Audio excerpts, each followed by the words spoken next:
Hi gamers.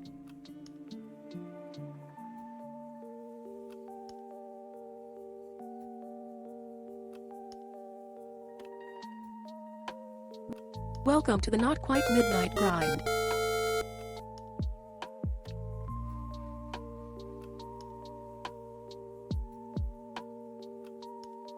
I hope y'all are doing well.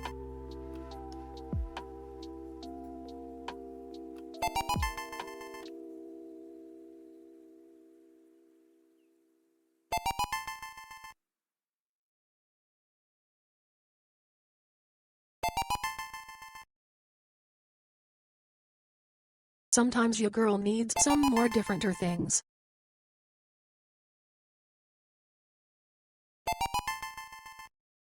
So tonight we're gonna do it more differenter.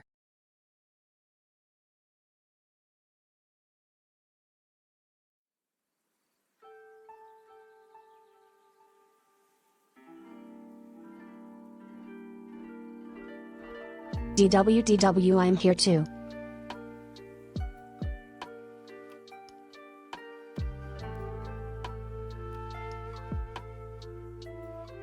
You are a gamer, Milk.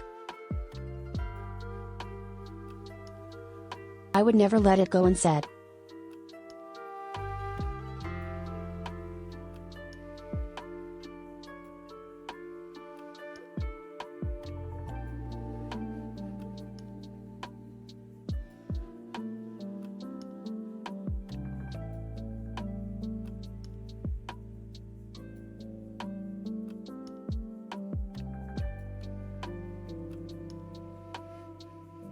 Look what Milk made, gamers.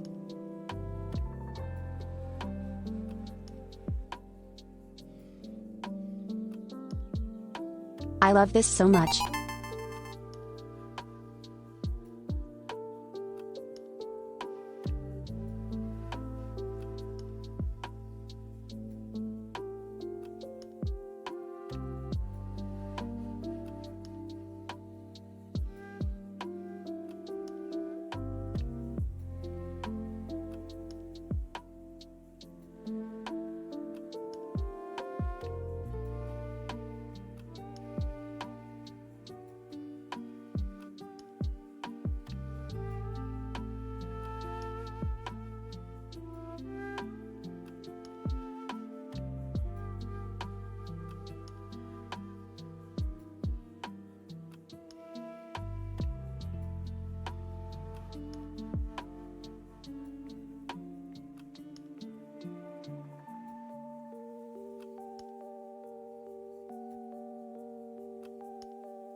Milk, do you think she could do a flip if she tried?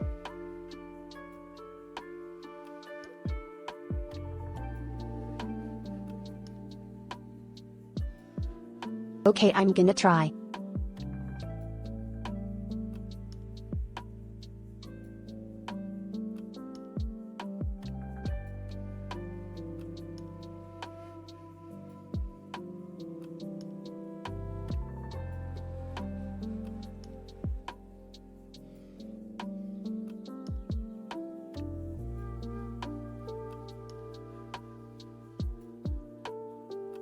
Oh, all I did was lay down and float down the river.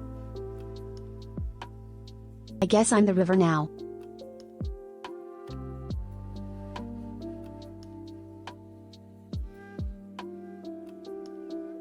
Goodbye everybody, this was a fun rebrand.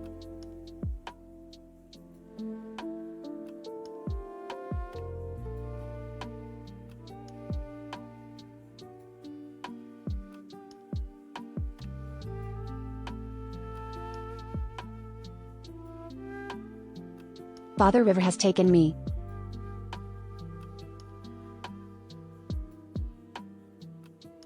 Out to Mother Sea.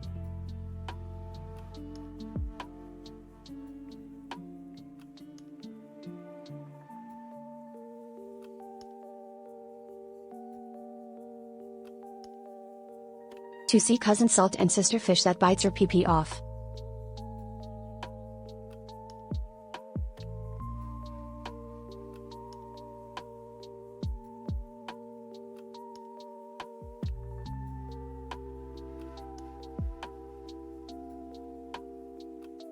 Surgery is expensive. You cannot blame me in this economy.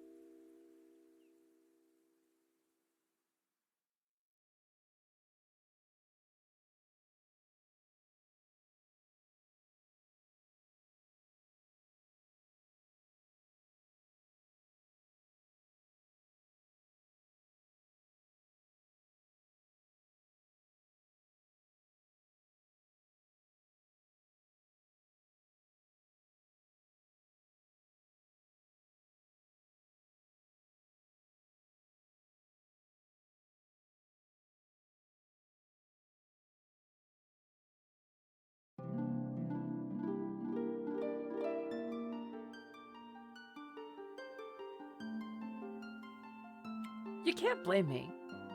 You can hardly blame me. You can't blame me. You can't blame me for blowing it up. I hit it with a missile and it exploded. And if you're curious what happened to stream earlier, it's because I went...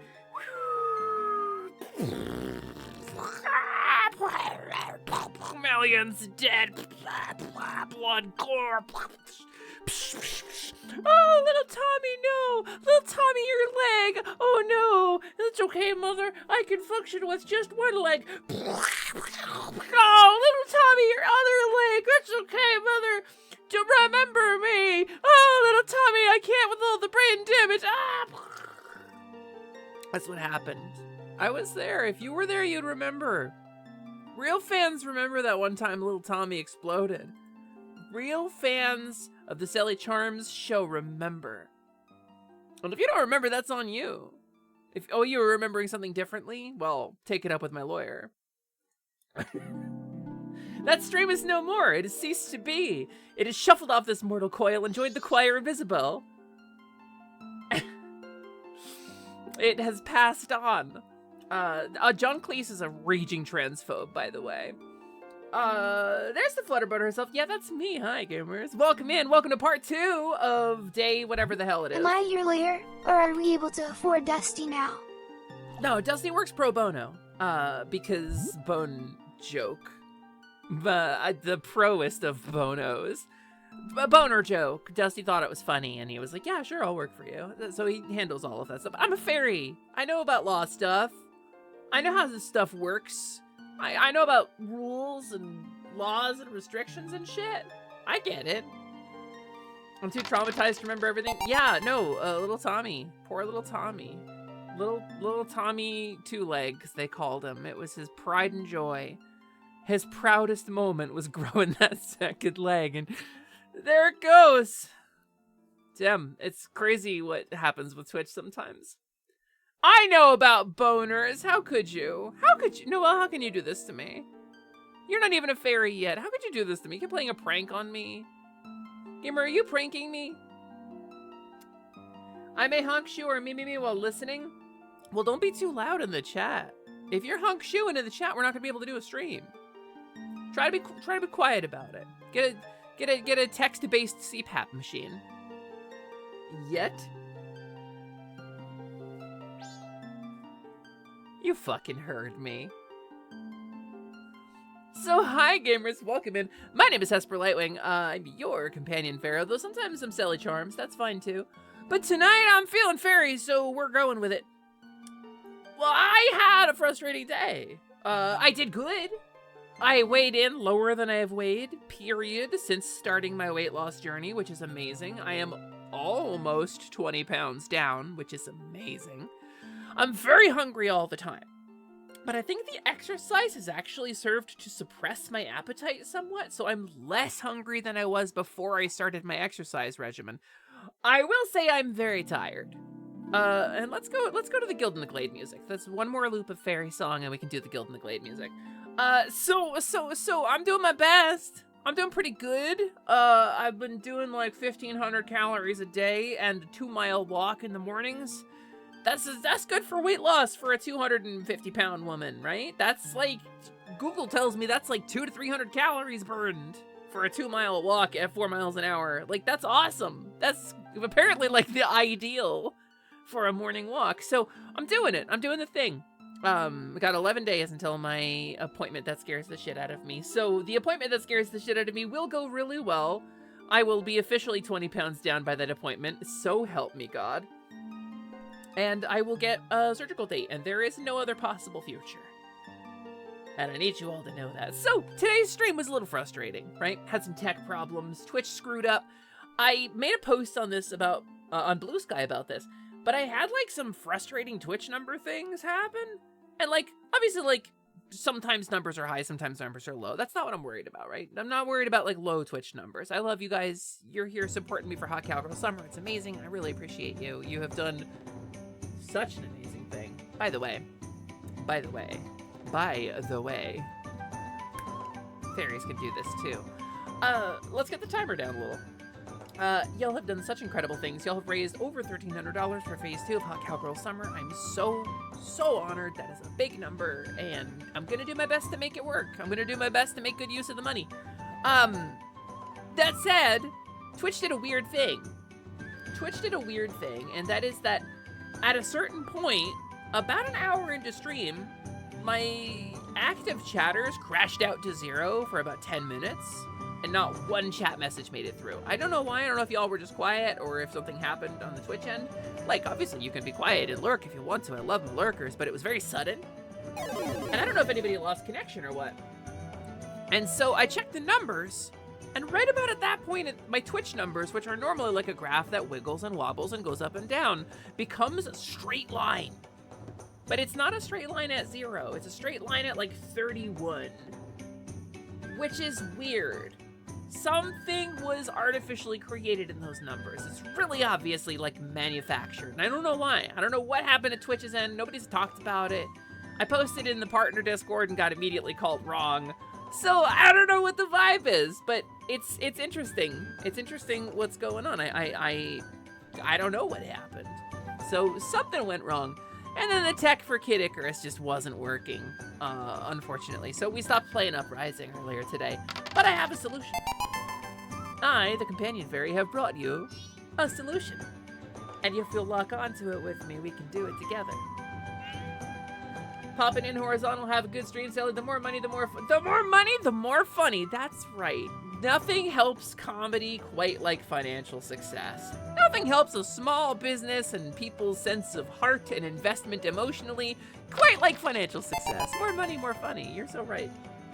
Finally, we're playing Custom Robo for Nintendo GameCube. We're playing, I took your GameCube, I put it on the end of a rope, and I sent it to Instructor Bensei.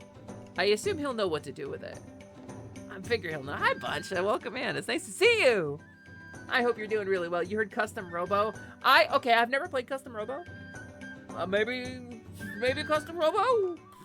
That sounds like fun. Fairy can fly a robot around. That sounds cool. But they're like little robos, right? That's canonically. They're small guys. You mean you personally feel way better when you have more than $5 in your bank account? Feel way yeah, you know what would make me really funny? $1,000.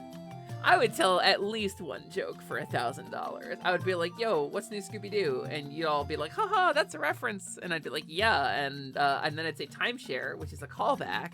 And that's 2 of my 3 comedy routines. My 3rd comedy routine is stealing jokes from other people. Like the hallucinogenics one in my trailer video. That's just stolen. That's an Allie Beardsley joke. News oop. News oop. That's right. Strangely regressive Slyman. Well done. Well observed. Absolutely love your fairy model. Thank you. I love it too. I was really happy with this one. I really enjoy this model actually. And sometimes I want to be Hesper Lightwing, and sometimes I want to be Sally Charms, and I think these things do not have to be mutually exclusive. I think I get to be whatever one I want, because I'm the streamer, and I said so. And that's character growth. That's character growth.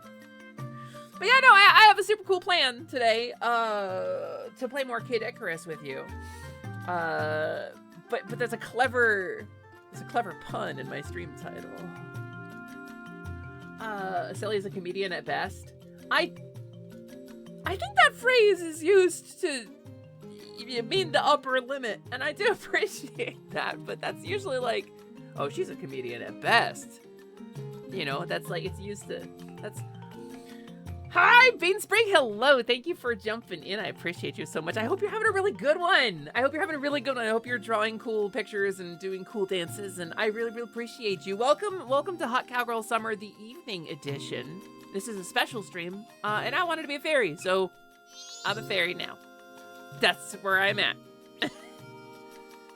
Well, thank you for the hydrate lamps. Let me do that. Silly is multifaceted. I contain multitudes, because I have been eating them for countless eons. Thanks for the fairy spell, Lance. That totally works on me, because I'm already a fairy.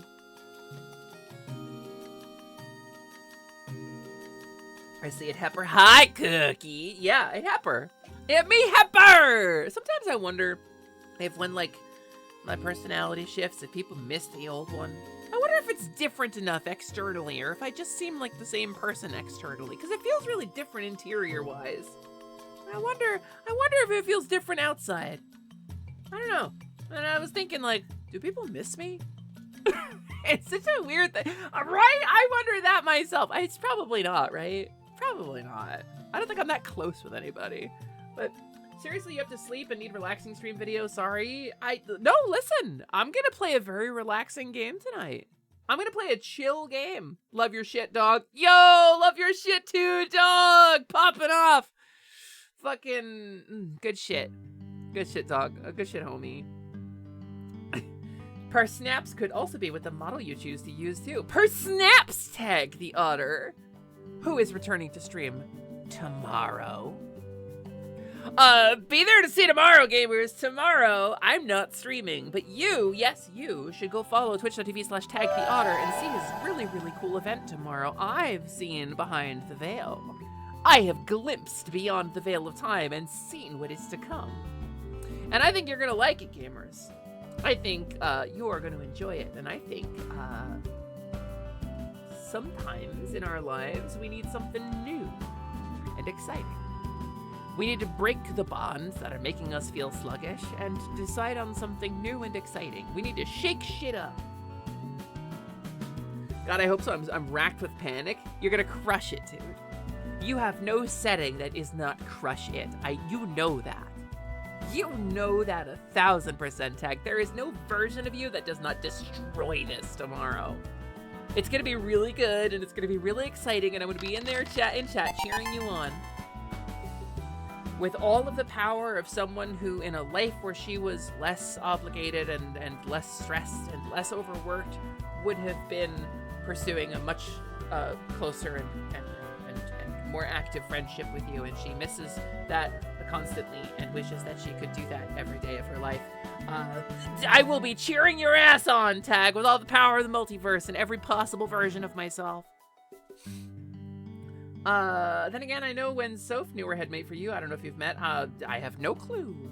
Because she makes no melt, so I guess she's pretty noticeable. I have no clue. I don't know. I don't know about DID. It's not a thing I'm diagnosed with. I'm just rolling with it. I'm rolling with the flow in my heart. Wait, I'll split screen? Nice. Alright, I'm gonna split screen. Get it? Get it? You see what I did there? Do you see? I split. You know what I'm talking about. The Grand Duchy of Juno. Proper's good. Proper's good, baby. Hi, Fatagan good. Fatagan good. I hope you're doing good, Fatagan. And also, hi, EJ. Welcome in. It's nice to see you. You're not parasocial enough to notice the difference between Sally and Hesper? That's good news. That's right? That's like, I respect you from a distance and shake your hand and accept the social distance that you have set and do not try to come over the table and kiss you on your face. That's nice. Thank you for coming to my book signing. That's going in the Hesper channel trailer. Nice! Nice. I'm very funny. Speaking of rolling with it, you got a big chunky Ack Ink stage size D20 on clearance. No way! Click flip, that's rad as hell.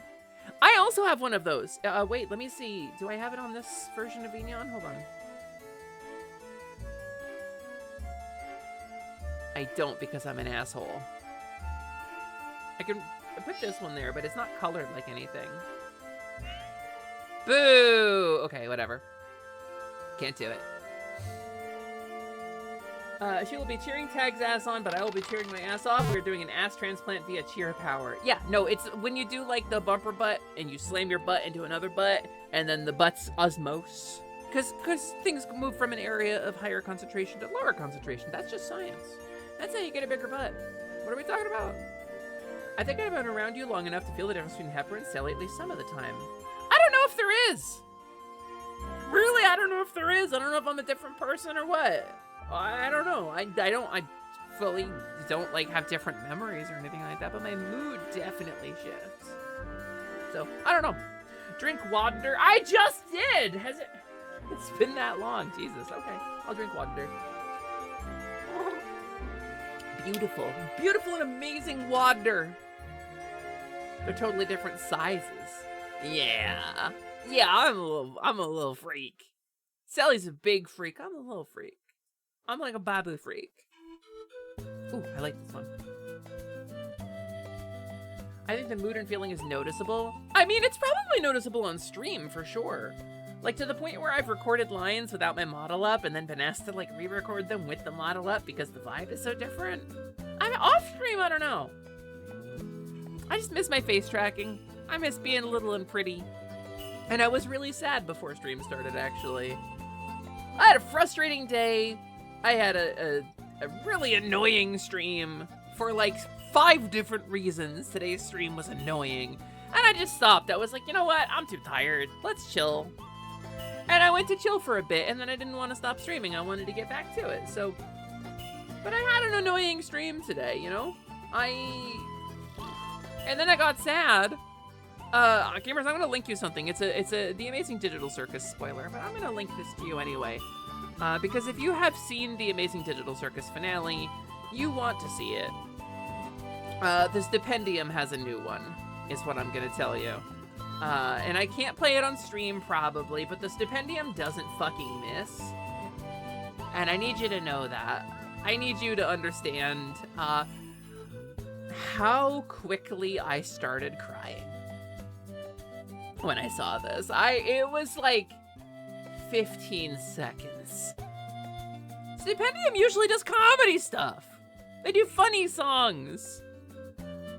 Their TADC stuff is not as funny. It's artful and charming, and then this one is like a punch directly to the gender. Yeah, me too, Vera. And with the context that we've gained from like Goose talking about the characters sort of out of stream, and like the official, there is a drawing Goose did, and TADC spoilers in the next 20 seconds, so tune out if you haven't seen the finale yet. Giving people time. So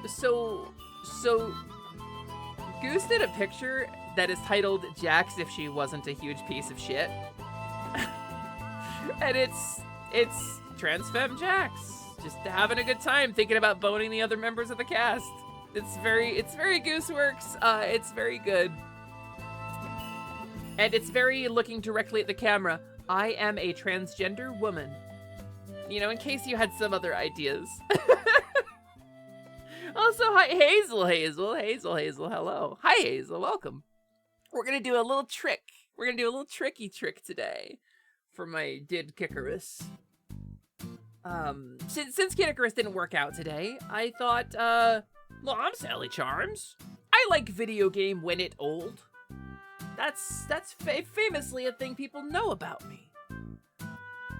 What if I just went to something more reliable?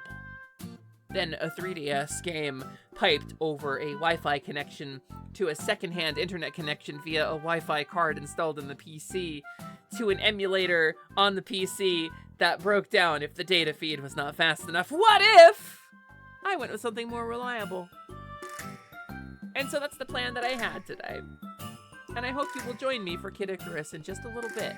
When we are done yapping, I will kid the Icarus. And it will be very fun. Close. The Game Boy game. I don't have the Game Boy game handy, but I've never played it. But no, full disclosure, we're playing the NES game. We're gonna play Kid Icarus. We're gonna play Angeland's Story on the NES. It's gonna be a real retro classic time. I'm gonna have a good time. I like that game. I've never beaten it without cheating at it. So, I don't know. We'll see. We'll see. But I want to talk about Kid Icarus a little bit. I want to talk about Kai Dickarus, just some small amount. I want to talk about Kid Icarus. I want to talk about Pit, specifically. I want to talk about Nintendo intellectual property. First-party Nintendo IPs. Super Mario. The Legend of Zelda. Link. Samus Aran from Metroid. Kirby from the Kirby games. You know these characters. You understand these characters. You get these characters. Jigglypuff from Pokemon. This is technically TPCI, but this kind of originated as a Nintendo first-party IP. It's close enough to count. It's close enough to count. Captain Falcon from F-Zero. Fox McCloud from Star Fox. For the most part, these characters have had moderate to severe degrees of success. They have been afflicted with a great deal of financial success. They have had multiple games, they have launched movies and franchises and spin-offs. Even Pikmin got 4 games. Kid Icarus did not. Kid Icarus, like Gyromite, is a first-party Nintendo IP that did not get any extra love. Sakurai came around and made another game on the 3DS, and it's great. Let me be clear, it's so great. It's so good. Kid Icarus Uprising is one of my favorite games. It's hard for me to stream it without a 3DS capture card. I don't really have the money to put towards a 3DS capture card unless I dipped into the fundraiser we're doing to get my face fixed, and that sounds like a really shitty, selfish thing to do. Maybe the Twitch payout, I can count it and like look at it and say this is what I normally would have made on Twitch, right? For a normal month of streaming and use that. But that feels weird. That feels weird. I do have to do that for my health insurance anyway, but... So, like... Arya listened to us and put the stuff he needs to install them safely on his throne. Let's go! Gamers, go to twitch.tv/arcadearia and find his throne. It's probably throne.com/arcadearia if I had to wager a guess. He is the tech boy of our group. Positivity has a tech boy among us. Bum, bum, bum, bum. And he is a brilliant technician. He is a programmer by trade. He is experienced with things like soldering in a way that the rest of us are not. And while he is not like the world's most gleaming pro solderer, he's very talented. And he's more talented than any of us. And if you need something soldered, that's the boy you go to in our circle. He knows what to do when it comes to modding video game systems. I'm led to believe he has modded at least one 3DS with a capture card. I would really like to have this done. If you want to support me by supporting someone else who absolutely deserves your support anyway, you could go buy some stuff for Arcade Aria on his throne. And then he will get it. And then I will say, Aria, please make my 3DS go on the screen so I don't have to do this stupid screen shit.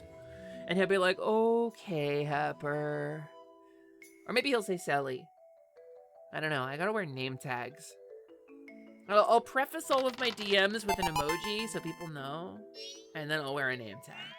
That'll help, right? People do that. Didn't I banish you? You banished Silly Charms. It's under soldering upgrades. He making the website! You're so... He's like a little Italian man in the corner of the pizza box going, I'm making the website! It's lovely. He installed a capture card and USB-C charger into his finally and was like, oh, I need a few upgrades before I do this for anyone else. He should do it with the upgrades we're going to buy for him. When you're silly, you could do a little name tag on your ear, maybe, like cows do.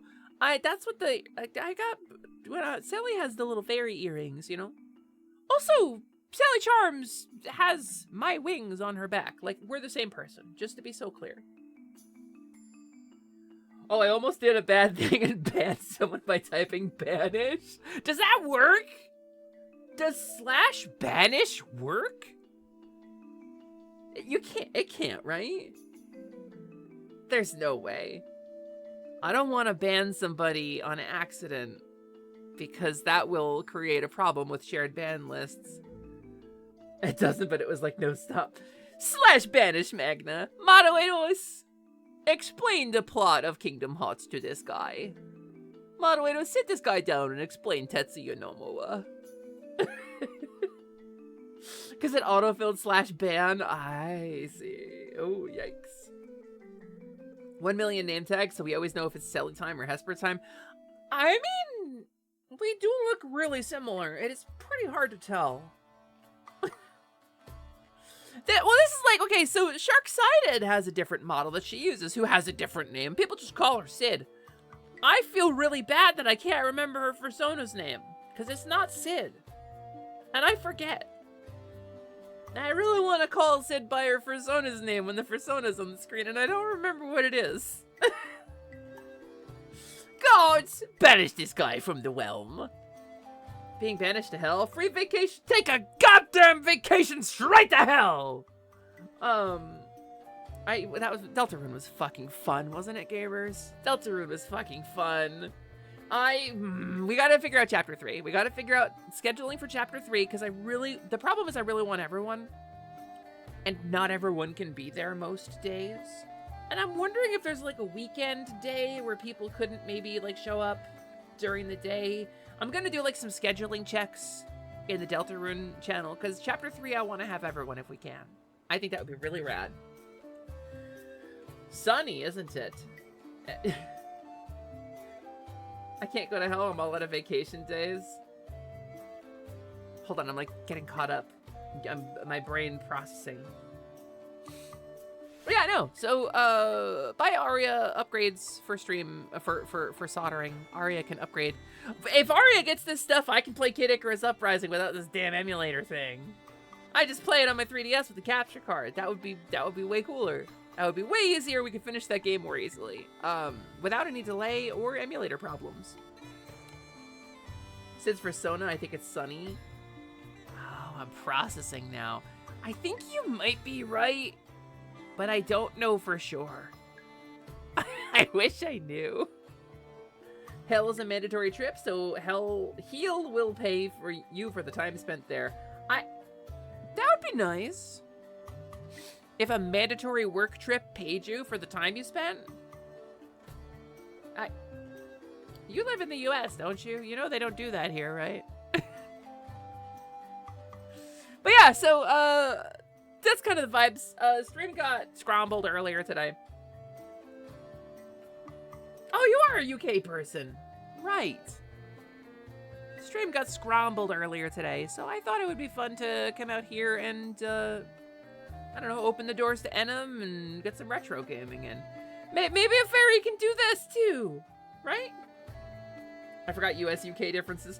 Yeah, we don't, I mean, it depends on where you go in the UK, right? UK is a broad thing. Like if you're in England, you don't get paid vacation either, really. Like, you kind of get better benefits, but not by a wide margin. Don't worry about why I'm awake right now. I wasn't gonna, but now I am.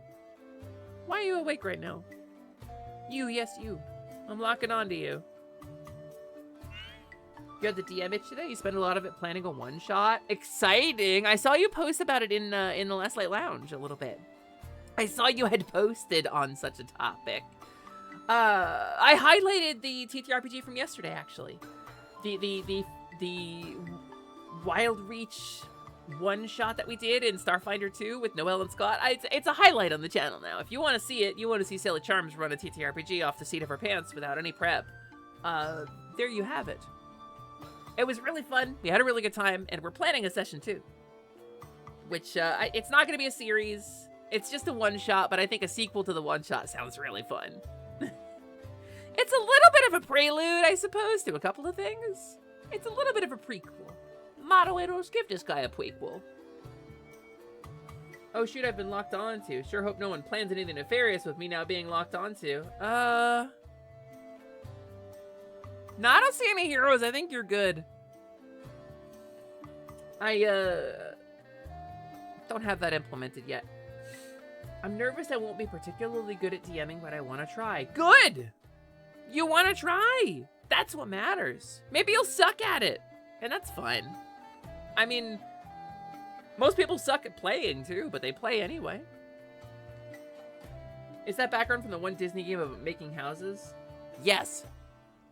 And it's not that at all.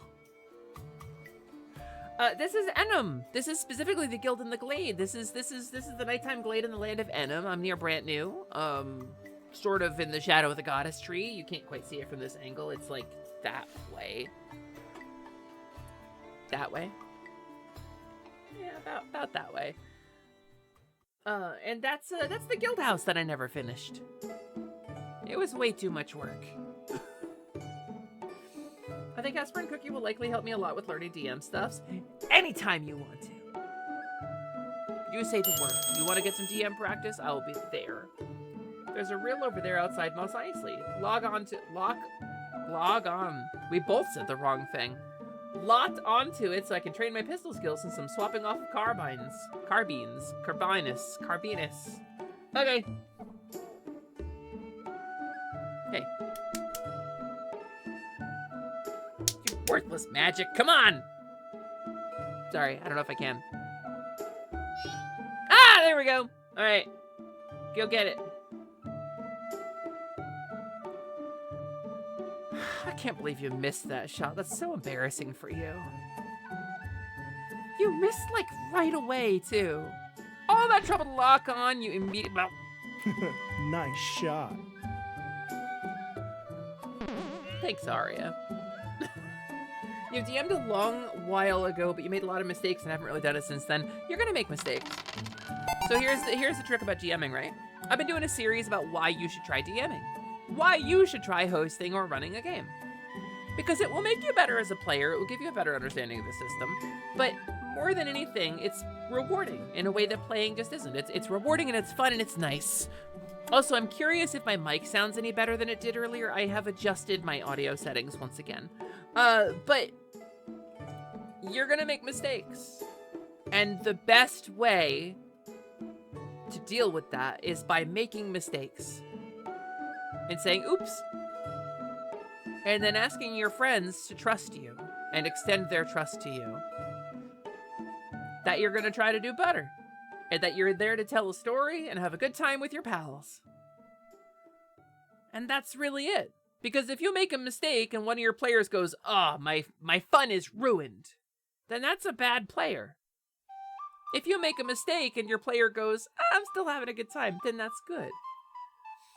Now, the real trick and the final secret of DMing, the final secret of learning how to DM, is being receptive to feedback. Because players won't want to give it to you. Especially if they're your friends and they trust you. They're not going to tell you when they're not having a good time. That's the biggest thing I fear, and that's a very real thing. Your players aren't going to be willing to tell you when they're not having a good time, and you kind of got to cajole it out of them a little bit. You kind of got to learn to read the room. You kind of got to learn to read the vibes. And if your players aren't having a good time, they're just going to come up with excuses to not show up, right? They're not going to tell you. They never do. So you can ask directly. You can anonymize a Google form, say, let me get some feedback, and your names won't be on this. Or you could sit down at the table and be like, all right, cool. What do we want to do differently next time? But at the end of the day, being receptive to feedback is the biggest secret. Because, like, you're gonna fuck up. You're gonna make wrong decisions. You're gonna do stuff that makes your players feel undervalued or railroaded or too open-ended. They're not gonna have a clear objective. They're not gonna know how to solve your puzzle. They're not gonna know what direction you want them to go. And there's a lot of different tricks for how to solve all of these individual problems, but you gotta just persist. You gotta be okay with taking the feedback and taking the L and moving forward. It's still gonna be fun. And that's the big secret. Regardless of anything else that happens, you're still gonna have a good time. As long as you keep your spirits up and keep the energy light. Don't get too bogged down in making mistakes, because you're gonna. Don't let it grind the game to the halt, because it's gonna. Just have a good time. Stay flexible. Stay loose. You're smiling with your friends. I love that font. It reminds me of Mario Kart Double Dash font. I don't know which font you mean. I think of it involves a lot of planning, but it's also really cool to get a ton of friends involved. There's a lot of different styles of tabletop role-playing. That's very true, Pink Lemonade. That's very true. We've been talking about it for like a week or so on stream. It's like a big topic I like. The hiatus for the game you had been running has been on hiatus since like February. I get you. Sometimes that's what happens. Expanse Enduring hasn't had a session in a year. Over a year. And you shoot like you're wearing a Stormtrooper helmet. Why is accuracy so insane in this game? Because you need gear to increase your accuracy. Some stories are more linear towards the DM's creation, while other stories are very non-linear, more based on player action. I find a lot of DMs use that as an excuse to, like, not have anything planned. I think the worst game you can run is one where you don't make any choices creatively. I think that sucks. I think if the player offers you something and you don't yes and it, you are doing it wrong. And I don't think there's a lot of ways to do it objectively wrong, but I think that's one of them. Like if the player says, I want to explore and find something to do in this direction. I want to find a plot hook that has a story at it. And they don't give you that. They just say, well, it's a green field and there's a goblin in it. That's boring. That's how you do it wrong. You always make an effort to talk to your DM when something is affecting your enjoyment of a game, but only after a session, and never in a way that is blaming anyone, just as a, hey, can we work on this together to avoid the pitfall in the future? That's very responsible and very mature, Prolo.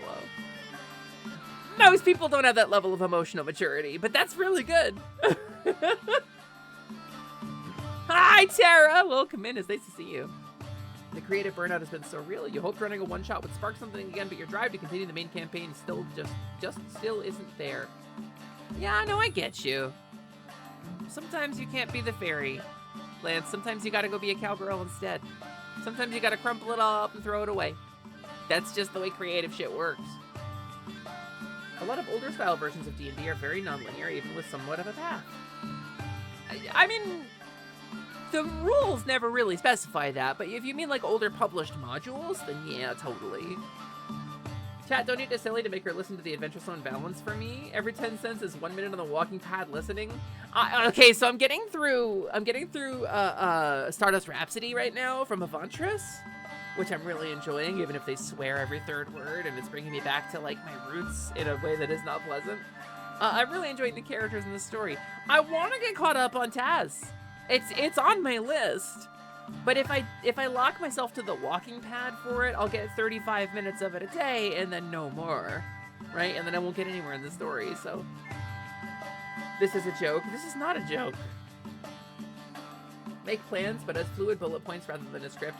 That's a really good way to put it. You think that one of the biggest mistakes a lot of DMs make is a big plot cue is behind a successful ability check, because that just writes you into a corner. I think all of this can be reduced to one thing. All of these little bits of advice are good advice.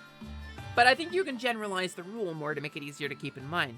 And that rule is, don't dead-end your players. If they're going in completely the wrong direction, and you need to stop your players from doing something, you can dead-end them, but you need to give them another path out. Always give your players a path. It may not be the path they wanted. It may not be ideal. It might even suck or be really scary or detrimental to the players, but the players should always have a path. Always. They should never not have a sense of direction. Ever. That's critical. So if you have gated your plot behind a successful ability check and they can't find out where the Lich's secret lair is without rolling an investigation check over a 20, right? They're just going to waste their time looking for the Lich's secret lair. They rolled a 19, they rolled a 12, they rolled a 14, they try it again next week, they rolled a 16, a 14, a 1. They can't find the Lich's lair. They're getting frustrated. The players don't have anywhere to go. What do? Well, you could just tell them, which invalidates your choice to have it be an ability check in the first place, which kind of robs you of the challenge of finding the Lich's lair. Or you could give them another means of finding it out. Be creative. Maybe one of the Lich's minions happens to be in town, and when they go and try something new, they bump into someone who smells of death. Maybe there is an ancient waterway map that they find. They rolled a 12 on their research, and they don't find the Lich's lair, but they do find a mysteriously absent section from the town's waterway map, right? Like the municipal records in the city. There's just a big, like, rubbed out area of it. What does that mean? And they'll go investigate that. Maybe they'll find something down there. Always give them a path forward. That's the secret. 10 times out of 10, when a game stops, it's because the players are frustrated and don't have a path forward. 10 times out of 10. And, like, there's other bad reasons, but those are...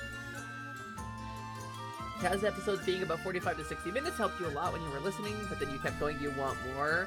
I would get, like, 3/4 of the way through an episode, and then I would stop. Ugh. Ugh. Banja, just tell me where to start. Just DM me, tell me where to start. You're worrying at this point you're going to have to crumple it up and throw it away. When you put so much into this, you would really hate the thought of throwing it away, though.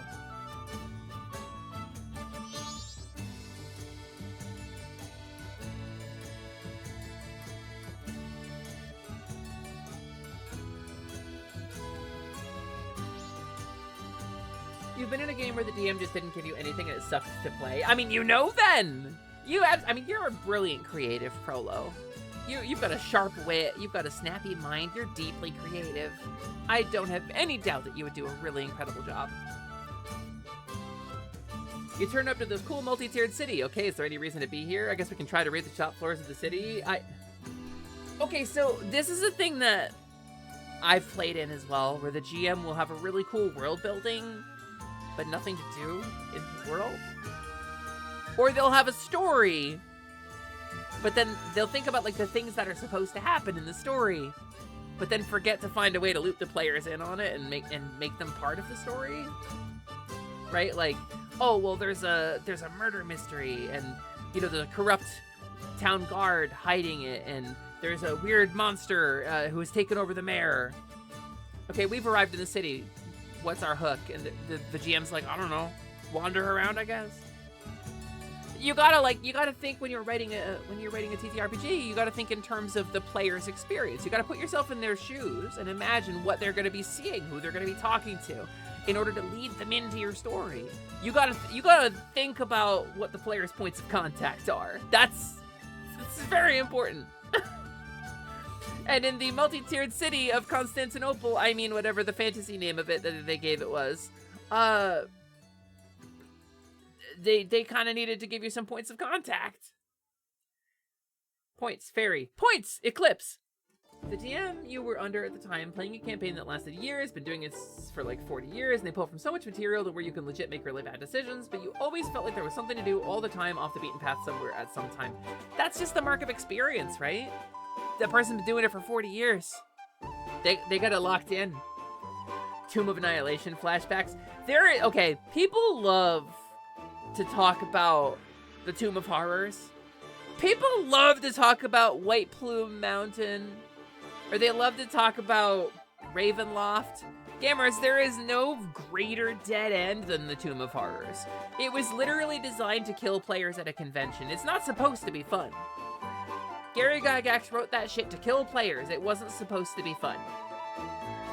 Tomb of Annihilation is a full adventure season spawned off of the Tomb of Horrors as an adventure, as a module. It was their effort to, like, dip into nostalgia and take a classic and modernize it. It's not a classic because it's good. Toa is the dead-endiest shit I've ever seen in my life. And if you're willing to write your own shit, like, then it doesn't have to be dead-endy, but it's dead-endy. Finish your thing first. I'm just ready to enjoy it with you. Oh, man, you say it like that, though? You're gonna say it like that? That's, ugh. I want to share one of my favorite pieces of media with my friend. Fuck. Okay. It's the worst feeling. Boncha's right. That's the worst feeling when they just give you nothing.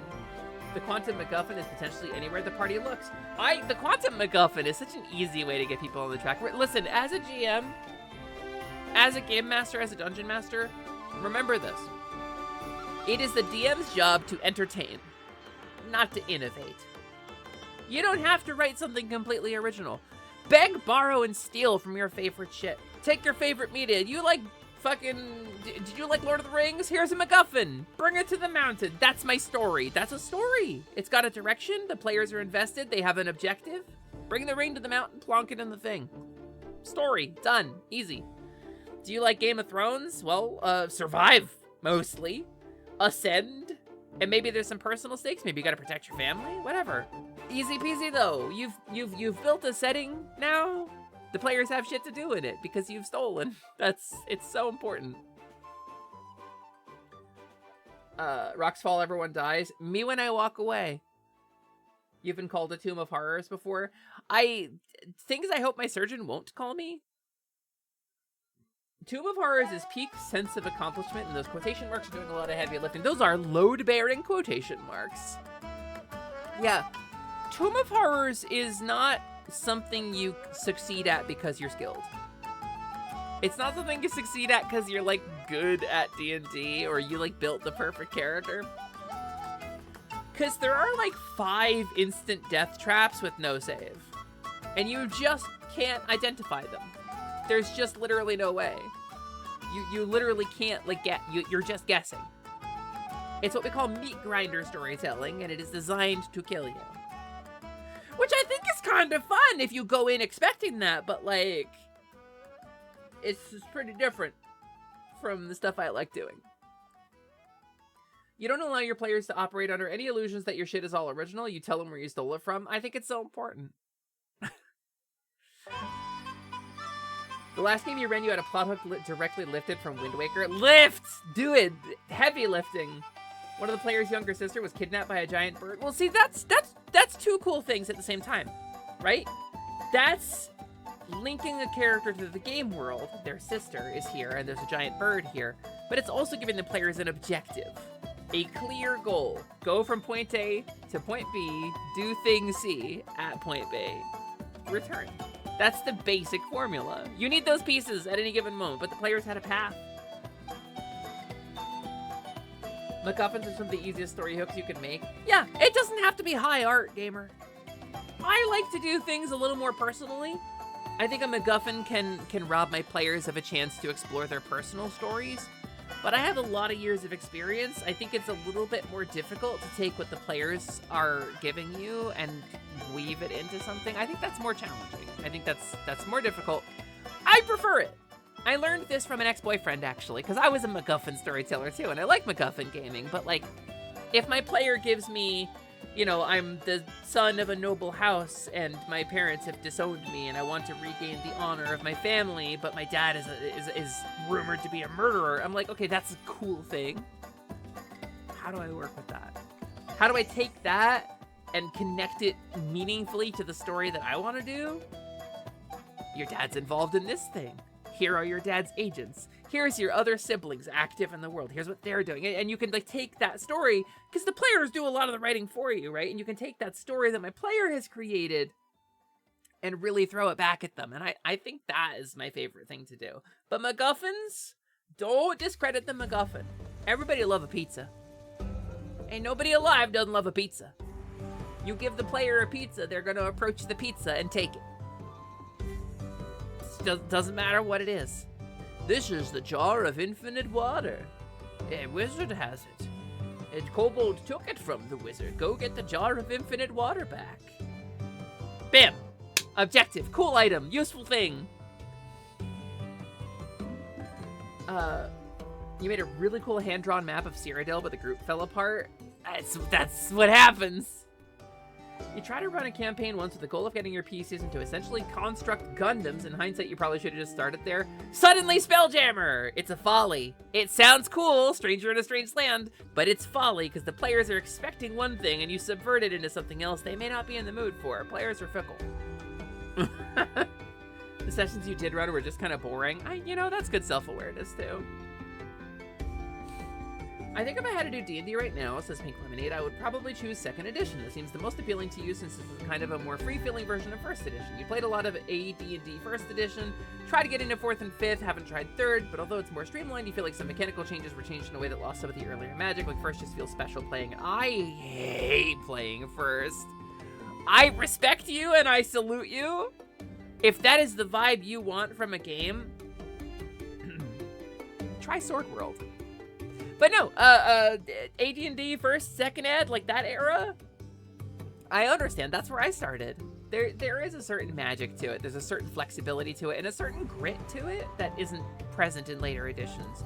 Because they went from being inspired by literature to being inspired by comic books and movies, right? The inspirations have changed significantly. So the game feels different. Sometimes your players give you a little canister of motes of light as a MacGuffin, but they don't know what it is or does. But you do now, and you must keep that secret until the appointed time. That's DMing. That's DMing. Keep your secret. There's also the other extreme, the Savoir DM. The party is in a high-stakes situation. The DM doesn't like the plans they made to deal with it. Plop a silver bullet in the maps. Silver bullet in the maps. I'm not 1,000% sure what you're, saying there, but I probably agree with you. I agree with most of the things you say in chat. You love coming up with material the DM can use against you. Me too. Me too. When the rare times I get to play, I really like giving the DM stuff to use. Oh goodness, this combo's gonna make me want to create characters instead of working on comms. Yeah. I got nothing but yeah. You have the desire to run a game with a big tonal shift after the prologue sessions. You would make sure the players already bought into this being the case. Yeah, so set it out with, like, I'm going to surprise you. Make these characters, and I'm going to pull the rug out from under you. Like, go in with that expectation. I think you will avoid the pitfall that is suddenly Spelljammer. No, I got nothing. No, I got nothing else. I got nothing else to say. I got no profound wisdom on that one.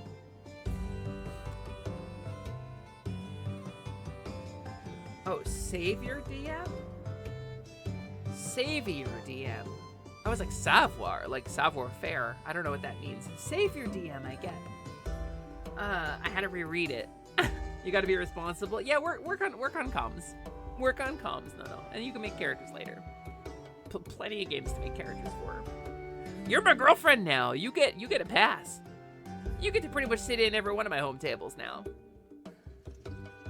Players given stuff to use against them is fun. I've never had it happen in like a big story moment way, but there have been all manner of silly moments that have spawned from little quirks provided by the players for exploitation. I think sometimes it's fun to like weave like a big story in advance when it comes to that stuff. But like, when it comes to stuff the players have handed you, like, I talk a lot about having a stable, right? Of like things you can grab onto and use in the moment where the players have gone off the rails a little bit and you need to have something to meet them with there. You're building the rails while the train is moving, right? You need to have rails to build with. When players give you a backstory with a gazillion NPCs and personal connections and shit, that makes that so easy. So genuinely easy. 'Cause like, oh, well, yeah, no, we're supposed to go to the bar to meet Johnny Knife Stabber, you know, of the Pirates Guild, Johnny Knife Stabber being the pirate. But I'd rather go to the Mage Guild. I want to know what's going on with the mages in this town. And I'm like, okay, who's a mage I can grab? Shuffle my bucket of mage eye. Here we go. This one's related to the barbarian in the party. Plunk. And then you made it relevant. Then you got a mage guild. Gogo was in the stable when Sable decided to taste freedom a little. Yeah. I wish I was more conscious for that. I wish I was more conscious for that game because it's really hard for me to function because I stay up so late and I never have enough sleep. You meant Savior, it's the opposite of the dead-end DMs, the DM that gives the players too much. I have fallen into that trap too. Yeah, no, I definitely see what you mean, Davin. I've fallen into that trap too from time to time. It's, if the DM is a Savior DM, the players won't keep doing stuff on their own. They'll just walk headlong, fearlessly into anything and expect the DM to swoop in.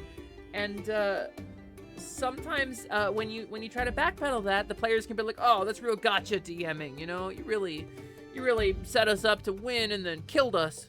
But like, you know, that's, I think a good mix of good fortune and bad is important for any story. And I think sometimes the heroes need to lose. Also, hi, Paige! Welcome in. Hello, fellow DM. Welcome. We're talking about DMing. I've been doing a couple of conversations on Stream Page where I've been talking about why more people should try DMing and why it's not as scary as everybody thinks it is. I wonder if you have thoughts on this. You always like to build a rough outline for a backstory and build the details as things go and the story demands it. Though sometimes it just goes places you build a whole world yourself. That also means the DM can add relevant stuff to you if they want. Bullet points is the best way to go. When I was in English class in like middle school, high school, they were like, you want to write a story? Start with an outline. Write an outline, give it bullet points, give it a skeleton, and then flesh it out later. And you just write an outline and then don't write anything else. Ultimately, you usually ends up with you and the DM building things together. That's a level of interaction that I think is really cool, actually. Like, sometimes you build a whole setting and then pass it off to someone else to run a game for you in. Whoever's the owner of the white sedan, you left your lights on. Whoever's the owner of the white sedan, you left your children in the back seat. All 12 of them have starved to death. White sedan, starved to death, children. Thank you. It's just a quote. EJ, you know there's no cars here, right? You know this isn't a real club, right? You're literally doing that, though? My backstory for my longest running character was ran away from home because she was stifled by stuff there, now runs a mechanics workshop. Sometimes you can start with something pretty straightforward like that. Do you want to know my favorite backstory I've ever written? Do you want to know my favorite character backstory I've ever There come aren't up any with? cars here. What kind of fantasy setting is this? The good ones, Lyman. There are cars here. They're just somewhere else. I could talk about my favorite character during the ad break. I think I will. She has pink hair. She's pretty recent, actually. This later developed into multiple major NPCs and a whole other player character. I love that stuff. I love that kind of stuff. When my players work with me to do that kind of stuff, I really appreciate it. 20 seconds, I'll talk about my favorite character backstory. In fact, let me pull up the art I did. Art folder, you get pulled up from the art folder. Ad starts in 1 second. Ads time. I'll wait for Stream Elements to tell me it's ad time. Kerblam! This is Grace, a reimagining of a much older character who was a mute princess of a kingdom that got overthrown. This is a picture that I drew of my Pathfinder 2e character. She's Fey-touched.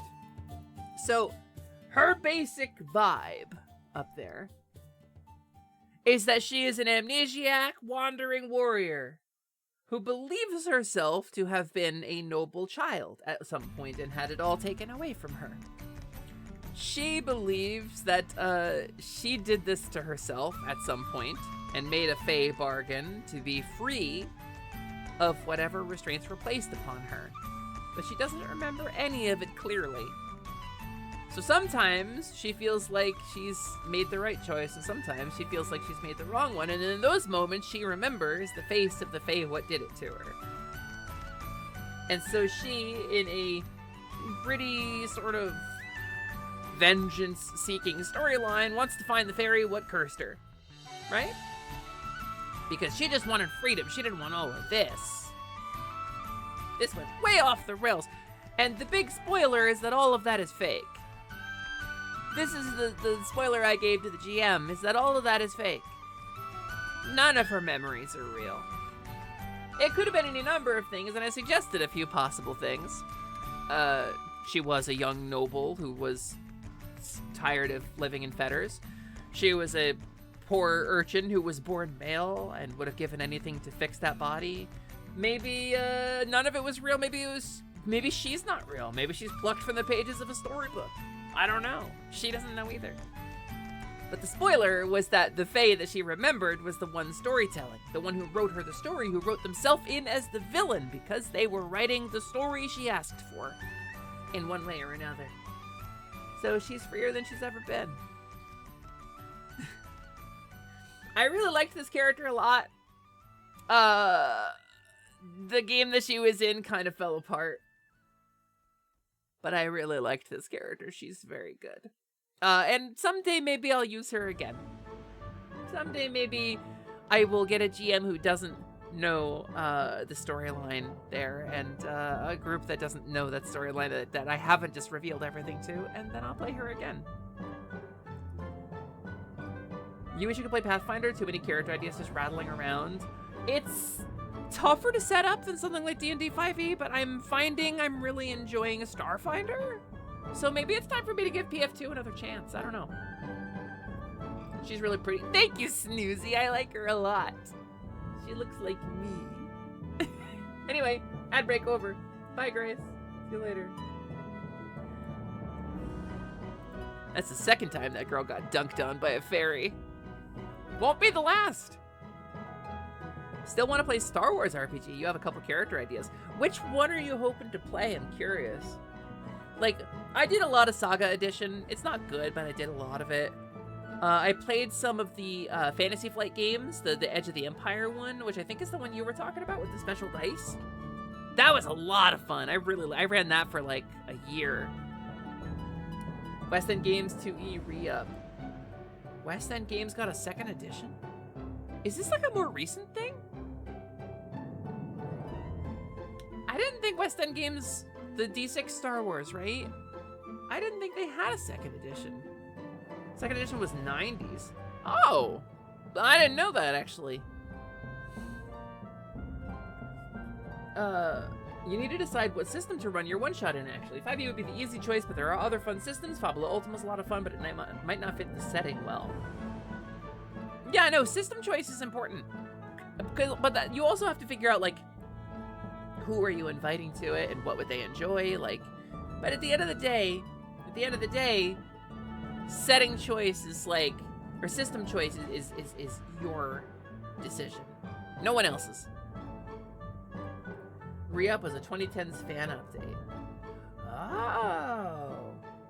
Also, I kind of gotta go to the bathroom, gamers. I'm gonna play some clips. Flutter, flutter, flutter. I should have gone during the ad break, but I was too busy talking about my character. So I'll be right back. I'm gonna flutter off to the fairy realm. I'm gonna hit the acorn real quick. I'll see you in 1 second. Whew.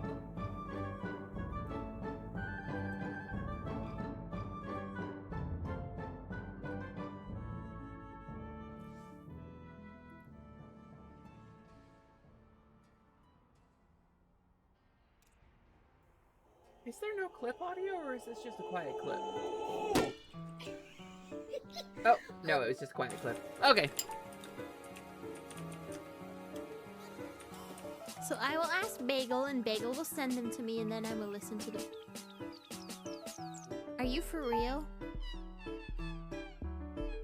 What the?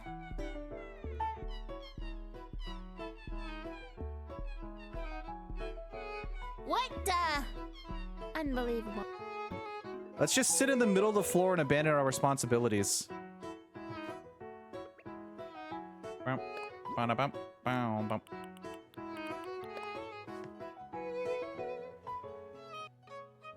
You gotta work on that room, right?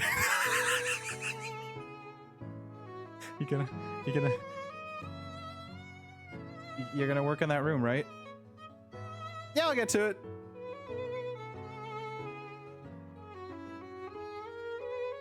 Yeah. Yeah. Any day now. Yeah. Yeah. I'm working right now. I'm working.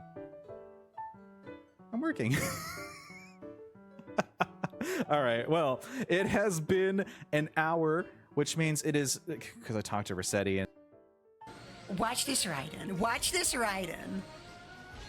C2, Raiden.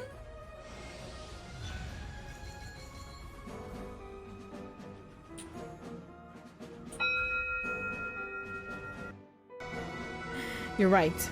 I have to stop and take a breath. And I had to remind myself. The mitochondria is the powerhouse of the cell.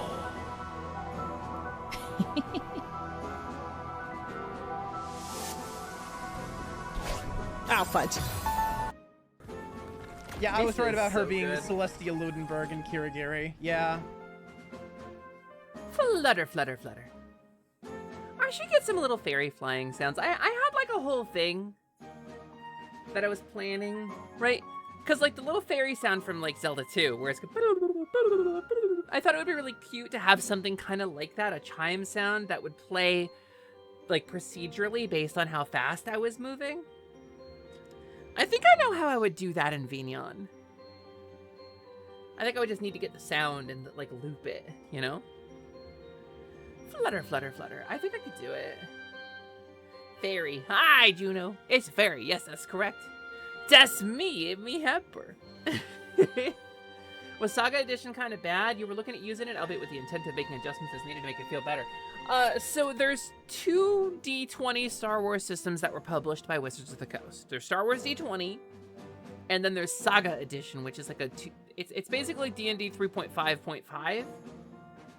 It was sort of the origin, like the stepping stone up to 4th Ed D&D, but not fully. Star Wars D20 had some problems, but had a zillion splat books, had a lot of fun stuff. Saga Edition had a zillion splat books and a lot of fun stuff. Saga Edition has a few balancing issues. There is, for example, if you're a Force-using character, there is a skill called Use the Force. Like diplomacy or stealth, it is a skill called Use the Force. And it is used for the primary, like, using Force powers and things like that, but it also, with a handful of feats and character adjustments, can be used to replace basically every skill in the game, and can be used mechanically for almost everything.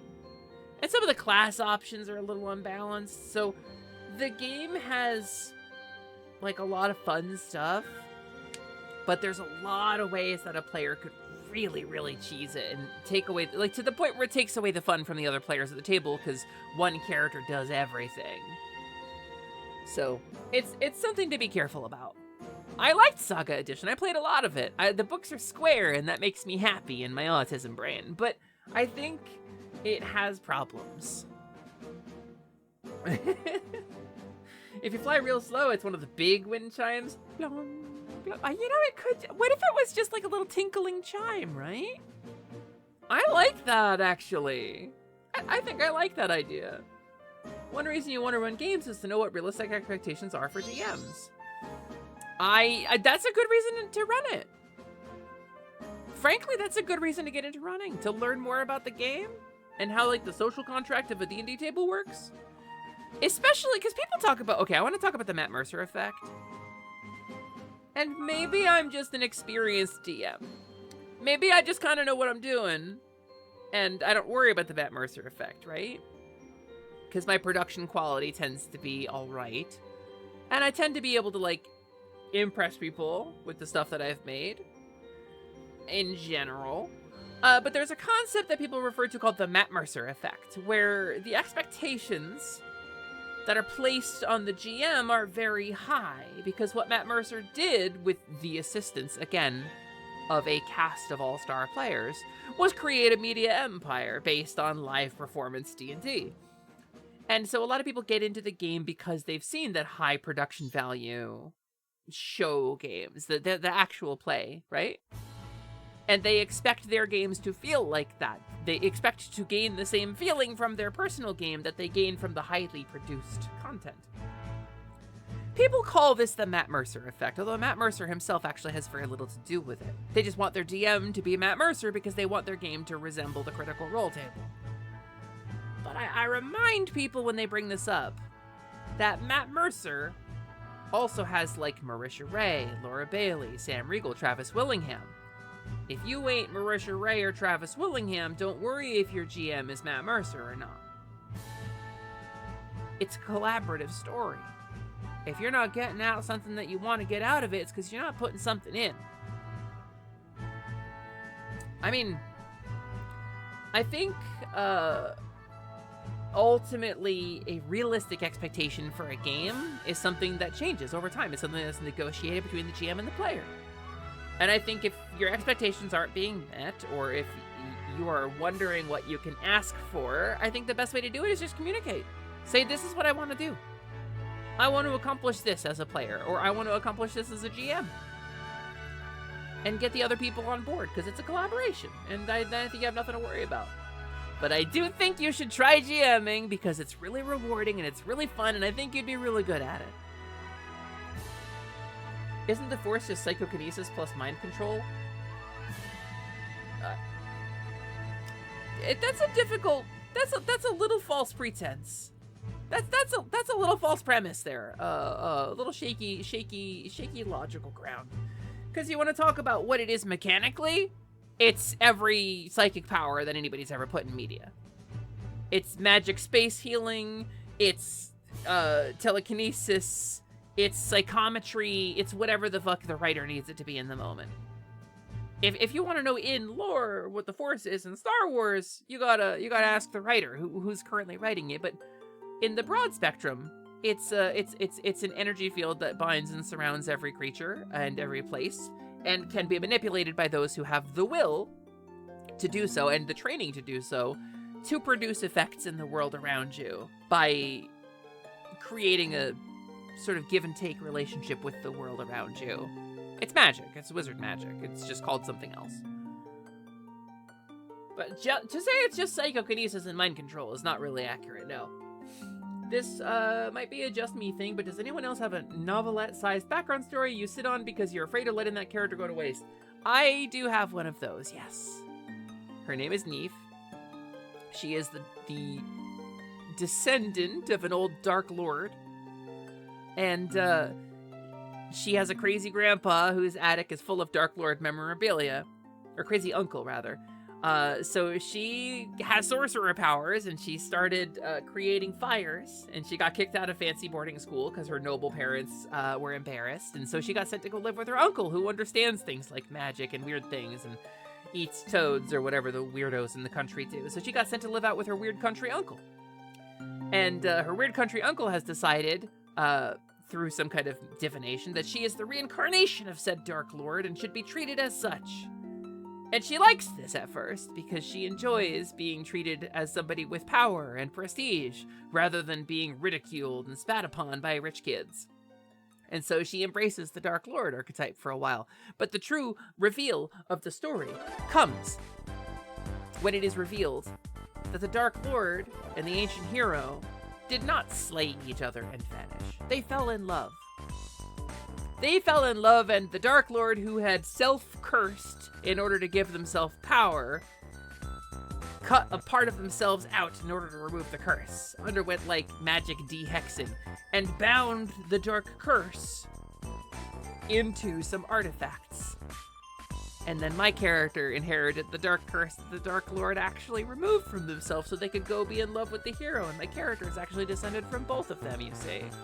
And so, she's the last little bit of darkness from the Dark Lord's heart. And which direction will she go? Will she go to darkness, or will she cleanse the last bit of darkness and go to light? And she has two endings.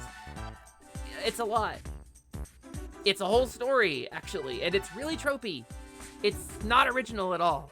It's not even creative. But it's fun and evocative, and I want to do it. But no one would run for me. No one would run, that'd be the main character of the story. That's not a group game. So she stays in my stable unused. You see the funny number keeps going up instead of down? You did that! What do you mean you see it keeps going up? It's you the one who did that! What do you mean? Thank you, Wolfwings. Hi, Wolfwings. Welcome in. You had an idea for a sprite character earlier that's a little bug bard that sings by using its wings. I love that. I love that so much. You did your dissertation on the Matt Mercer effect. You think it got overblown online in actual occurrence. As of today, I don't think we're seeing nearly as much of it. I think people's expectations are more realistic now. Yeah, I agree. I've never had a problem with it myself. But mostly I play only with people that I know and trust, and we invite kind of one player at a time from elsewhere. It's like Zach Barth. Zach, I don't know who Zach Barth is. Luckily for you, if you try to GM again, a certain problem player has jettisoned themselves from all of our lives. I love when the trash takes itself out. I was in a group over the last couple of years, I will say, that has a real problem player. Like, to the point of, like, dropping accusations of gaslighting to other players at the table, right? Real crash-outy kind of person. And, I did drop out of that game. And they sort of took themselves out of my life, and I'm feeling stronger for it. Fun fact, the Force was never seen doing anything physical outside of choking a guy until episode 5. That's true! New 7.40 Ko-fi donation from Wolfwings. SpongeBob mean why wanna see me do it again. Hey! What 7.4 times 2 is 14.8 minutes times 60 is... Oh, nice, I see. Sub ad time. 888. That's the face I'm making at you right now is 888. Well, thanks. Thank you for the dono. You've given so much. Please don't overextend yourself. I'm really thankful for you. Thank you for helping Hot Cowgirl Summer stay alive. Fix a Fairy Fundraiser Part 3. During the lifespan of the first season of Critical Role overlapping with Overwatch 1's initial peak, boy, howdy did that effect exist, you feel, though? I think... Here's the thing. And again... If you want your DM to be Matt Mercer, you need to bring Marisha Ray. You need to bring Sam Riegel. You need to bring Travis Willingham or Taliesin Jaffe, right? You can't bring Mary the Crap Ass and her 3-word backstory and expect to be taken on this magical fucking journey by somebody who's going out of their way to, like, do something for you in their spare time, right? You gotta put something in. And that's the thing, that's kind of the biggest thing I see when people are like, oh, well, this game sucked. Is because they're not putting anything in. They're not giving anything. They're not, like, contributing to the narrative or participating with the other players. They expect to be given something nice, but they're not really adding to the table. This is 90% of the players I've had at my table who have, like, not had a good time aren't bringing anything to it. And, like, it's a collaborative effort, you know? And sometimes they're new players. Sometimes they don't know any better. Sometimes they're inexperienced. That's fine. But, like, you gotta... my other players, you know, work pretty hard to set a good example for the new folks. And sometimes new folks don't last. Adorable fairy. No you. You think you've only written ending for a character once? That was because he was a time traveler whose endpoint would accidentally founding his own kingdom. That's a good wrap-up for a character, I think. Hi, yes, I'm Liam O'Brien. Hi, Liam O'Brien! I loved your work in Warcraft. Sorry about Frumpkin. You get a legendary game when everyone's contributing a legendary amount. That's really it, right? The best games are where everybody's on the same page. Everybody's given... So, Expanse Enduring is a good example. I get a lot of credit for that. People who watch Expanse Enduring say, wow, Sally's a great GM. Sally's a very good DM. Ryusei comes in here and he says this a couple of times and it embarrasses me.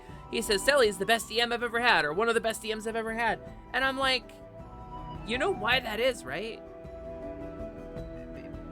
Because my players are handing me shit to work with. My players are giving me gold. Y'all are handing me incredibly valuable roleplay and backstories and character ideas and hooks to grab onto. You have given me extremely pliable toys to play with. I'm just playing with them. 3-word backstory. What was Mary the Crap Ass like in her childhood? She was child. Now take me on adventure, Matt Mercer. She was child. Mary the Crap Ass. That's our new worst D&D player. You're here to be moody and a bi disaster? That's Liam O'Brien! Had a silly idea for an... Is he bi? I thought he was straight. Is he bi? That makes him significantly more attractive. I had a silly idea for an NPC tag-along character, a goofy, bumbling farm boy like Donald from Fire Emblem Awakening, who dreams of becoming a knight, marrying a pretty princess, typical stuff. On one adventure, he'd come across an artifact he believes will help him become a knight, the Helmet of Truth, and he puts it on. Want to know what the helm really is? The Helm of Opposite Alignment. See, that's a storyline for your players to resolve, because they wouldn't want Donnie to be a bad guy. Like, lawful evil Donald? That doesn't sound like fun at all. I think you can go one step further, though. I think your Donnie gets what he wishes for. Donnie draws the sword from the stone and is gifted with extreme magical power and a personal guide, like a falcon, right? Flies down and lands on a tree branch nearby and says, I shall guide you to becoming the knight you imagine. But then Donnie can't say no. Donnie can't turn it off, right? And now suddenly Donnie's embroiled in some huge thing. And your players will be invested enough to get drawn in, too. They gotta go help Donnie at the Tournament of the Fae. They gotta go help Donnie slay the beast of the Dark Marsh, right? Like all these classic Camelot stories, their players could accompany this poor hapless farm boy and try to keep him alive during it. I think that'd be a really fun story. You could make a whole game out of that. Also, hi Higgs. You are a great TM, but everyone there is a great player too. I think about Dolly a lot, actually. You say great player, I think about Dolly. She gives 1,000% to everything she does as a creative endeavor. She's really like a rare person in that. Even like among the players that I have had on this channel, Dolly is a rare person. She gives so much. Shout out to $1.50 Slice Gamers. If you're not following her, you really should be. Her emotional investment and reactions were such that I was able to do the story of episode 10 of Expanse Enduring, which is one of the favorite sessions I've ever run in my life. And her investment in that is the only reason that worked. And she really carried it too. I was like, here you go, Dolly. The whole session's narrative rests on you and your roleplay. And she fucking shone. I compressed her and she was like, yeah, I'm a diamond, bitch.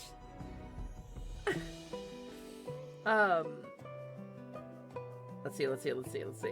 You wanted to see that character inadvertently become the first king that he was himself named after. The campaign fell apart long before that point, though. You'd love to get another chance to play him. I would love that for you as well. I won't lie, I was really hoping I was doing okay yesterday and was able to give you plenty to work with. I mean, yesterday was a one-shot, largely combat-focused, and you still handed me stuff. You still made choices, right? You still made, at one point I grappled you into oblivion and dragged you into a starship. And you were like, the search for the ejector seat was very funny, and I thought it was a very good way to wrap up the game. You were very entertaining. Swoos is correct. Dr. Swoos is correct. Also, hi, Super Plink! Hi, Super Plink. Welcome, it is nice to see you. I hope you're doing really well. Speaking of people with an emotional investment in Expanse Enduring, Super Plink. Your last GM would do things pretty verbatim from the module, but one session she put her own spin on it based on her world building. It was the best session of the campaign. You begged her to do more like that, but she lacked the confidence in her own ideas. Those are the best sessions. When I started my... Excuse me, what was that? When I started my own home game, we started with the Lost Mines of Phandelver. We started with a published module because I didn't want to do like a zillion hours of work. I just wanted to play D&D with my friends. But I can't resist making it my own. I don't have the power to run it letter by letter. And I think largely we had discarded kind of the point of the module by like session 3 and moved on to our own thing. Your last GM would do things I read that already.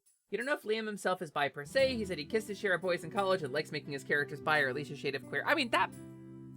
You kissed your share of boys in college. It probably counts as being bi. And he gave you Caleb in a moment you needed. Caleb is such a cool and compelling character.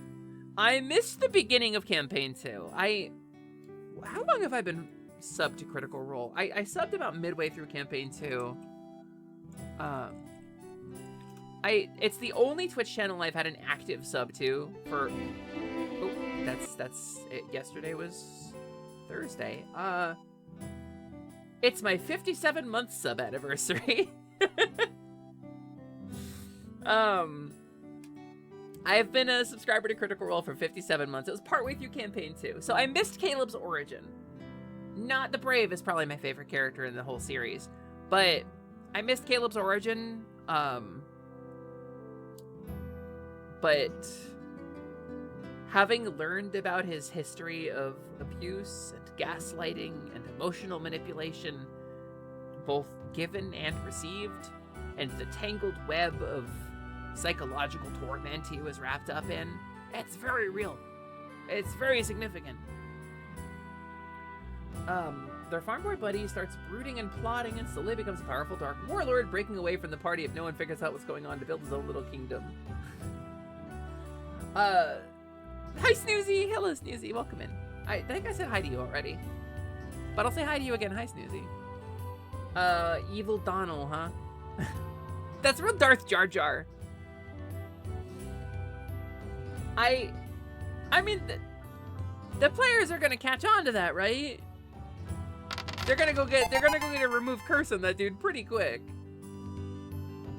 Clocked out, you're ready to... I get you, Click Flint. It is late, dude. You're just clocking out. Jeez. There were some really good moments, like when Caleb decided to shave for the first time because he wasn't hating on himself as much. I will say, Critical Role sometimes gives me a 2-hour-long scene where the characters describe their drink orders in muted voices and kind of phone it in, and that shit bores me to tears and I fall asleep. And sometimes they give me, this is my first time liking what I see in the mirror enough to take care of it a little bit, and that's like a huge, tremendous emotional beat. And you really got to get through the... I watch a lot of animatics. It's hard to watch Crit Role. I have Critical Role pajamas. And to be so clear, I love Critical Role. I love those people. I think the animated series is the best way to watch it. That might be a small gesture, but when you're down, that's big. That's a huge thing. Hope it wasn't a long day at the Long Day Factory. It was a long day at the Long Day Factory, Click Flint. Also, hi, Fake Nudes. Hello, welcome in. It's nice to see you. Donald Darko, nice, would even delve into necromancy to realize his fool's dream of marrying a particular princess he'd seen in an old book, realizing his dream in a dark and twisted way. Or the players realize the helmet of truth fucked him up and you have to rewrite this. Yeah, so the minute he starts acting sus, we beat him up, tie him down, and detect magic. And the minute we find out that our beloved farm boy has been cursed, we disrupt all of our plans to go to town to get him a remove curse. I love the idea. I will devil's advocate this. And I will say, it's gonna be difficult to involve the players in that without having them immediately try to stop it. You gotta think about the player's experience here. You've written a cool story, but they don't get to see any of it if they don't catch on. And if they do catch on, then the story ends. So, like... I think if you're gonna weave it that way, you gotta have the dude teleport away. You gotta give him more than just the Helm of Opposite Alignment, some book item, right? You gotta give him a chipper and bright disposition by day that perhaps delves into the sinister occasionally, and the players will laugh it off, but then they start seeing signs. You know, enemies of the party turn up dead mysteriously, like here's one of the bandits who tried to rob the party, and they find him, like, gutted and stuck to a spike, you know, in their path ahead of them, with no explanation as to why, you know? Or, like, the bartender, and, like, increasingly evil acts. The bartender who overcharged them or watered down their drinks, you know? The musician who spurned them at the gala, turning up dead, right? You start giving them the pieces to assemble the story, right? I think you could do a lot with that. But you gotta find a way the players can participate in it. Or you're just telling a story to yourself and forgetting about the players. Get through this. Summons a hole that has a mesh screen so you can't fall in. I'm very small.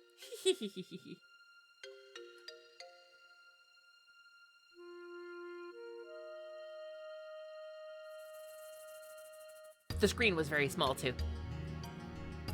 You dropped on campaign 3 precisely because of that. Yeah, I did not like Campaign 3. I didn't like the characters. I didn't like the setting. I just... There's very little I like about Campaign 3. It's the campaign that gave Sam Riegel throat cancer. Sometimes players ordering food is incredible. See Evantris and asking for sauces, but it isn't always going to be that way. No, sometimes you need like a soft RP moment to like sell a scene. But if you're putting on a show, probably don't spend an hour and 40 minutes in the bar talking about your drink order in casual tones. Like, probably you gotta be putting on a show.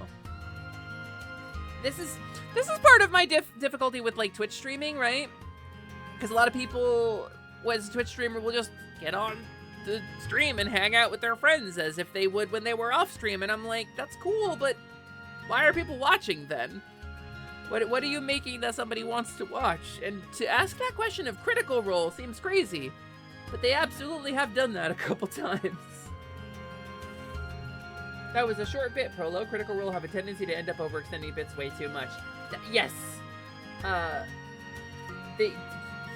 Comedy has a beginning, a middle, and an end, right? Kind of like a human warrior suddenly changing her entire attitude and talk about how free she is. Hey, listen. He'd have to be very subtle about his CG to LE turn and eventually try to manipulate the party too.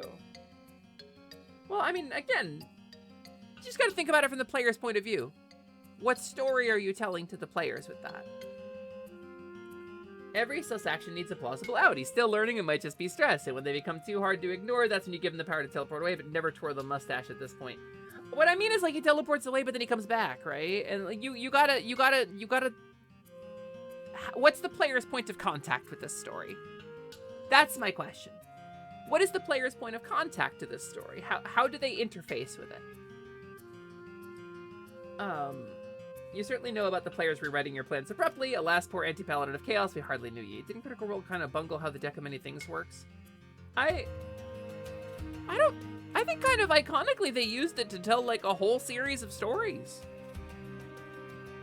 I don't think anything was bungled about it.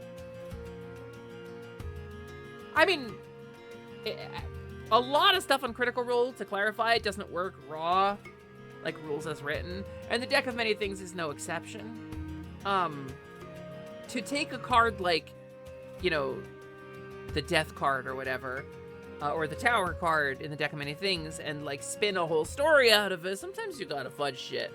I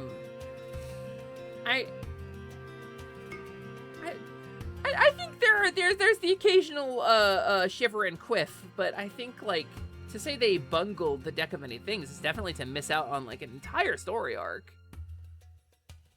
I don't think that got bungled, no. And again, I'm critical of Critical Role, but like I don't think that's true. Anyway, TTRPG stuff is my jam, and I like it, and I like talking about it. They did use it to great effect, but I thought the deck had a limited number of draws you declare first, then it disappears, but it's probably better this way. Again, that's like a really... I think as a GM, it's your job to decide what's interesting and what sucks. And if you're gonna include the deck of many things in your game, like... if it just fucking vanishes after the first player uses it, and you don't want it to, say that it doesn't vanish. Also, hi LMD, hello, it's a fairy. It's true. It's true, it's me. It's one whole fairies. You love TTRPG stuff? You want to play more of them? I so want to play more TTRPG stuff that I ran an impromptu game yesterday on a system I didn't know with players who didn't know they were playing a game until 20 minutes prior. And it's just what you do. That's where you let some world build come into play. That overzealous faction of Knights/Paladins gets a new leader, and their actions get more gray and helps some people. But again, gray, surprise, it's Donnie. That sounds like a homebrew, not a bungle. So I think Critical Role, with regards to their with regards to like rules as written, have always kind of been a rule of cool group. How many things can you roll insight for? Because, and Dimension 20 does this too. I think, like, they've always been very rule of cool, and I think you really see this in Daggerheart, in the design philosophy of Daggerheart. I think they're more concerned about the story than following the rules as written.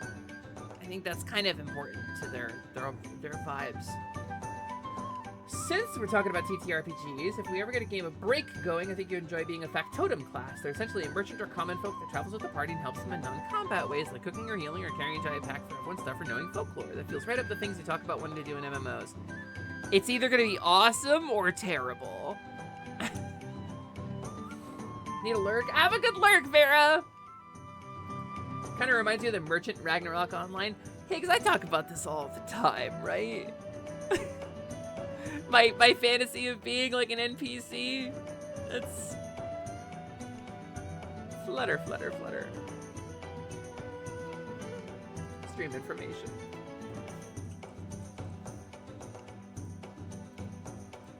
I'm Sally Charms, and I like video game when it old.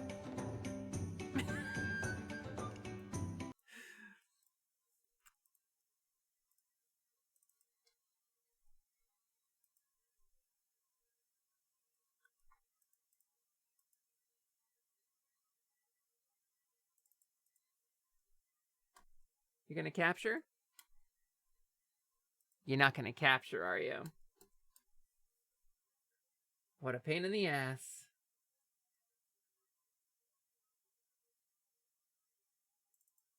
Timicus for the gamicus. I'll just do it this way.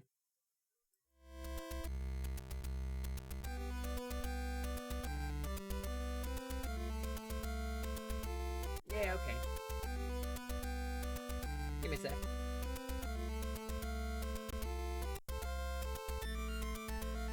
I have to do it like the old way that I used to do it.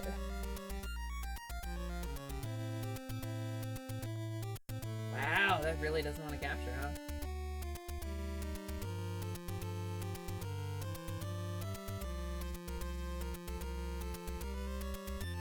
This is the right one, right?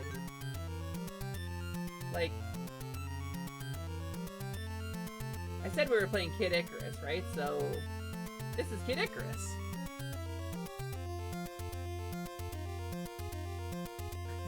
Let me have a sip.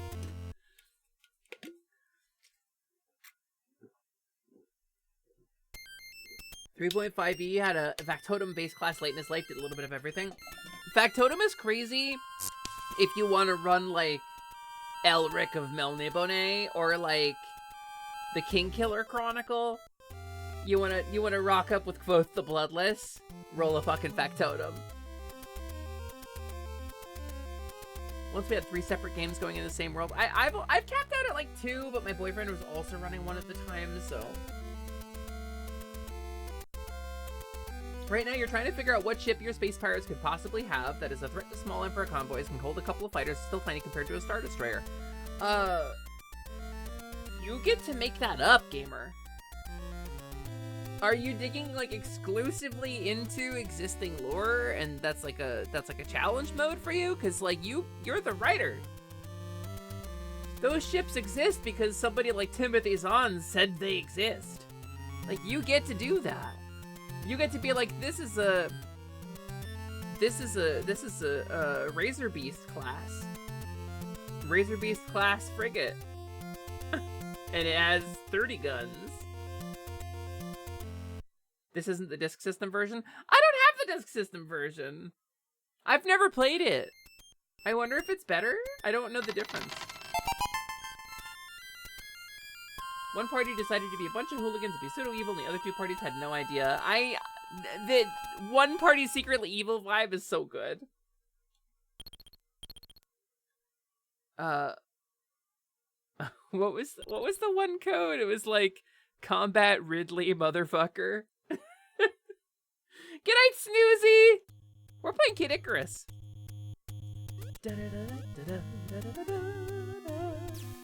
Oh, I'm immediately taking damage. I was trying to zoom.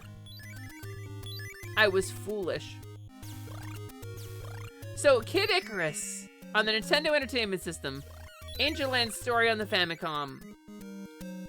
kind of this game is legendarily difficult until you get past the first level. But the first level is like a real trial by fire.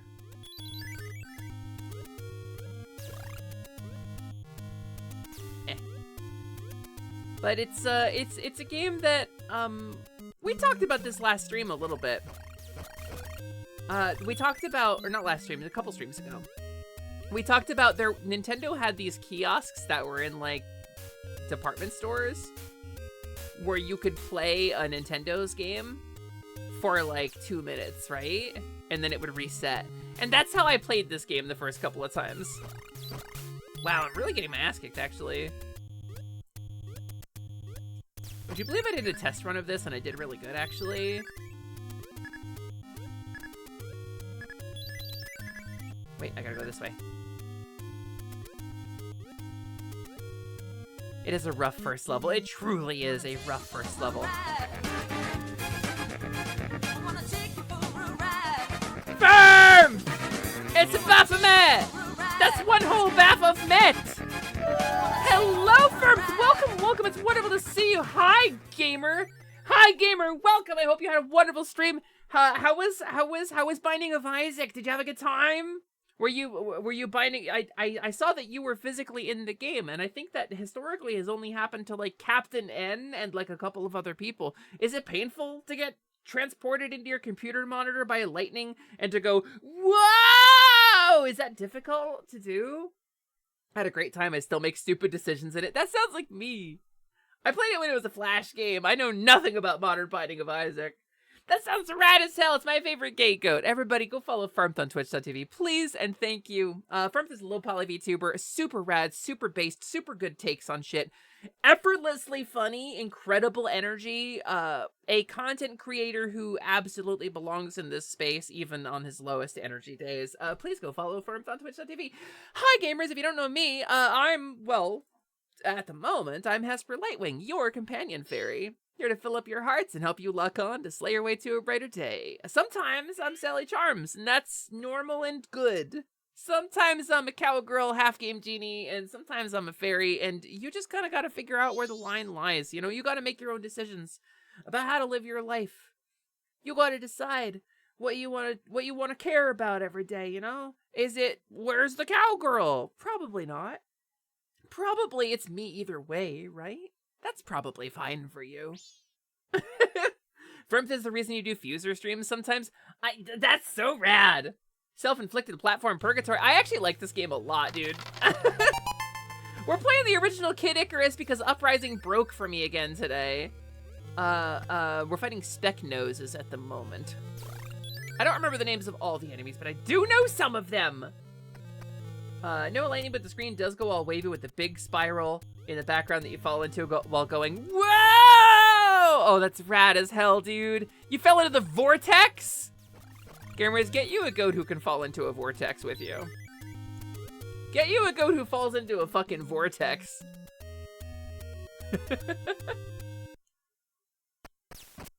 Okay, and it's gonna be, wait, hold on. Ah, damn it. Whatever, it's just 3 hammers. Sorry that Uprising broke on you. It broke upon the quality of my streams.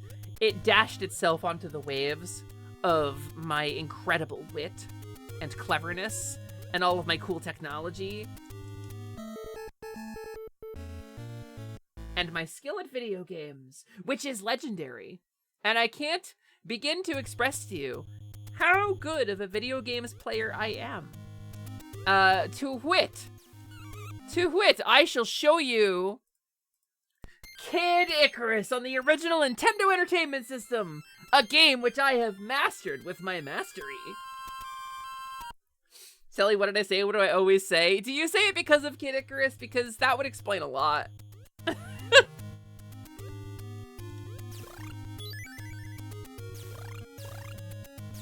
Oh, sorry, buddy. Were you falling off the bricks to try to bite me in my face? Too bad. I shooted you in yours. Watch out. This kid is Icarus. Oz, you finally got to see me fall in for real. That's crazy.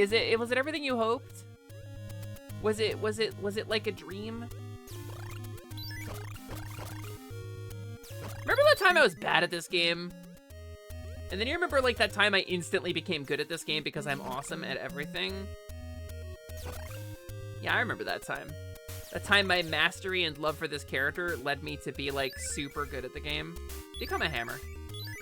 Moderators, make this guy a hammer. Moderators, I feel like breaking open some Centaurian statues later in the game. Make this guy a hammer. By the way, Game Grumps played this recently, and they didn't open any of the fucking statues, and they were like, what's the hammer for? I don't know, I guess let's keep going. And they didn't open any of the fucking Centurion statues, and it drives me insane. They could have had so much of allies for the Twin Bellows fight, but they didn't do it. They did that, and it bothers me. Remember when Sally got the hammer? Moderators, you remember that time? Hi, Reaper. So you can kill these dudes, incidentally.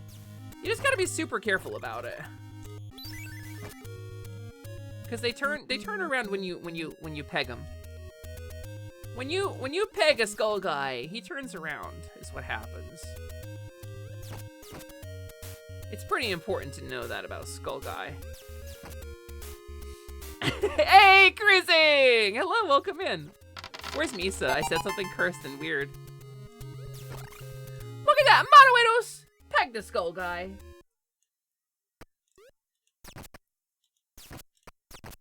So you can break these until you pull the Reaper.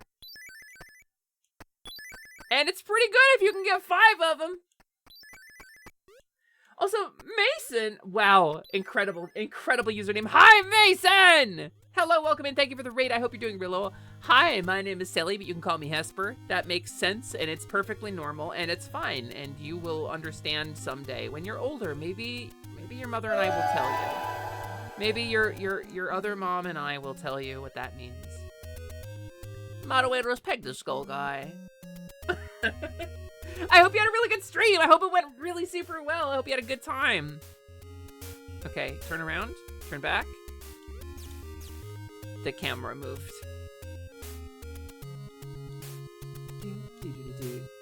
I thought this was Uprising, still good.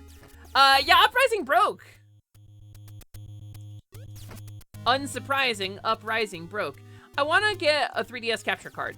I want to have one of those installed. And if you all go over to twitch.tv/arcadearia, our tech guy in Positivity, you can follow him and find a link to his throne where you can buy him stuff to fix my 3DS. But you know, buy it because I want it, not because he wants it.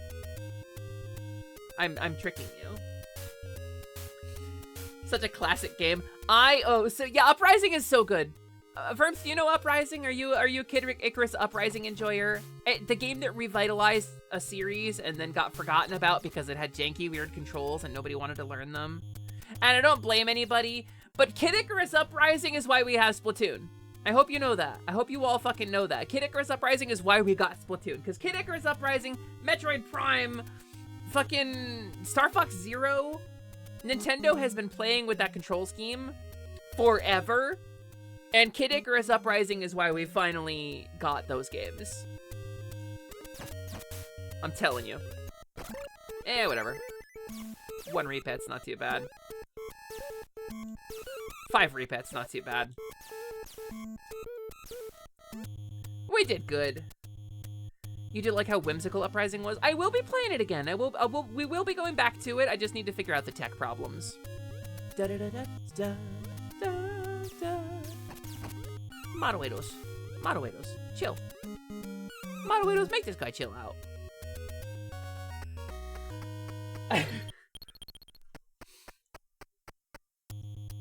Peg the Skull Guy is the secret ending to the Papyrus date route. You take that back. Papyrus is asexual king. He doesn't know what sex is. He thinks it's some kind of ancient Greek measuring device for finding the length of a saw blade. I died. Did you have the Game Boy Kid Icarus game? I did not. I didn't know it existed until I was in like my 20s. Of Myths and Monsters. I've never played it. It's a thing I would play. I think especially if it had Game Boy Color support, right? All right, let's watch this. Oh, she's cracked. Oh, she's beautiful and graceful. Oh, she's so strong. That kid is so Icarus. Boop, boop. Oh, come on. Don't do that. Ow! Myths and Monsters is on the Switch. Yeah, somebody was telling me that recently, that I could go onto my Nintendo Switch Online games online for Nintendo Game Boy Online Switch and play Kid Icarus of Myths and Monsters, which I have not ever played before. And I think I will at some point. I think we will definitely go and do that, probably on stream. Boop, boop. Bye, Speck Noses. Whoa, she's Icarusing out! Dooba-doo-boo. Ba-ba-da-ba-ba-ba. The music for this is so memorable. Remember those, like, game dev videos I showed of, like, what I was doing before I was a VTuber? Y'all remember those? Y'all remember when I used the music from this game for a 2D prototype? Y'all remember that?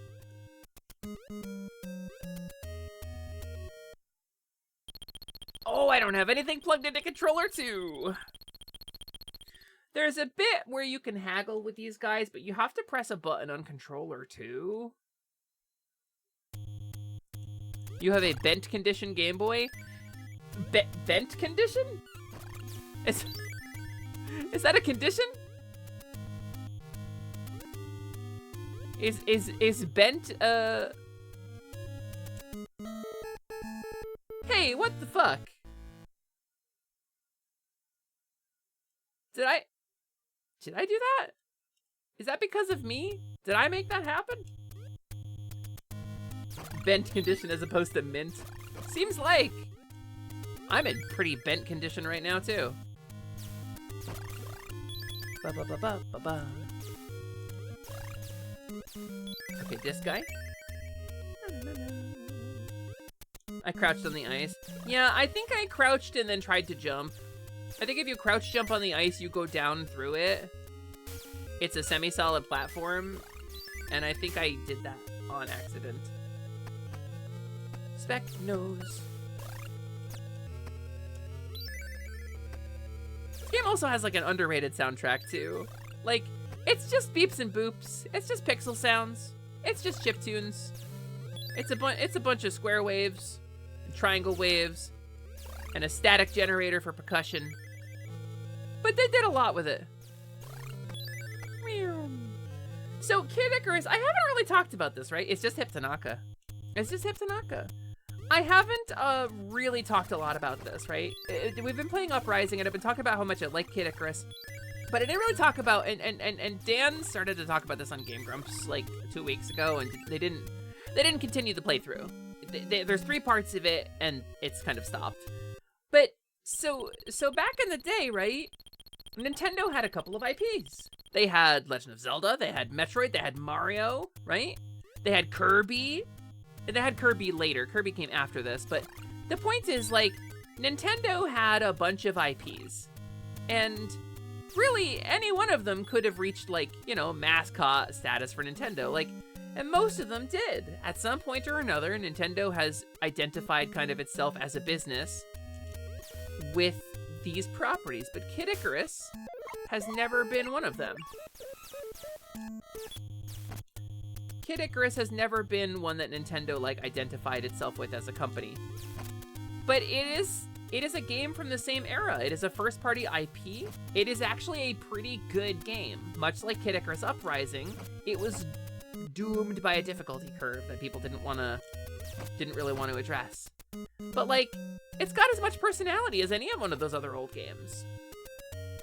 It's just they didn't do much with it. But there's a timeline. Because Pit was in media, right? Pit was in Nintendo media. He was in comics. He was referenced in Nintendo Power. He was in Captain N. Like they didn't make, like, toys of Pit. And he didn't show up in, like, the Mario Galaxy movie or anything. But Kid Icarus does, by the way. Mario is playing this in the Super Mario movie.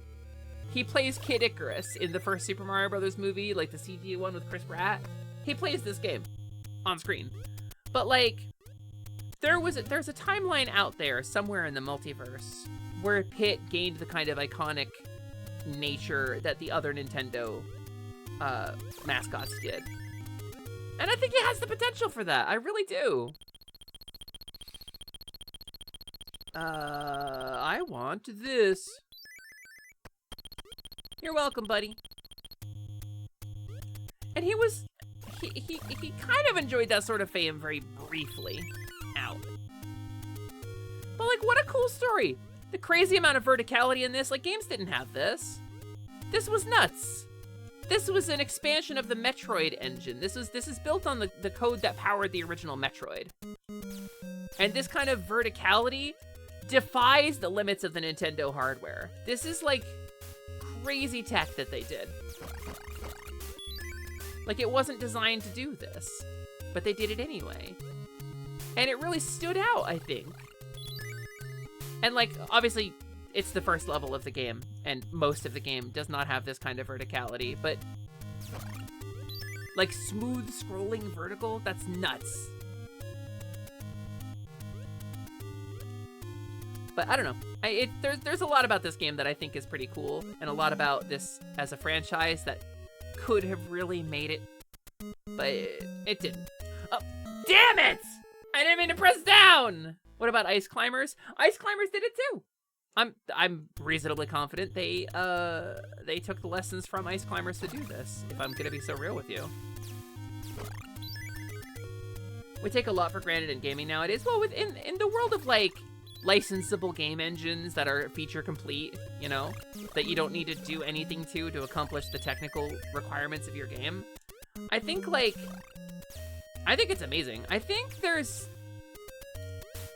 how do I say this? Like without sounding like a snoot, right? How do I say this without sounding fucking snooty?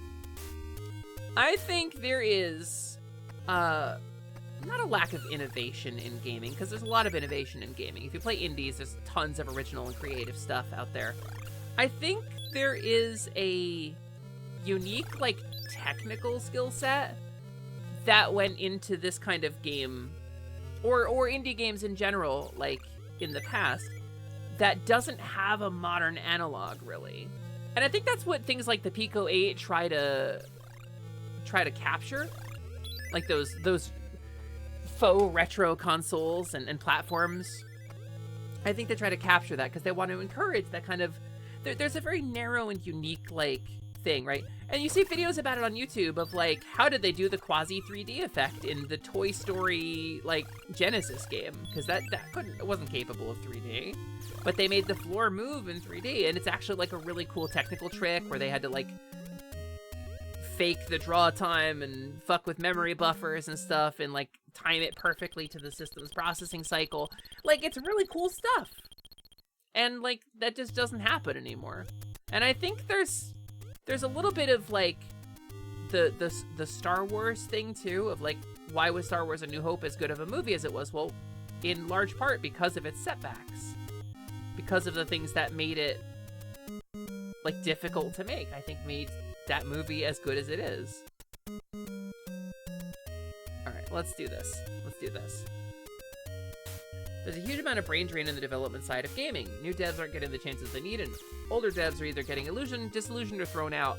In the wake of what happened at fucking Microsoft, the insanity that is going on in the games industry, it's so upsetting to me, genuinely. As somebody who wanted to be a game dev, there's a version of me that went down that path instead of the path I went in my life, and I hate saying I'm glad I didn't.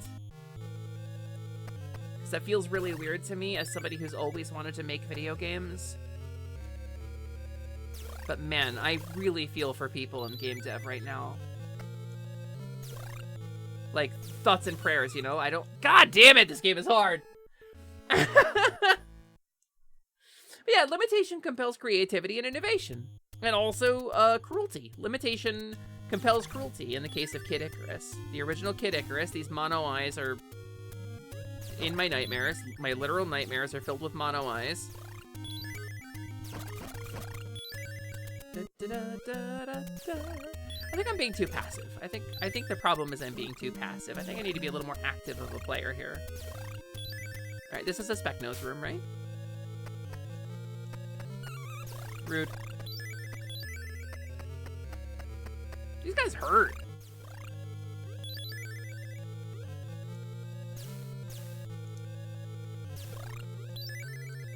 Boop.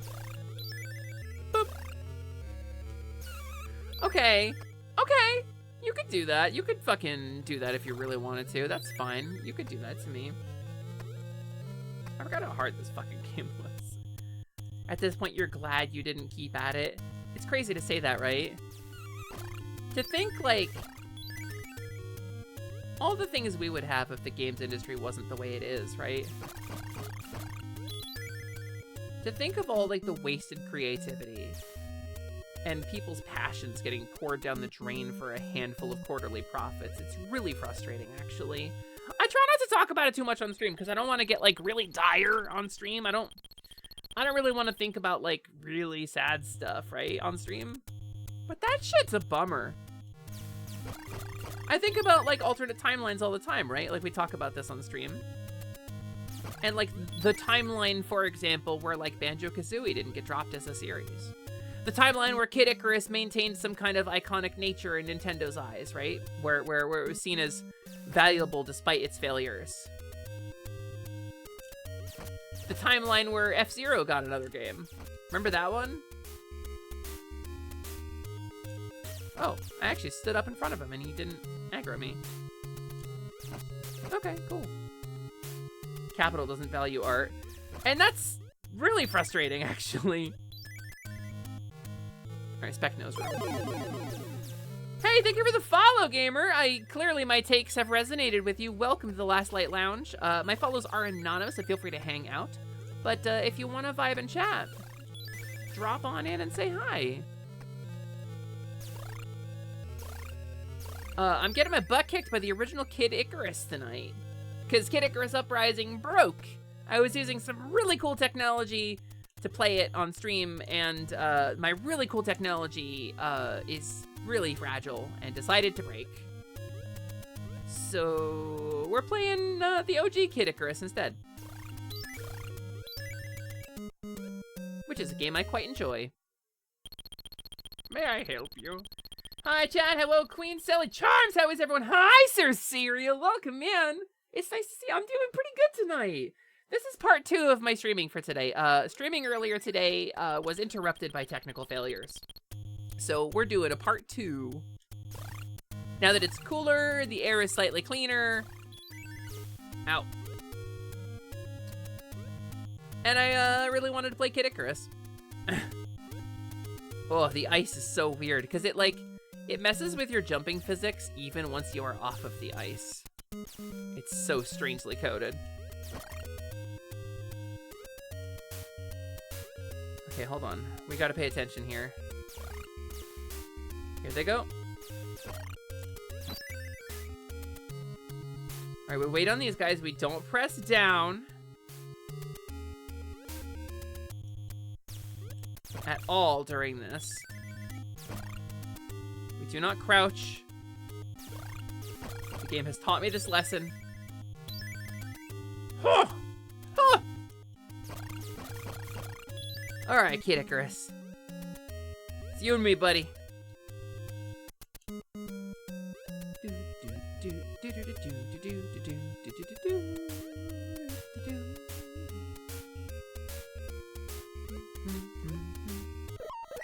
Rude.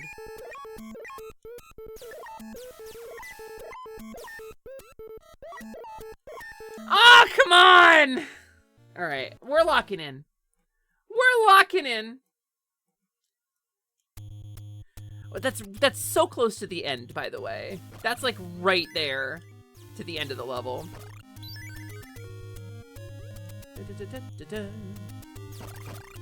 Also, I'm cranky today because I'm not eating enough. My diet is a little bit more restrictive than it was, and I'm exercising more than I have been, so I'm pretty hungry. And so we took a break from streaming earlier because I was getting crabby.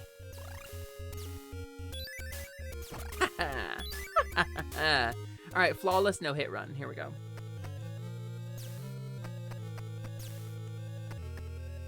All right, one of these guys swoops the hell down, right? Did the scary guy go off the screen to the left and then not show up? Huh? No hit run. Hugs for Silly. Hugs for Higgs. Huggles. I want you to know, Higgs, by the way, this is an interesting thing to think about, right? But like, and I don't know if it means anything. I don't know if it's just kind of like me, like making small talk with you. I remember a time when I had your name, your username stuck in my head and I couldn't remember what it was. Like, I had seen your name in like Dolly's chat, but I hadn't really like met you. Or Slug's chat, maybe? And I remember thinking like it was a pleasant combination of letters. But it got stuck in my head. So those eyeballs look like Knuckles' head. Those are mono eyes. Ooh, I got really jammed in there, huh? That's called a mono eye, Naka. Also, how you doing, Naka? Welcome in. It's nice to see you. Hi, hi, hi. I wanna take the ride. I wanna take the ride. Glotto, glow stick, glam rock, Glumption. Hello and welcome in. Wonderful, wonderful friends. Hi, Glottal. How was your stream? Did you have fun? Are you waddling in? Were you doing art today? What was the vibe? I know you're doing art fight this month, right? What's kind of the situation? Tell me about it. Paint me a word picture, please. Gamers, please go follow Glottal. Glottal is amazing. They're super cool. They're a really talented artist. They really make amazing stuff. And we're playing Kid Icarus today. It's not Uprising. It hasn't uprisen yet at this point in the series, but not for lack of trying. We did try that earlier today. Stream was amazing. You played a game for the non-binary coded games event on Steam. Today was Sorry We're Closed, which is which is amazing. There's a non-binary coded games event? That's incredible, actually. I love that. That's rad as hell, Glottal. Well, I hope you had a really good time. I hope you had a lot of fun. Hi, gamers. Let me battle some spec noses real quick, and then I will. They are going off the left side of the screen and vanishing. I didn't know they could do that.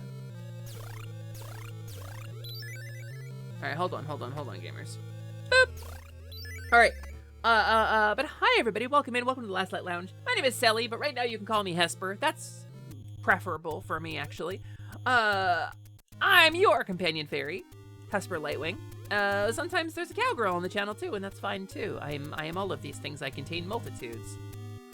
And right now we're playing a little Kid Icarus, the OG. And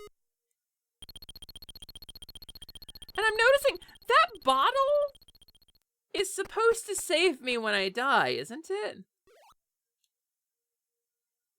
I thought the bottle was supposed to fill up my life when I die, but it doesn't appear to be doing that. Or maybe I've been using it up and not realizing it. Well, we're currently escaping the underworld as Pit, so that he can go save his girlfriend, Palutna, who is not actually his girlfriend, but she does kiss him as a reward at the end of this. Can you imagine your kisses being seen as a reward for like a plucky young hero? What a vibe, right? What an energy. Why are these enemies Groucho noses? Excuse me, they're called spec noses because they have spectacles and noses. They're very descriptive, you see. All right, I'm gonna die if I am not careful. Da-da-da-da-da-da.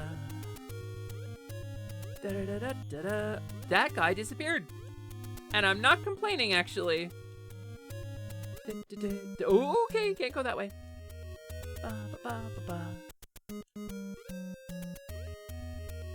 All right, we've made it this far. Yeah, there's no button I can press on the screen that... Oh, that sucks, actually. Oh, Pit. That's why your name is Pit, isn't it?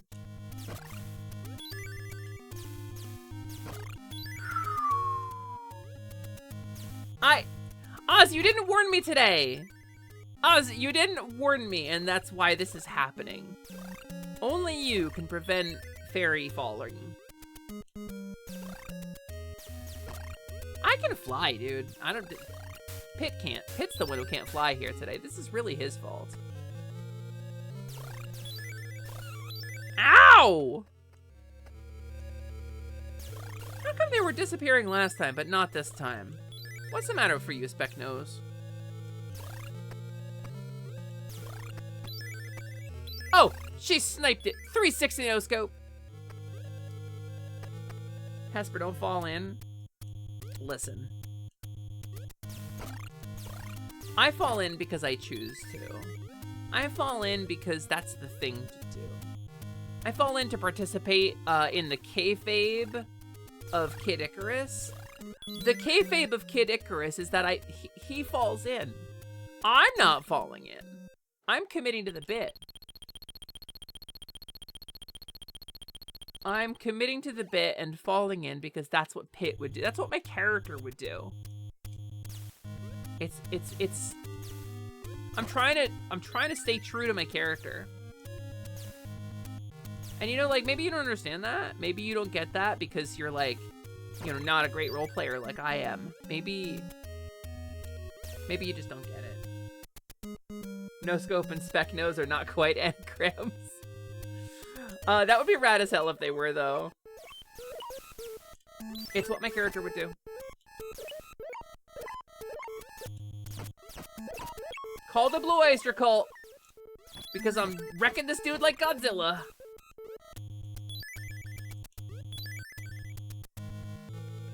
I think you just never heed my warning. Is something you will soon regret. That is the most ominous shit you've ever said to me, Oz. Oswald McFly, that is ominous. What does that mean?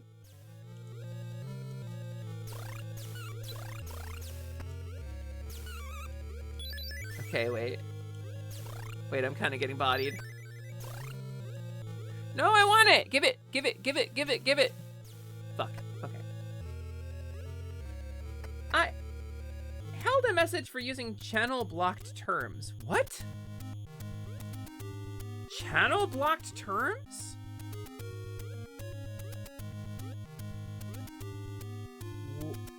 What? I'm so confident that isn't in my blocked terms list. Why would that be a blocked term?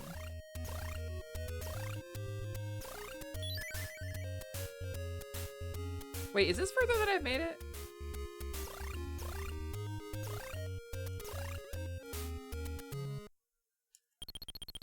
Okay, we're gonna get the bottle again. And we're just gonna do better. Much like a YouTuber post apology, 15 we're months gonna do of pitting better. Icaruses. Thank you for the everything, Sally. Glass, thank you so much for the sub. Thank you for giving us up to Hot Cowgirl Summer. Thanks for helping with the fundraiser. I really appreciate you. Thanks for adding more time to the timer. Thanks for giving me a longer purgatory in which to exist. Sally, this isn't platform purgatory. No, you're right, Magna. You're so right. It is almost Saturday, though. Oh, she's beautiful and amazing. Oh, she's graceful. Oh, she's powerful. She has seen through their ruse. Their tricks mean nothing to her. Stop, don't trick me!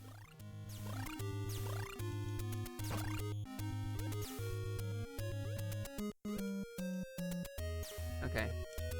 Huh. That dude tricked me so hard he disappeared. In which to exist implies you stop existing as soon as the timer hits 0. Yeah, I'm graduating when the timer hits 0, gamer. It's my final fantasy. If this one's not successful, I won't make any more. I will stop streaming the minute that timer hits 0. Ba-ba-ba-ba-ba-ba. You will never go back to your Tuesday, Thursday, Saturday schedule at that rate. No! I'll disappear! I will disappear. Dis-a-fucking-peer. That's rude. That's rude to put the fire guy there. Octopus guys. Oh, that means we're close. Glad you came, Pit. Here, take this. Yay! Better arrows! I feel like I should save state. There will be 16 versions of Selly. There's just one, and she's the victorious fairy Hesper Lightwing. Sugar-da-doo, sugar-da-doo. It's because I'm awesome, actually. When I pay attention and lock in, I can do anything. I can do anything my heart desires. I could have played Kickarus Plus or whatever, too, on, like, the Nintendo Switch Online games. But I chose to play this one instead, because I'm awesome. Oh, it did work! The bottle worked this time! That's unexpected and strange. Can you endure this harsh training? Oh, no, it's just more spec noses. Where's the trial of fucking Zeus or whatever it is? I guess there isn't one that I've missed. I haven't missed any doors. Yeah! Imagine existing at a time we still don't really know what video games are and trying to come up with monster designs. They're creative, they're colorful, they're fun. They're vaguely Greek mythology adjacent.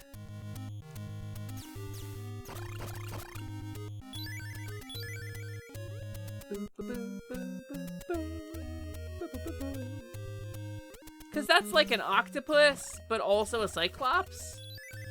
It's called a mono-eye, but it's like vaguely mythology adjacent. It's mythology flavored. May I help you?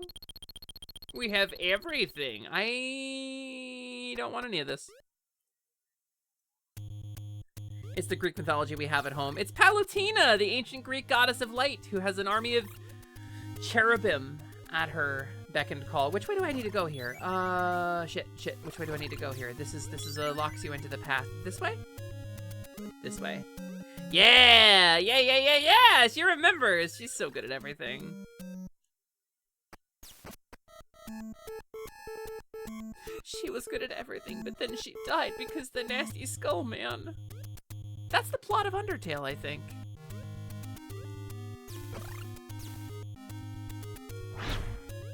Farla! Oh no, just kidding. I can do that on a fairy, Magna. Fairies are faster. Cows are slow. Fairies are fast.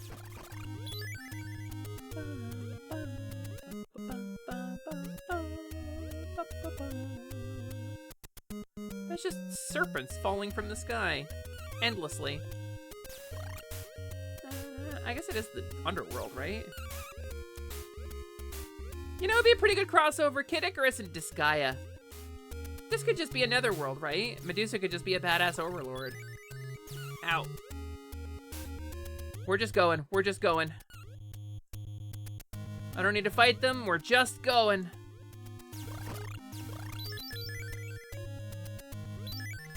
Alright, here goes. We're so close. I don't need the hammers, I need to exit. Ouch. Ouch. Come on. Is this the trial? Nope, okay. It's a shop. It's a bad shop. That sounds like a nightmare you had once. What, Kid Icarus and Disgaea? Oh my god, that was almost a nightmare right there. I wonder if these guys stop spawning if there's like them on screen already. Nope. Okay, hold on. Hold on. Stop. Chill. Hold on. Gamer, I need you to relax. Gamer, you're at a 10. I need you at a not throwing snakes at me.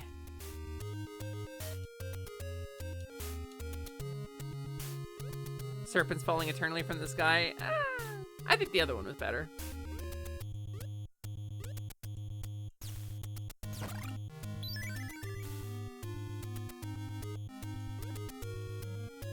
Do I get a medal for that dodge? Are you kidding me? That's Metal Gear That's Metal Gear Kid Icarus. You know what? I'm gonna die here. Doesn't matter. That dodge was fucking glorious. That was amazing. And you know it. Back to 1. Da-da-da-da-da-da. See what I mean? This game is pretty legendarily difficult. So, Uprising didn't succeed because of the weird control scheme. Wait, why am I in first person? I was trying to pull out a bomb. I'm telling you, dude, you gotta get the actual controller with like real buttons. You can't think you're gonna bind the control stick to 4 directional buttons and it's gonna be the same. You can't do that. Also, you hit 2 buttons. If you're in first person and getting fairy advice, you know what? Take me now. Sweet mercy. Merciful death, take me now. Please, Specknose! I'm yours! Oh my god, I had extra. I do like this game has an autosave, basically, which is really cool of them, actually, which is something that games didn't really do. You had a stored cutscene. Did you wrong warp here? Oh, did you mean to go to Dolly's stream, but you wrong warped? That's crazy. I wrong warped into 2026. Really? I think that's pretty valid, actually. Do you think we wrong warped, gamers? Do you think we, like, triggered, like, a bad scenario?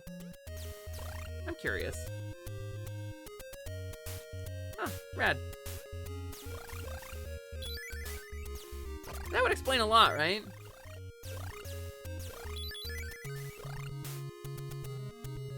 You desire a recomp of Uprising? Listen, if the recomp crew could get on Uprising, please. Frankly, I want them to make it with tilt controls. I want them to take the Splatoon controls and give us Kid Icarus Uprising that controls like Splatoon. I think that's all you gotta do. I think that keeps true to the spirit of Kid Icarus Uprising and its jank weird control scheme. And I think it would map 1-to-1 to the control scheme of Kid Icarus Uprising. I think you could just copy the inputs over between one and the other, and it would work fine. Can I? No, I can't.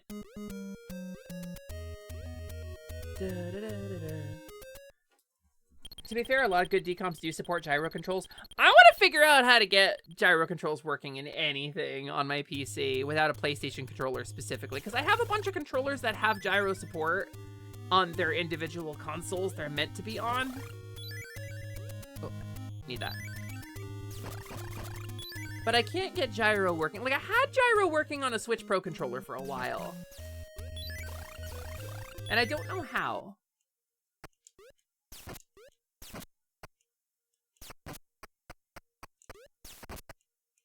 Yeah, that's pretty cool. I'll take it.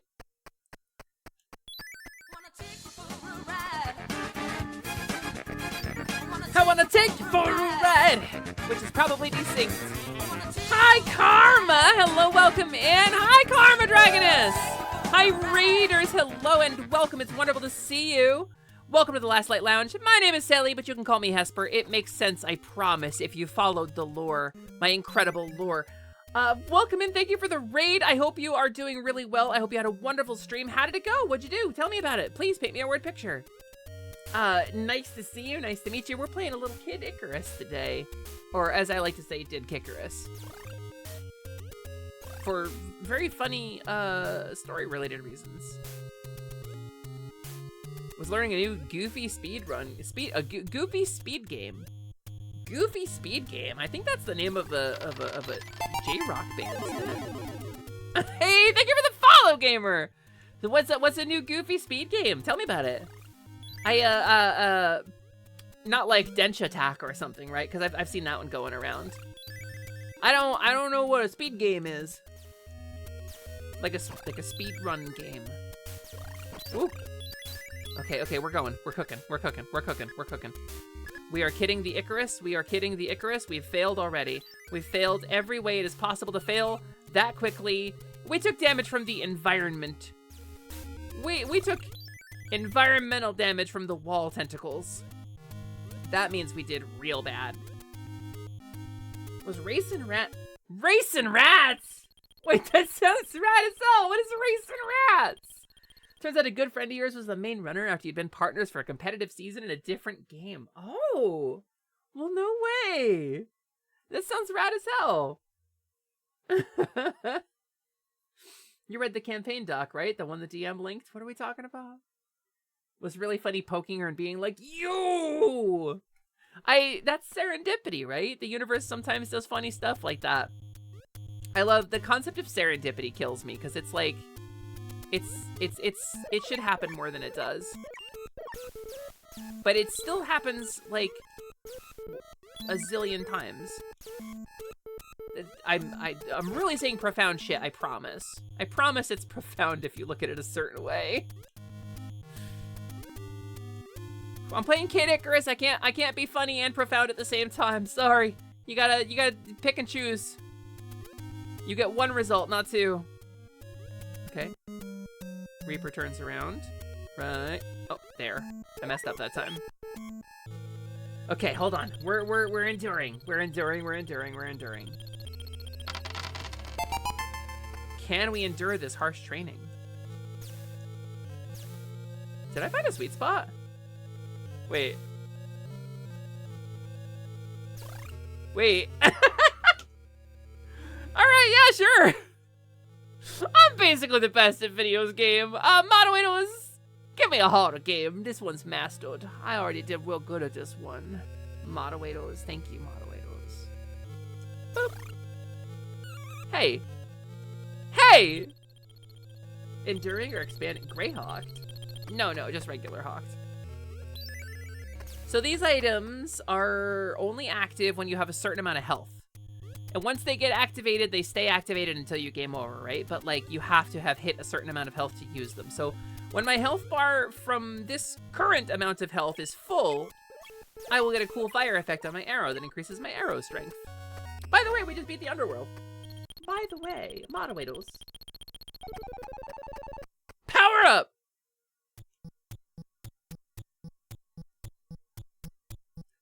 One in chat if you've ever made it this far in Kid Icarus.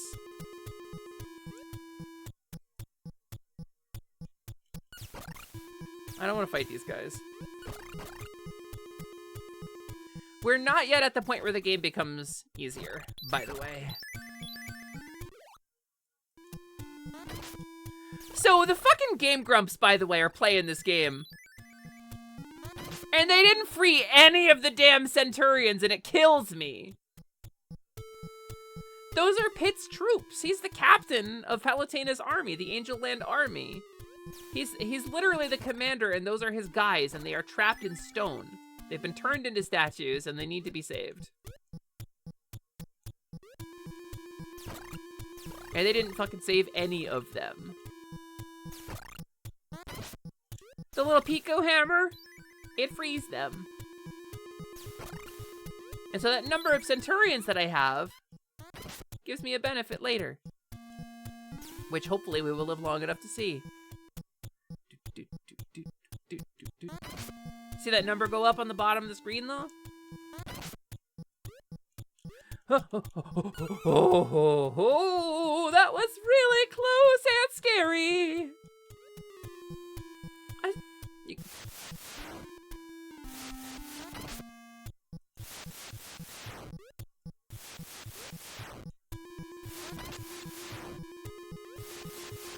Alright, I think I can't do anything here.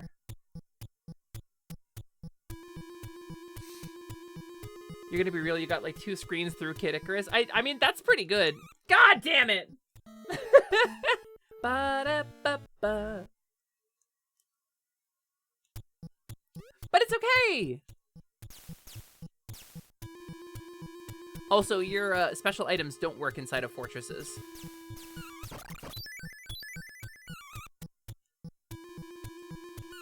Jeez.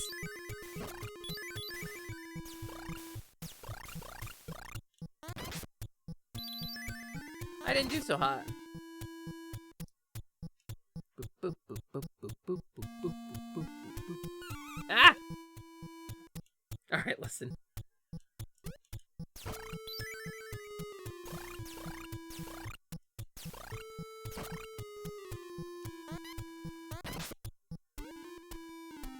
Alright, we're locked in.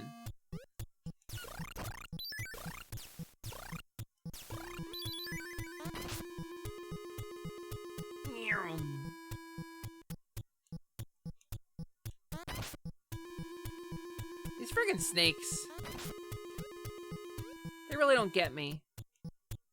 They really don't feel me. They really don't understand me. Got lost here. Yeah, so it's a labyrinth. It is a labyrinth for sure. Let's let it spawn 4 snakes, and then it won't spawn any more snakes.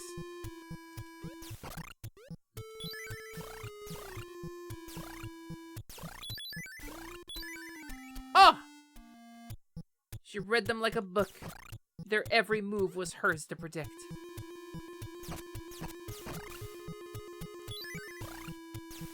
Stop.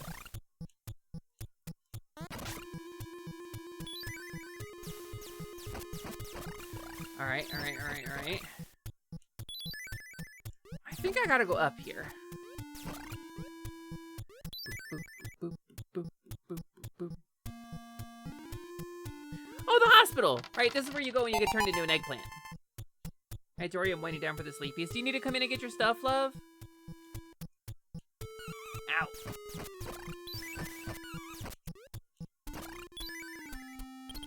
What does the pencil do?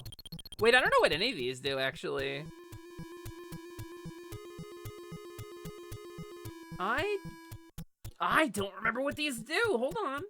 No, that wouldn't be super disruptive at all, love. Please, come in and get your stuff. Kid Icarus items.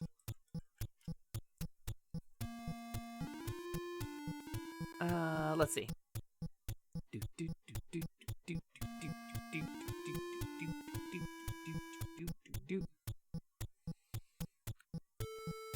Credit card. I wanna take you for a ride.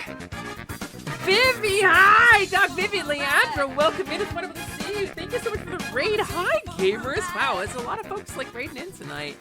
Hello and welcome. It's wonderful to see you. Hi, gamers. I am Sally, but you can call me Hesper. It makes a lot of sense if you know my lore. Welcome in. Thank you for the raid. How was your stream? Did you have fun? Did you kick ass? What'd you get up to? Tell me about it, please. We're playing Kid Icarus tonight, the OG, and I, unlike certain Let's Players, am freeing the Centurions from captivity. Check sheet. Map of the current fortress. Flaming torch shows Pit's location on the check sheet. Okay, so it's just the map and the compass. Compass.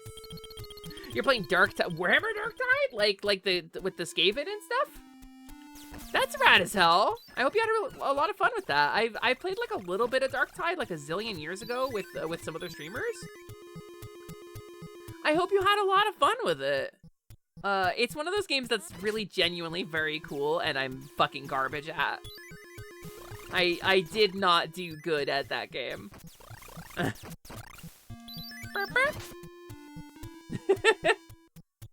Same.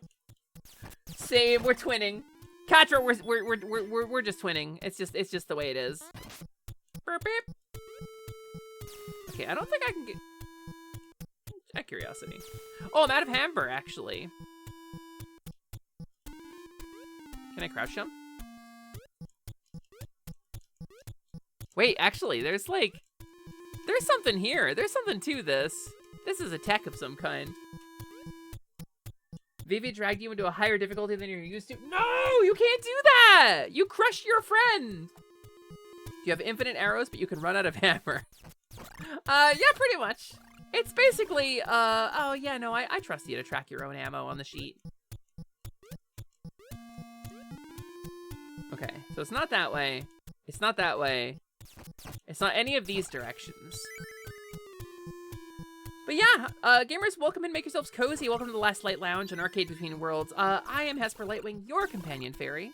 And I'm currently playing some Kid Icarus because I love you. And this way you don't have to. Look at these buggo boys. Look at these bugoids. Ooh, this is the way we gotta go. This the way. This the way. It's what that famous John DeLorean man says. He says, this the way. That's what he means when he says it. Okay. Okay, new area. This way. Eggplant wizard! I immediately turned into an eggplant and fucking died. I immediately got cursed! I'm a moron! I'm sorry! So you can't fight the boss as an eggplant.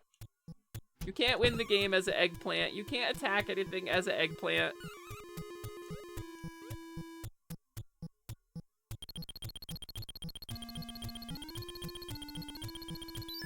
Thanks. Whoa. Close. Alright. You never understood why they're called eggplants in the US because when they are babies, which is the only way the original people who purchased them for importing saw them, they are small and white and round. They never saw the completely grown crop. They only brought saplings across the ocean to the United States. So they translated them as eggplants, yes. The rest of the world calls them aubergine. We call them eggplants specifically because their baby form looked like an egg. Brother, you need to chill. Brother, you need to relax.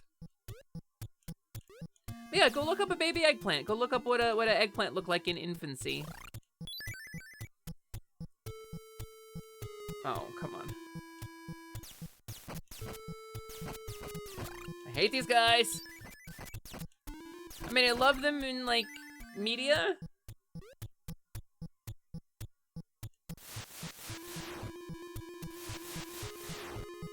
Down this way? This feels like I went the wrong way. Somehow this feels like this is a trap. Like, this is not a way I need to go. No!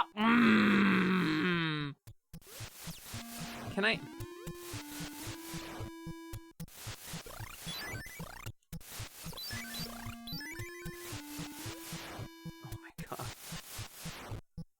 Alright. Alright. Here we go. Here we'll go back around. Eggplant Wizard should have been in God of War. Yeah, do you think Kratos would kill Palutena? He would, right? Because, like, she's flawed, you know? Because she admits that she's flawed in the game, right? In Uprising. She talks about that she's flawed and her, like, Goddess of Light routine only works, like, when humans believe in her and she makes mistakes and needs forgiveness. Because she's fallible as a deity, which I really like about her as like a character design trait. Okay, wait, no. It's not that way. It's up from here.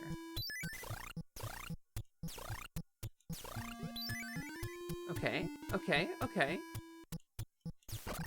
Baby aubergines look like fantasy plants. They kind of do, right?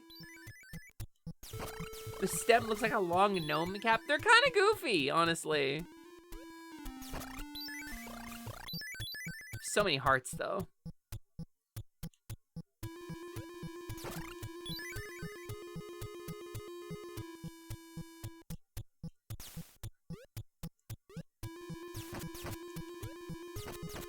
Okay. Okay, I wonder what's up from here, though. I haven't gone up here. And it's a little trickier to go up here. So what if I go up?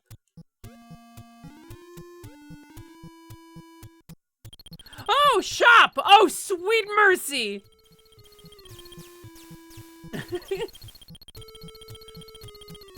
They're the kind of plant that shows up one time in episode 2 of an isekai as world-building detail, and that is like pages of X-rated media about. Wow, that dude sucks, actually. That dude almost completely fucked me. Almost completely fucked my whole speed run. At least the arcs are kind of predictable and you can kind of like know where they're coming from, right? All right, go to the left. Oh, not here. All right, Happer, you climbing down? Go to the left. Go to the left, go to the left, go to the left, go to the left. Huh. It's okay, it's okay, it's okay, we had health. Oh, baby. Boop, boop, boop, boop, boop, boop, boop. Down we go. Oh, baby, and I think we gotta go to the right to get to the boss. But there's a hot spring to the left. Oh, sweet baby.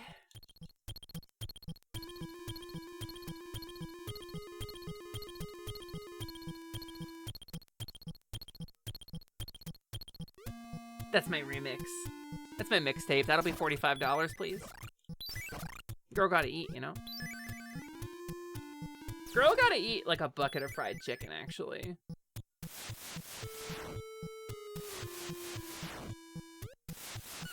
Ah! Boss time. No, not yet. Twin Bellows. Twin Bellows, where you at, buddy? Oh, shit. Sometimes we just take what we gotta take. Just Animus Onsen episode for morale. I mean, that does sound rad, but then we would put Chthonius in the wrong kind of water. Shit. Oh, I saw that was problems.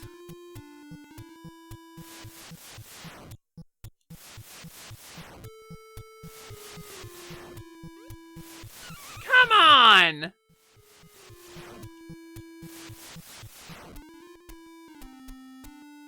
Where's the dog? Oh, here's the dog. So, I freed all those fucking Centurions. Which means now... Can I do this? Can I do this? Does this work for me? Maybe not with the Centurions out.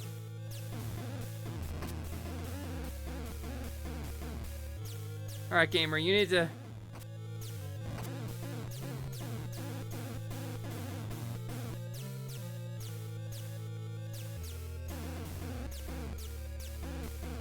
Come on. It's almost dead. Yeah! Twin Bellows down, baby! Sacred treasure got!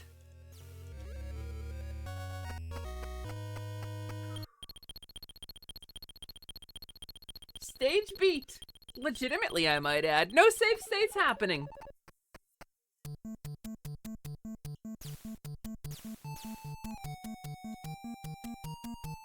You ready to actually hear a different song in Kid Icarus? Hesper-like game when it's old. You know how I like bass lines? But listen to this weird harmony that comes up in the next section.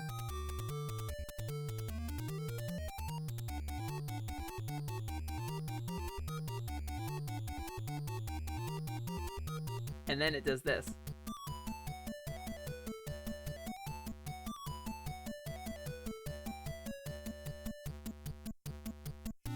And then it does this.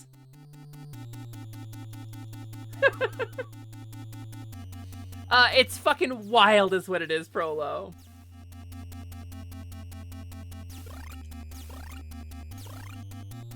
And then it loops.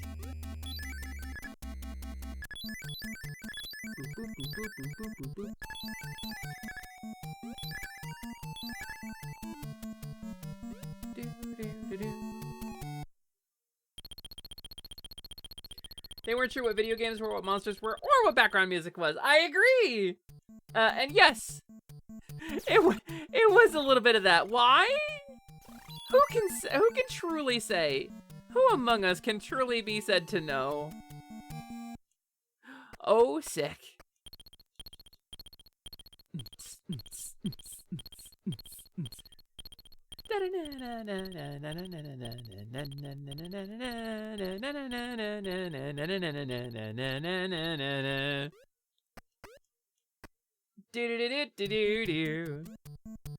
But yeah, no, so we're out of the hardest part of the game. The rest of this game, not as hard as the first level. It is way more traditional. Like, there's still challenge areas. But for the most part, like, you get more powerful as this game goes, and the level design is easier. The monster design is easier. Did you see, by the way, I'm firing 2 projectiles at once? This is kind of cool the way this works, because, like, the fireball is tied to the arrow, but the fireball hits separately. Metroid could never. Except it did, you know, with, like, the wave beam, but whatever.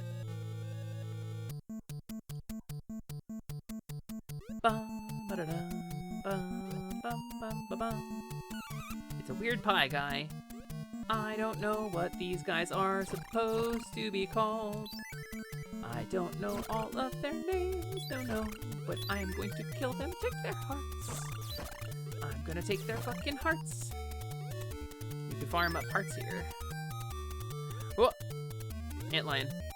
It's actually called something else. They're in Uprising, I don't remember what they're called.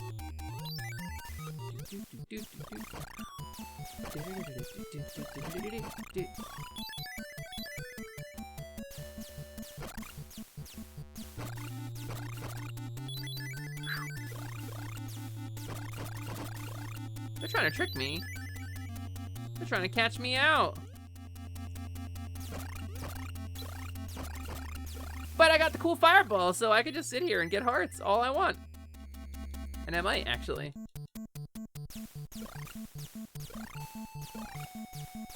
We had mono eyes, those are lots of teeth. They're called something, and I should know this, because, like, they make a big deal out of the enemy names in Uprising, which I really liked, and they do, like, say the names, you know? The pink bubbles are called Minos. No, I'm pretty sure that's the Minotaur. I don't know. Are they called Minos, really? I do like to know what the weird Nintendo enemies are called. They're Schwoovers or Spongles or whatever. I like Schwoovers.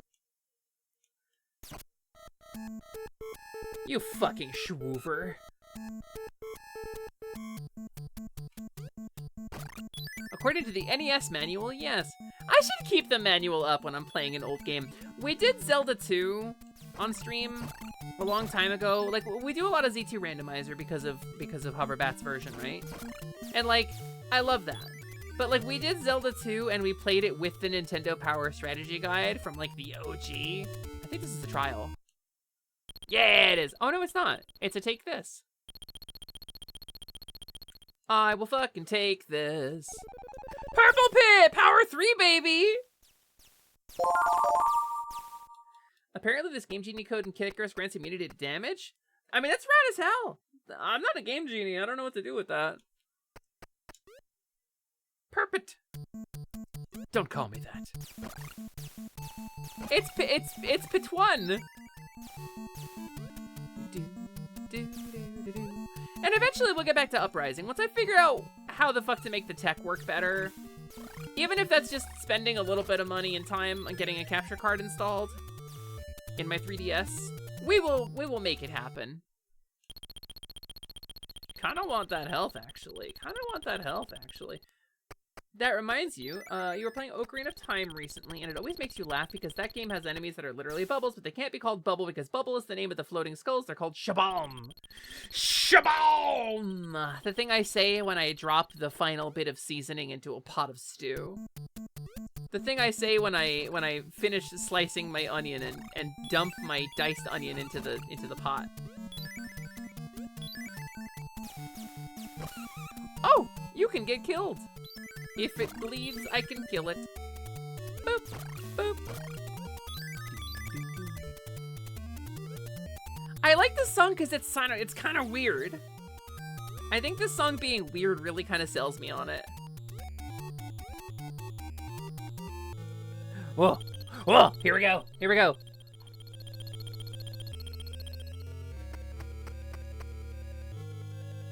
That's so harsh. This is the harshest fucking training. This is so dangerous. Can you imagine Zeus would put me through this? Can you imagine a Zeus?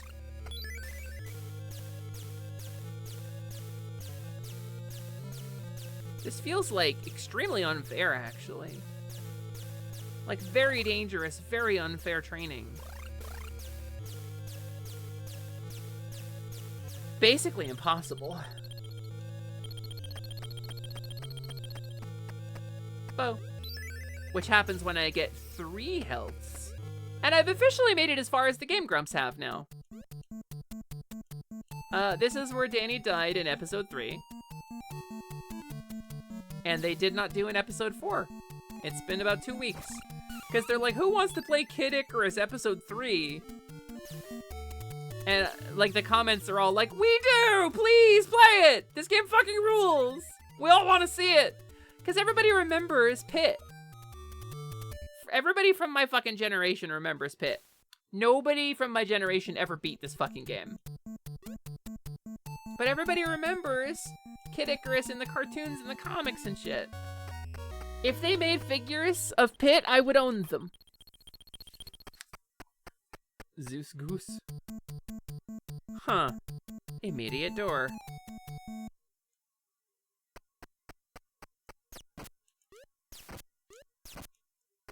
That one. Comes to minutes watched on the videos. I know. And you should never read the YouTube comments because we are awful. YouTube commenters are the fucking worst. You should never read the comments. Come on, Pit. Hold crouch for 6 seconds at the left cliff and the tornado will come carry you to Dracula's castle. It gets rough. I don't really post on YouTube. I don't like YouTube. I don't like the algorithm. I don't like the way YouTube works. I don't like making YouTube video content. I don't enjoy it. Feel like I could probably do a lot better as a streamer if I would figure out how to edit my shit down for YouTube, but... All right, I need the red crystal. You're right. You're right, Glass. You're so right. You're so real for that, actually. Another Specknose room? Okay. Basically, I'm fucking an unstoppable god of tiny angelic fury now. As opposed to being a tiny little fucking bottom who dies constantly and yells, I'm finished! I don't remember what's up with these rooms.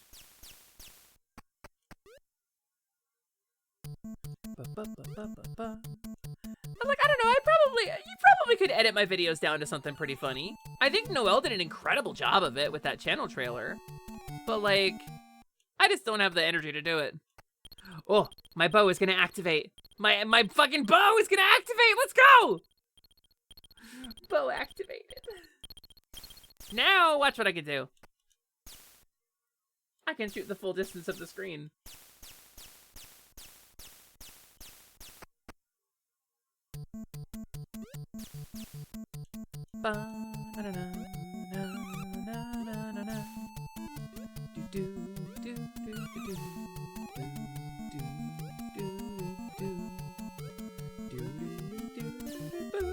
Oh shit, wait. Those guys steal your stuff. They stole my fucking bow! You motherfucker!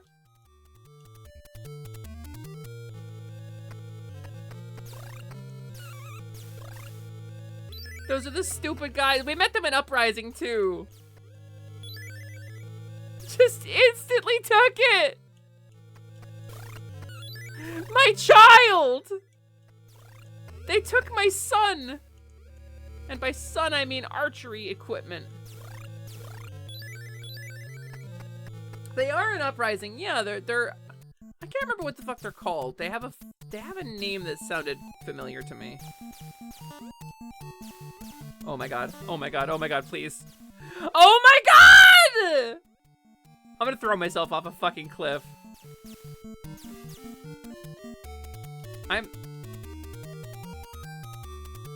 Can you... Plutons, can you get your shit back from them? I'm going in the drink, gamers.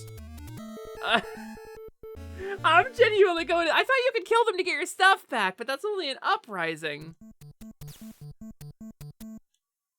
That's insane that monster exists. That's crazy, because there's a limited number of places to upgrade in the game. There's a limited number of places to do that training.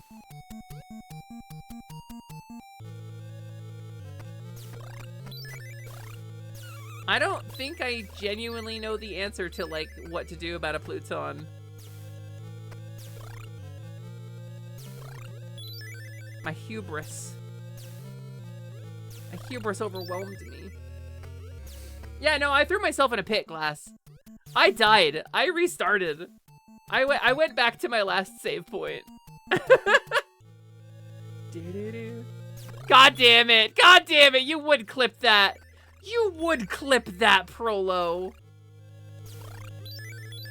That's very funny. Thank you, Prolo. I'm so upset.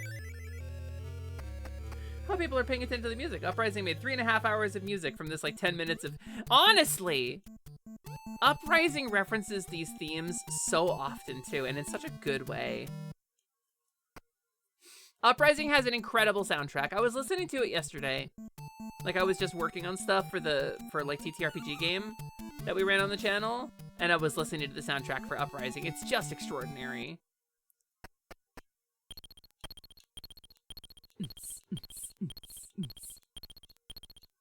I had the bow for a short enough time to fit it in a clip. That's deeply depressing.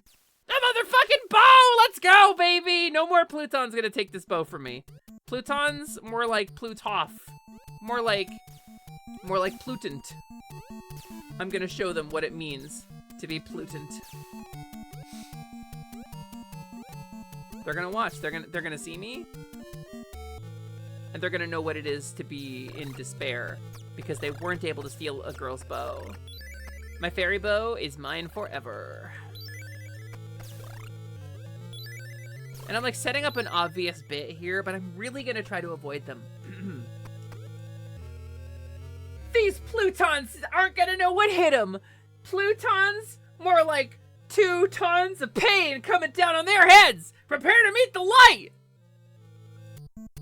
All right, motherfucker, I'm scared of you. I'm actually really scared of you. Why'd you move so fast? Why'd you move so fast? Jesus. Ah! Jesus, they're so scary. I like to think I did pit pretty good there, actually. Why's that guy got teeth? He got herbivore teeth. There's gonna be a sneaky Kaizo Pluton coming up, right? There has to be. There has to be a Pluton who like jumps at you while you're in the middle of a jump and you can't avoid it. Unless you see it coming. There must be. Oh, it's the mummy guy! I wondered if they were in this game. I actually didn't know. We saw the mummy guy in Uprising. He's boogieing. Mance is boogieing.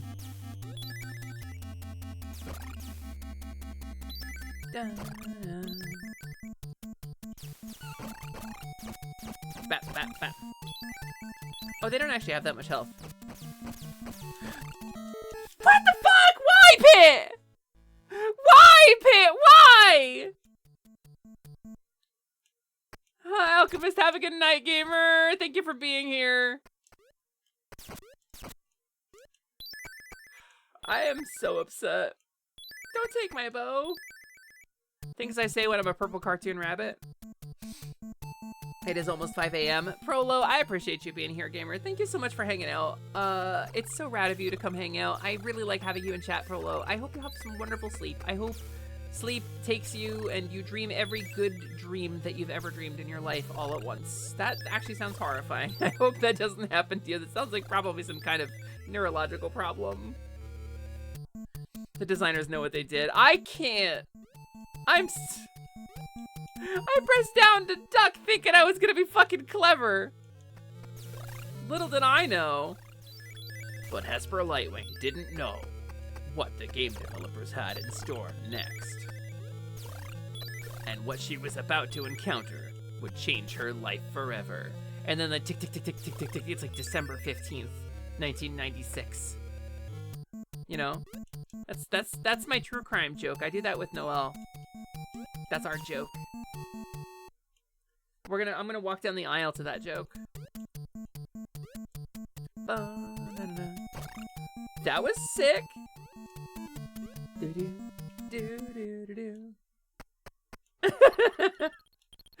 I've done the joke on the stream a couple of times actually.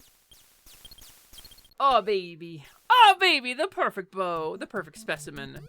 Moderators, give this girl some archery equipment. Moderators, make her really good at archery and stuff. Hi Ghosty, welcome in, it's nice to see you. Hope you're doing really well. Watch out for the Plutons, Ghosty. They will steal your shit. Oh, God. It's so fast.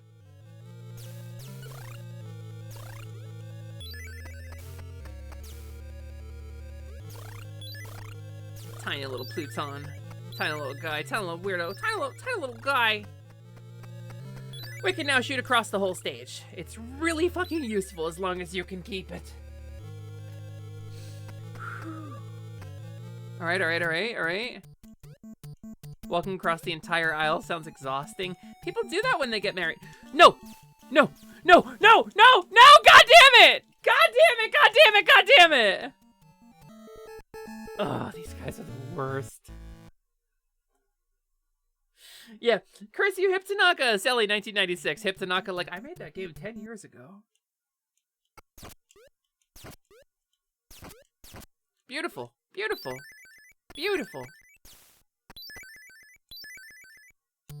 All right, we're gonna lock in now. We're gonna beat this level. We're gonna survive the overworld the same way we survived the underworld. Through gumption and tenacity and game skill. And game state. And good map awareness. I know which lanes to gank because I'm paying attention. Are you hip to Naka? If you're not hip to Naka, you don't know what Naka is. But being hip to Naka, you say. Huh. I wondered if that would work. Boop. Oh! Delightful. Delightful, yummy little hearts. Delicious. My favorite, yum. I will eat them up. Things a cannibal says.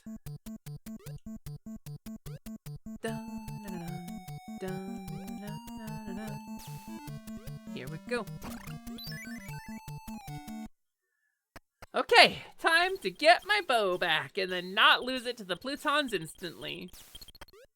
I mean, Greek yogurt is appropriate for the game Hesper's currently playing. That's true. Greek yogurt is delicious, actually. I've only had 1,000 calories so far today. I'm actually really hungry. I definitely am gonna eat food before bed after stream. My appetite has been, I feel like does exercise make your appetite go? Huh? I'm not letting that, that's not gonna remain. That's not gonna remain. I'm gonna throw myself into the drink. I'm gonna throw myself off a cliff. Pit Icarus, Jesus. You're training your body to like Greek yogurt. It's been a process. That sounds so complicated. Gamer, you could just go eat hummus or something. How does one train themselves to like a food? I am curious what that means. Yeah, what Boncha said. That sounds miserable, actually. Like, I don't want to tell you your business, but that sounds awful. You'd rather eat yogurt? I mean, you could just eat yogurt. Not if. Well, come on, I wasn't talking to you, Glass. I was talking to the dude who's out here being like, I'm training myself to choke down Greek yogurt and gain sustenance from it. I'm training my digestive system to extract nutrition from this. Oh, your belly objects to it? Oh, I see.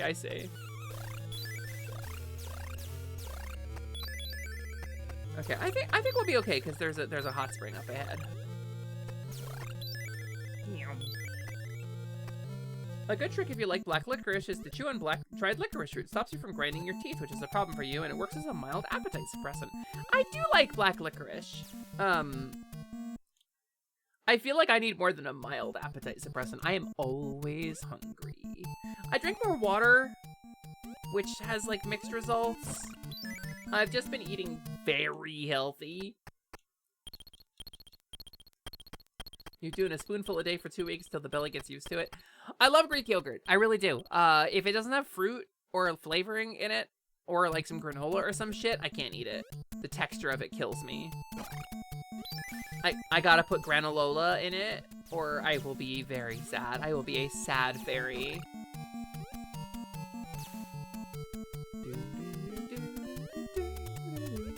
Okay. Pluton. We're gonna pay attention now. That dude knocked me off the ledge.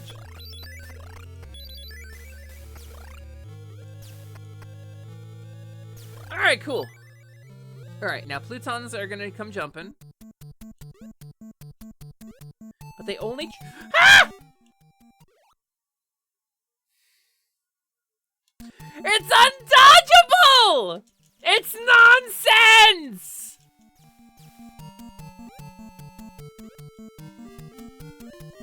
There's so fucking many of them.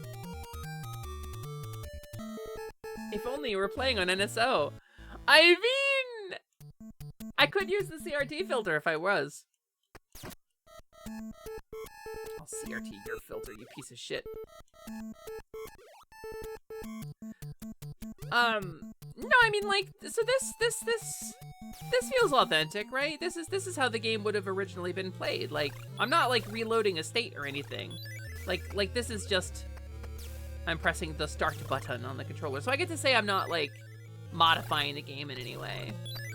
I kind of want to see, like part of it is I wanted to see if I could, right? To see if I could do good at Kickarus without save states or cheating.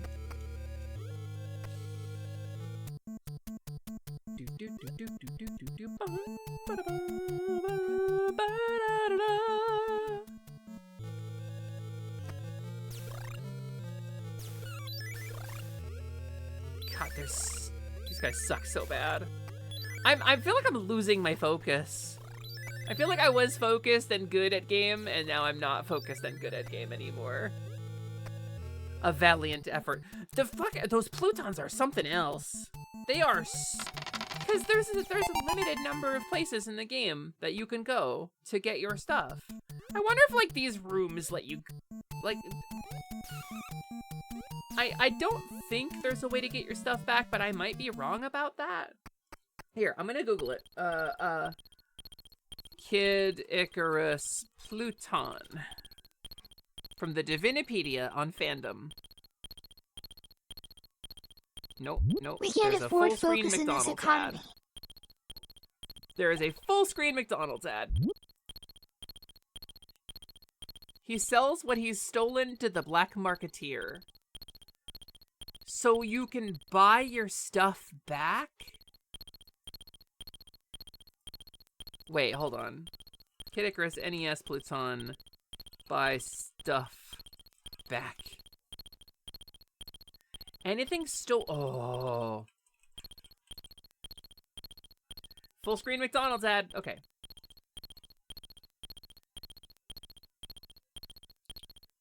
Alright, let's see. Anything stolen by a Pluton can be bought back at a black marketeer or earned again in a sacred training chamber. Plutons are only encountered in the overworld. So, black marketeer. The black marketeer sells items stolen by Plutons and Pluton flies. In addition to weapons, which won't appear unless they've been stolen, water barrels are unique finds here. However, everything else is overpriced. So there is a way to get your stuff back. Oh, so hi, Cindy. Welcome in. So maybe I don't need to immediately, like, drop my playthrough if I lose an item, right? Maybe I can just buy it back. Buy my stolen shit back. That's actually kind of fun. If you, like, break it down, like, the way you would have experienced that back in the 80s when you played this game, right? You'd have been like, oh, he stole my fucking bow! And then you find your bow at a shop later. Like, kind of fucked up. Okay, listen.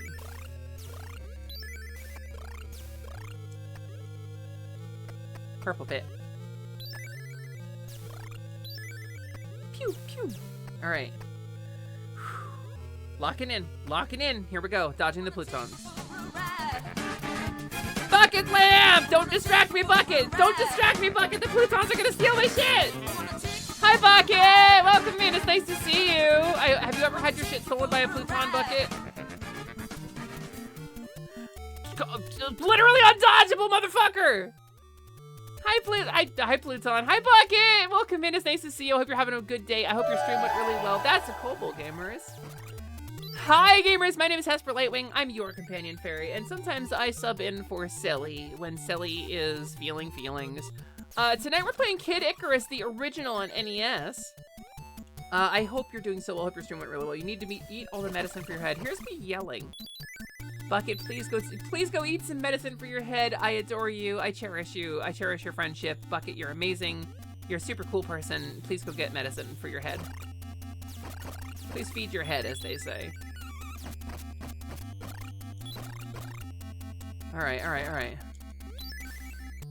Ow. Ow. All right, we gotta find a black marketer. Black marketeer. Black marketina. The woman who runs the black market.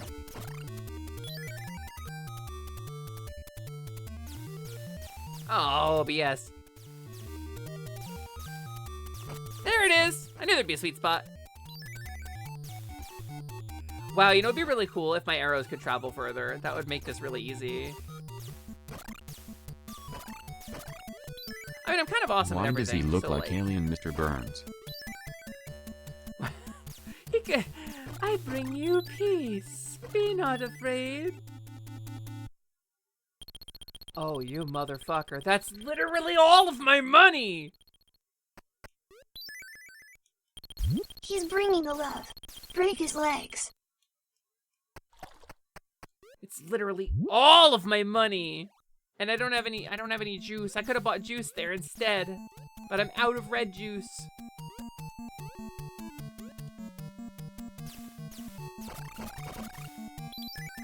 Okay, hold on.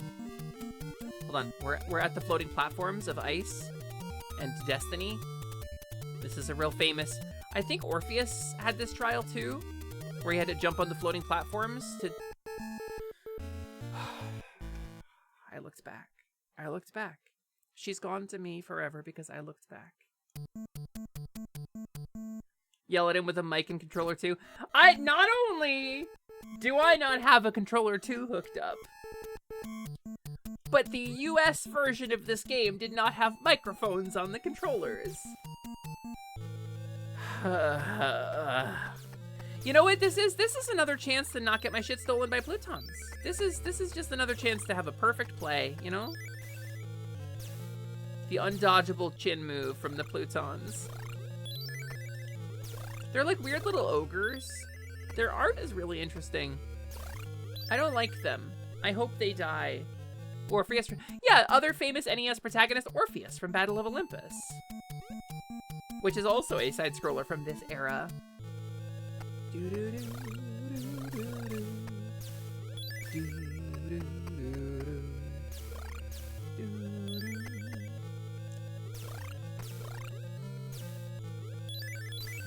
Okay. Hold on. No, I messed up. It's okay. We got this one.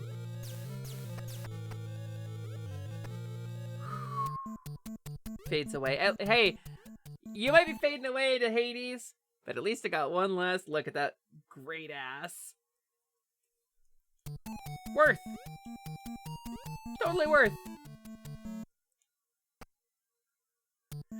There is a Game Boy styled game coming out starring Orpheus, and I can't remember the name of it, but I saw the trailer for it. It looked really interesting. I'm not sure I'm sold on the music in it, but I am very interested to see the game. It looks like a Zelda-like, kind of. I think I said this on here, but I do enjoy Battle of Olympus. So I had Battle of Olympus when I was very little, or rather my dad had Battle of Olympus when I was very little. And I remember it only vaguely. I would play it again, I think. I think I would take a look at it. Like, potentially on stream? I don't know. I don't know if that'd be interesting or not. Sally plays forgotten games that even she doesn't know. I mean, I am Sally Charms, and I do like video game when it old, as they say. Pluton's the diminutive and somehow a more kleptomaniac form of Plato. I guess that tracks, yeah. Eat shit and die. Please eat all of the shit and then die. Please eat shit and die. Gotta bait the spawns. You gotta bait the spawns. You gotta bait the spawns.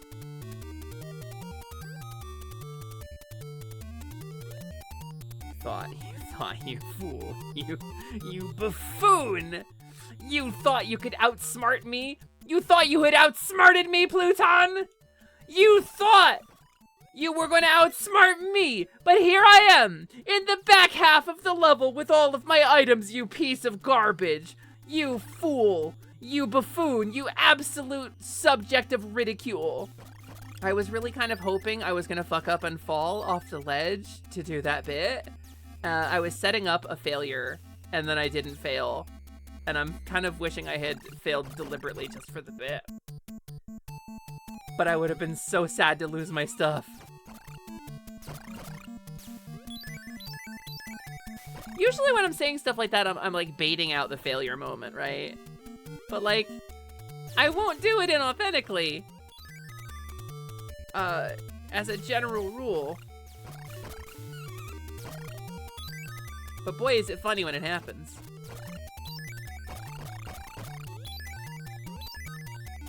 Ow. You can't crouch on these fucking platforms. You fall into the ocean and die. Pit is pretty incapable for a guy who's supposed to be the commander of the Angel Land Army. The Skyworld Army. He can't fly. He can't swim. He can't get a bow back from a Pluton. Alright, I ain't dealing with the black marketer. I ain't dealing with this guy.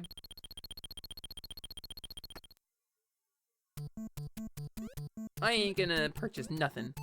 Okay, back to the famous, I think this was Hercules did this, jumping on the floating ice platforms and battling the weird kissy mouths. Kissy mouths with big teeth. That's, I think Hades made Hercules do that. Alright, there's gonna be kissy mouths with big teeth here. How low does that platform go? Okay.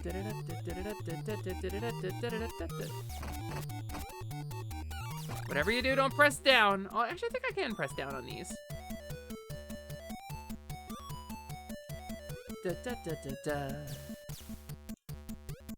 Alright, we're taking our time.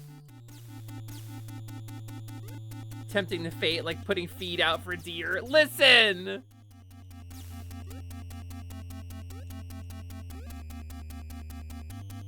Come here, come on up here. Come on up here, gamer. I'll froggen slap ya with my bow. The sound of my bowstring slapping. Kickarus flapping. Wings don't carry me, but cause it's verticality I'm lacking.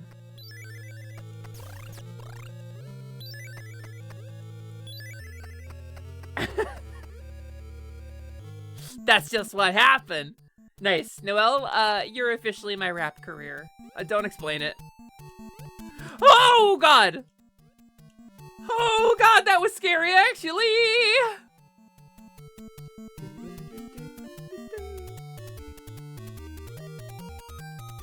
You know, he's the goddess's favorite. He's the goddess's only. The Centurions are like weird little Mario mans. I don't like this. Whew! The black marketer again?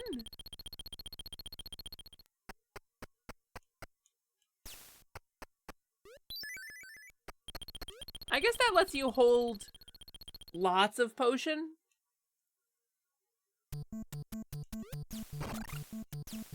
Alright, there's gonna be a surprise Pluton here, right?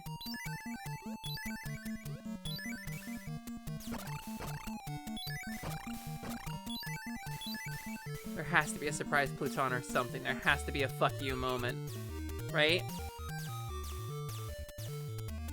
They wouldn't let me just finish this fucking level, right? Holy shit, we did it! Oh yeah, baby! Hasper Lightwing, best at videos game. like that there's stars. That's cool. Do. Floaty snakes. The floaty snake jar.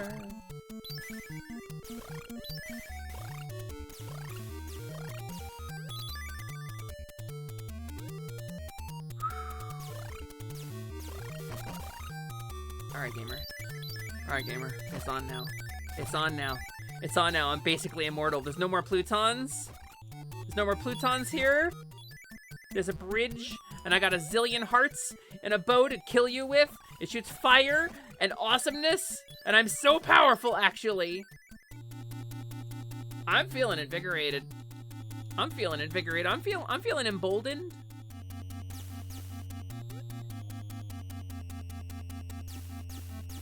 Crossing the bridge to Terabithia. If I wanted to, I could. I don't know why they had to have like a whole book about it. Like, I would do it right away. I would just cross the bridge to Terabithia and get there. I don't understand why there's a book about it. Lord of the Rings, I would just put the ring in the volcano. I would just not fall to the ring's temptations. I don't understand what the big deal is.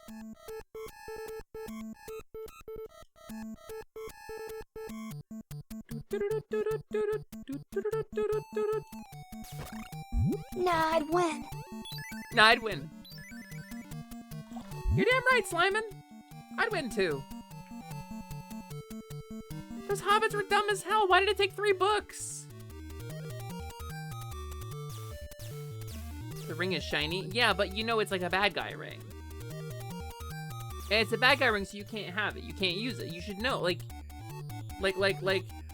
they tell you, don't use the ring. So don't use the ring. So you wouldn't, right? So just don't use it. I wouldn't use it. I wouldn't use the ring. I wouldn't get tricked. Okay, can you endure this harsh training? Boy, this is really harsh in my training. You know what I mean? Ow. Fucking tile whacked me in the back of the head. Oh, okay, that one always, I feel like that one always comes at the same time.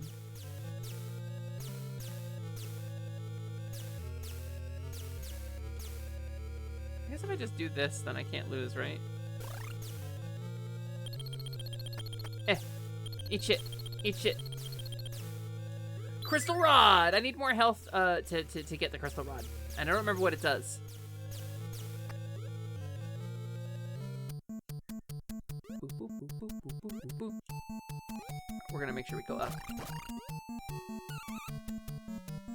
We're gonna make sure we get hit in the face by a rock guy.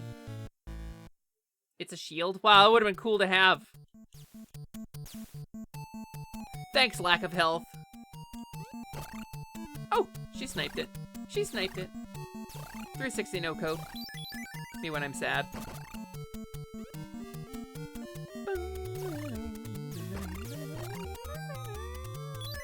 Honestly, me playing this game was kind of like that sort of hubris. Like, I would just win. Like, the Game Grumps are playing this and they're not doing good. I would just do good. And that's the punishment now for my hubris, is that I have to play Kickarus all the way through. Like, I'm the one who made the mistake here. The number of times you've done that on stream. What, like, said I would just win and then you didn't win? Yeah, just challenge the Covenant to a basketball match. Could have skipped a war and 3 games. And, like, thousands of layoffs. You put yourself in this purgatory. You know, it is after midnight. It is technically Saturday. I guess this counts as platformer purgatory. Except it doesn't have Magna in it. Magna would have to be in voice chat for that. Don't you come in here. I'll slap you. I'm so angry. I will be very mean to my friends. I'll take it out on you. I'm very badly adjusted. Good morning, Tisera. How are you doing? Welcome in. It's nice to see you. Thank you for your contributions earlier and your presence in the stream. It always means a lot to me.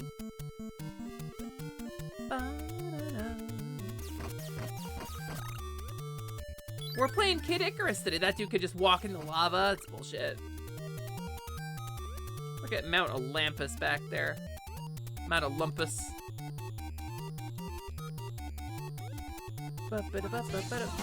Listen, as long as my failure is spectacular, then it's worth failing. Right, Jing? Like, if you're gonna fail, do so spectacularly. Hi, Jing. Welcome in. It's wonderful to see you. Thank you so much for the raid. GameStop's sacrifice won't be in vain. GameStop, huh? What did GameStop do? I mean, other than all of the awful shit GameStop has done. What's going on, Jing? How you doing? How was your stream, gamer? I hope you had a wonderful one. I hope it went really well for you. I hope you won and beat all the bosses and got all of the coolest trade-in values for all of your games. Welcome in, gamers. My name is Sally, but you can call me Hesper. It makes a lot of sense if you know my lore and my personality, and if not, just try to follow along as best you can, and it's okay. We're currently playing the original Kid Icarus on the Nintendo Entertainment System. Getting crystal rods. It got killed by a poison worm today. That's for the best. Brick and mortar stores, really. I mean, is there really a reason to have them anymore? Like, at this point, everybody just wants to do digital delivery anyway, right? Nobody wants to physically own games. That's crazy. These people are living in the past, right? That's not me when I'm depressed. Oh. Hold on, gamers. Hold on, she's cooking. She's cooking up a storm of perfect platform. Her form is immaculate. She's avoiding enemy scorn. Oh, sweet health potion. I don't have enough. Oh, that's right. You were doing your first Nuzlocke. That's right. You two were doing it with you and Bapple. We're doing a Nuzlocke. I hope you had fun. What was your starter? I'm curious. I'm curious what your starter was. And also, how random are you doing? Are you doing like a vanilla game and then just kind of playing it with Nuzlocke rules, or did you do like a randomizer? I don't like this. Oh, I really don't like this. You know, I should have seen it coming. I figured it was gonna happen.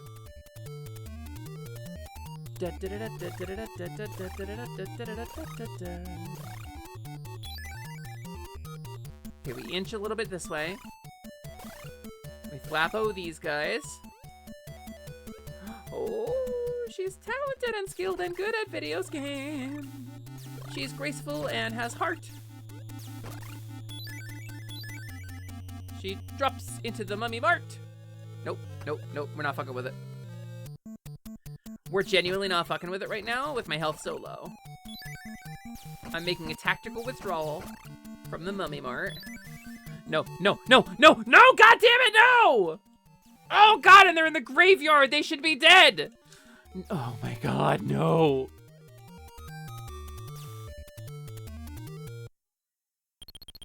Do you see those on the screen there?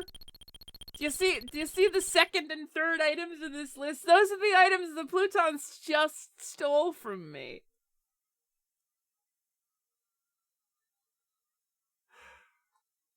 For sale for more money than I have. You started with little garlic butt himself, Onion Neon? Like Onion Minion? Onion Inion? Onion Neon. It's only your second time playing a Pokemon game, so just vanilla rules, but you did add a stipulation rule. You have to go without coaching whenever you're inside a gym. I love that, actually. I hope you're enjoying your experience. I know Pokemon can be a little dense. It can be a little weird to get into as an outsider. It is genuinely one of the coolest and brightest parts of my video gaming career. I love Pokemon as a franchise. I think it's really great. And it's really cool to see, to let you kind of have I don't know, a fresh experience like that, the way I had it, you know? Burgle bezelment. Avoid the enemies that steal your inventory, Sally. Oh, thanks, Magma. I will do that in the future. I promise. /A. I'm naming all my Pokemon based on the most recent message the moment I get them. I did unfortunately lose 2 Pokemon today, but I had a full team for a while. Honestly, having a full team at a Nuzlocke is cool. Like, that's difficult to do. That is it's a challenge mode for a reason, right? I unfortunately had a full team and then lost it as well. A full team of, oh god, a full team of all of Pitt's upgrades. I had those. Time was, back in the day, Hesper Lightwing had all of Pitt's upgrades. They had come to play. I'm finished. Okay, it's this and Prince of Persia, right? They're my fucking nemesis. I gotta finish them both. I want to finish them both. I like both of these games. I like the themes. I like the art. I like the style of them. I have good memories of them. I want to go through and play and beat this and the original Prince of Persia both. But boy, oh boy. Gamers, if you came out with Jing's raid, or if you are a Jing herself, I understand it's very late, so if you got a raid and fade, please don't feel obligated to stick around. I'm happy to continue chatting about Pokemon and stuff, because I have a lot of feelings about it. But I am also going to continue playing Kid Icarus to the best of my ability. You had to sacrifice the point fish when Kebab ambushed you in town when you were wrapping up. Jing has this thing where she wants you to, like, guess what nicknames she's made up for all the Pokemon. But they're not, like, it's based on, like, some weird internal logic. And nobody can ever guess them. I like an unwinnable game, too. I'm playing Kid Icarus. Your favorite Pokemon is Litwick. Litwick is an interesting pull. I'm surprised to hear that. Not Chandelure? Just Litwick. I mean, I like Duskull. Duskull's kind of my boy. Guess what the point fish is? That's gotta be Goldeen, right? Because you're playing an early gen. You're playing one of the early games. You're playing one of the OGs, right? Point fish would make sense to be Goldeen, right? Right, Arcnon? Fire Red Leaf Green. I'm still going with Goldeen. I'm only half, right?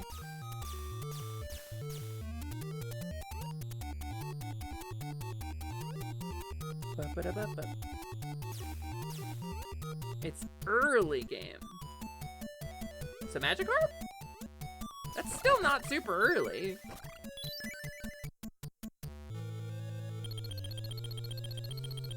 It's less you want people to guess, the more you don't know the official names. You said you were going to do a stream where people guess it! You invited me to it! What do you mean you don't want people to guess?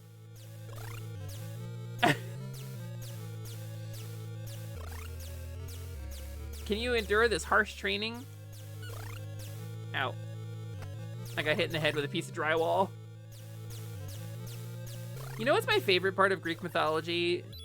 The flying tile rooms. I think it was really cool in, like, I don't know, the Odyssey.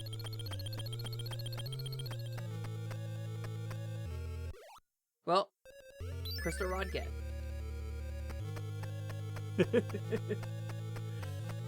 It's the carp. Okay, that makes sense. Point was a Magikarp, though. That's one of the few you know. It's hard to not know Magikarp. Also, it's based on cool mythology.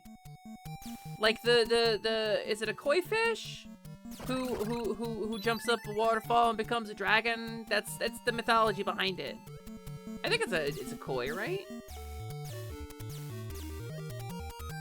A lot of Pokemon have mythological origins.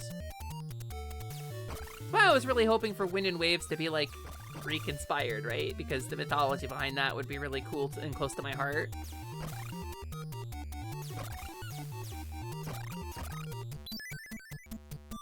Okay, graceful, beautiful, amazing. There was very little reason for me to go in here, but I am gonna take this cup, which runneth over.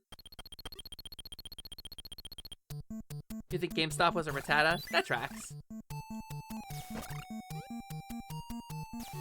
That tracks with what I know of Magikarp in this life.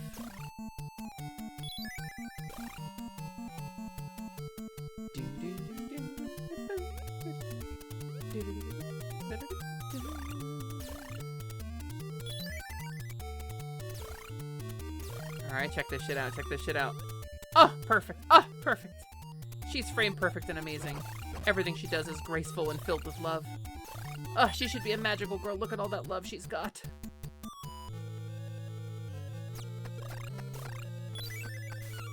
Excuse me, fuck you. Ignore that part. And the other part where I said fuck you like 30 times to this game already. Other than that, though. Alright. I am filled with love. I do have a lot of love in my heart. For everything but the fucking Plutons. Who are coming up. There they are. There they are!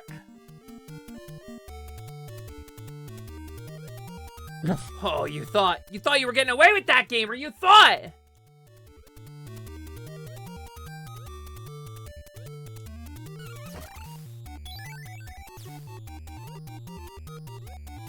Have I avoided them? Not yet, not yet, not yet. She hasn't. Oh, why did I go in here? It's gonna respawn the Plutons.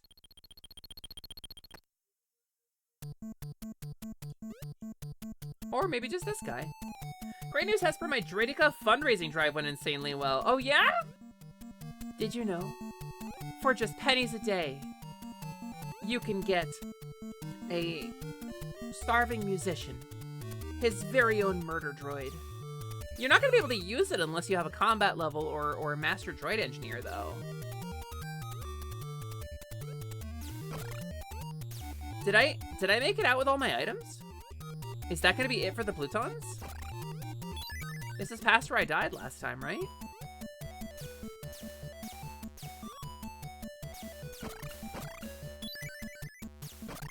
Gamers, that might be it. Gamers, that might be cracked. I might be cracked or fractured or broken in some way. Patch me up.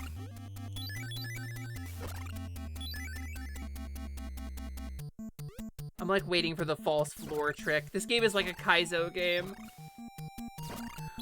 Oh, baby!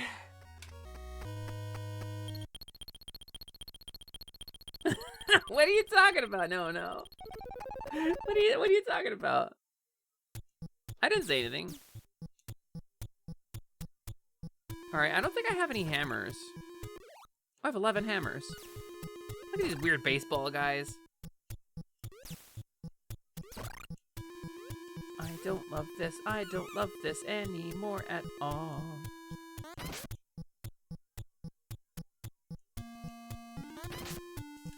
Come to me, Centurions. Become mine. Oh, fucking eggplant wizard. Okay. Okay. It's okay. I can kill them in 4 shots now. That's character growth.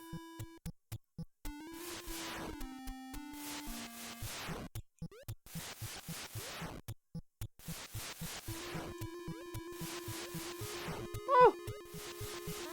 She's talented. Identical map. She continues to be talented. Wait a minute. I don't want to free these guys.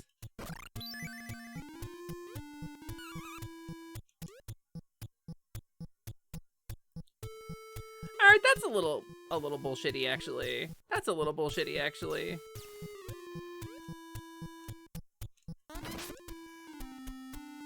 Oh, that's not bullshitty! I love this, actually! And you learned tonight that you're not done lovely dudes. You need to master Entertainer to get all 20 inspiration points. I don't know what that means. That's some Star Wars Galaxy stuff. Isn't she lovely? Isn't she wonderful? Yes, she is.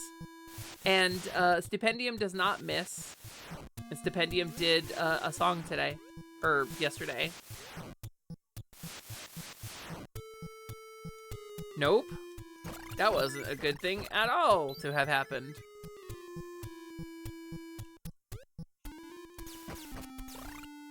Okay, okay. Hi, buddy.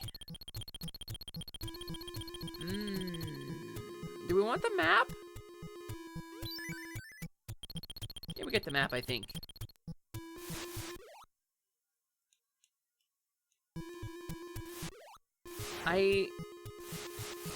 That's meant to be a map. Isn't it? Well, maybe... No, the torch is supposed to be shows you where Pit is. Rude. Well, thanks, my dysphoria got worse. She gets better. Well, she doesn't, but...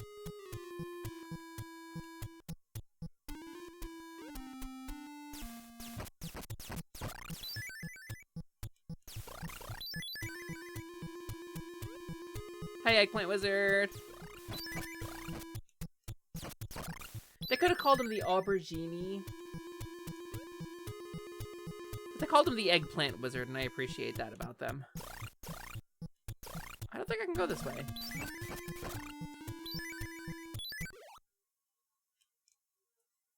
Can't help but notice there's no fucking map over there.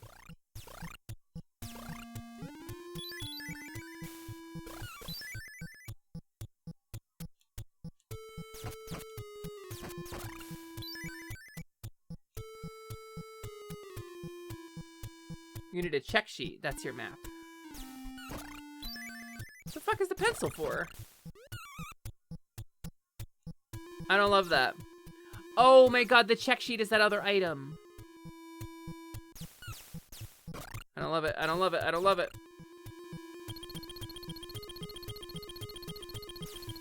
Don't. You know what? Give me a hammer. Give me a hammer, gamer.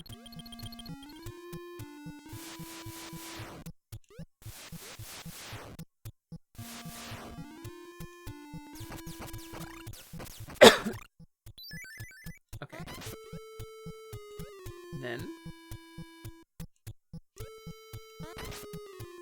Oh! Perfect shot. Incredible. Incredible work, Sally.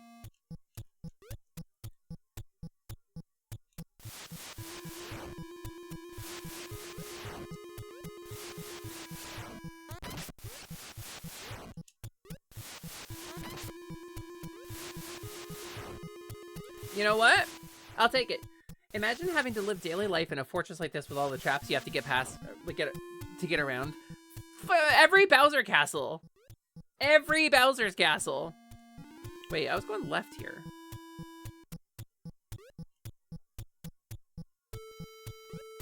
Wasn't I?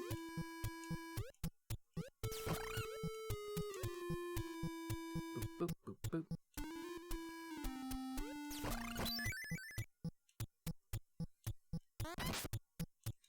Okay, that's it. Sorry, buddy. Can't free you. I'm out of juice. I'm out of hammer. I was using one hammer per Centurion. I wanted to keep it pure, you know?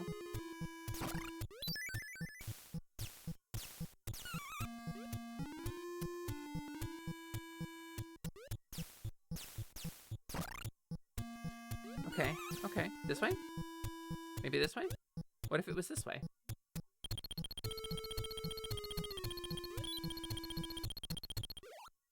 Okay, this tells me where I am at least.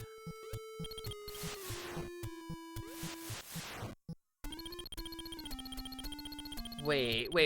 So the boss is gonna be to the right. I think there's almost no way the boss is to the right, not to the right, which means, yeah, level design, baby.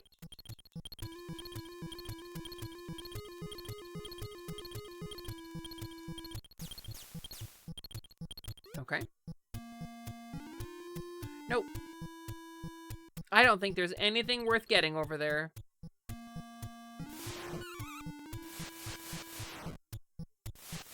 Wonder what that sound is supposed to be when Pit gets hit. The Fago, into the Fago pool. Kids, into the Fago pool, says the Juggalo mom. I hate you.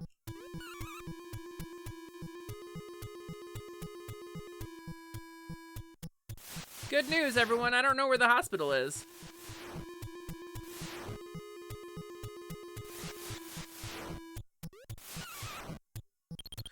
Hey, cool. Unfortunately, that probably means I went the wrong way.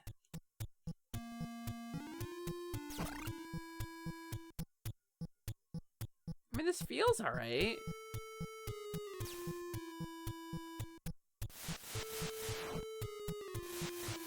If I were building an evil fortress, this would be the way to the boss.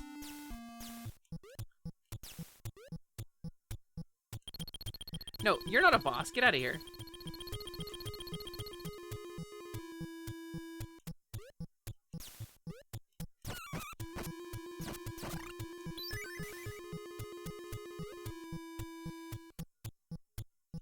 Nope.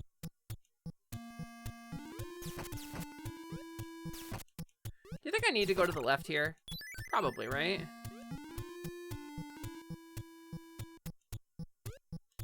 No, these are big statues. These look big and scary like bosses upcoming. Yeah! Huge draw! Let's go!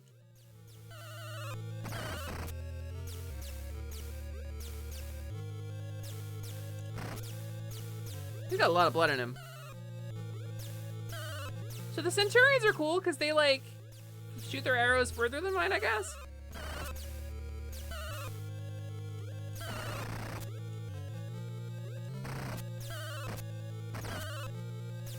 Unfortunately, they are fairly expendable. They don't appear to be very happy. They appear to be burnt or dead.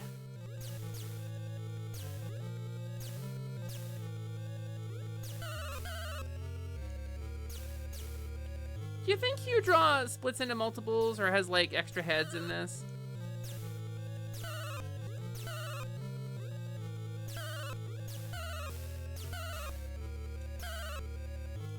Oh, ow, oh. At least it's not an instant death like Zelda 2.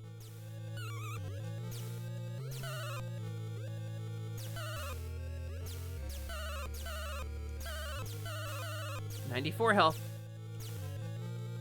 This guy's going down. Prepare to meet the light, buddy.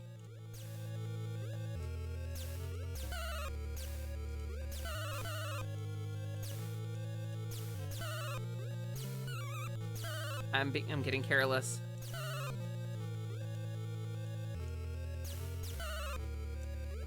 I need to not get careless. It's exactly what I need to not do.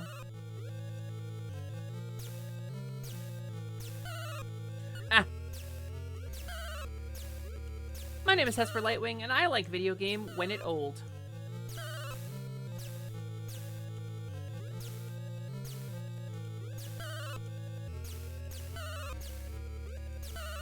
Ooh, that didn't hurt me.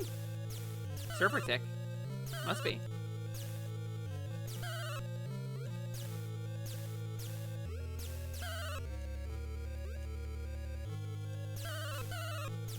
Nice. 2 more. Oh, get exploded, Hugh Draw! Oh, that's still deadly. I thought it turned into a hot spring, but it still kills you. Whew! This boss feels like an awesome possum boss.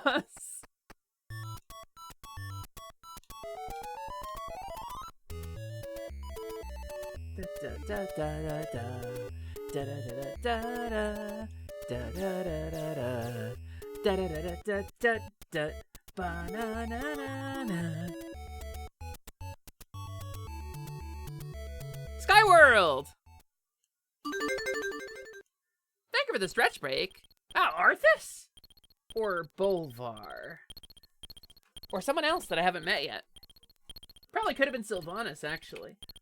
Thank you for the stretch break.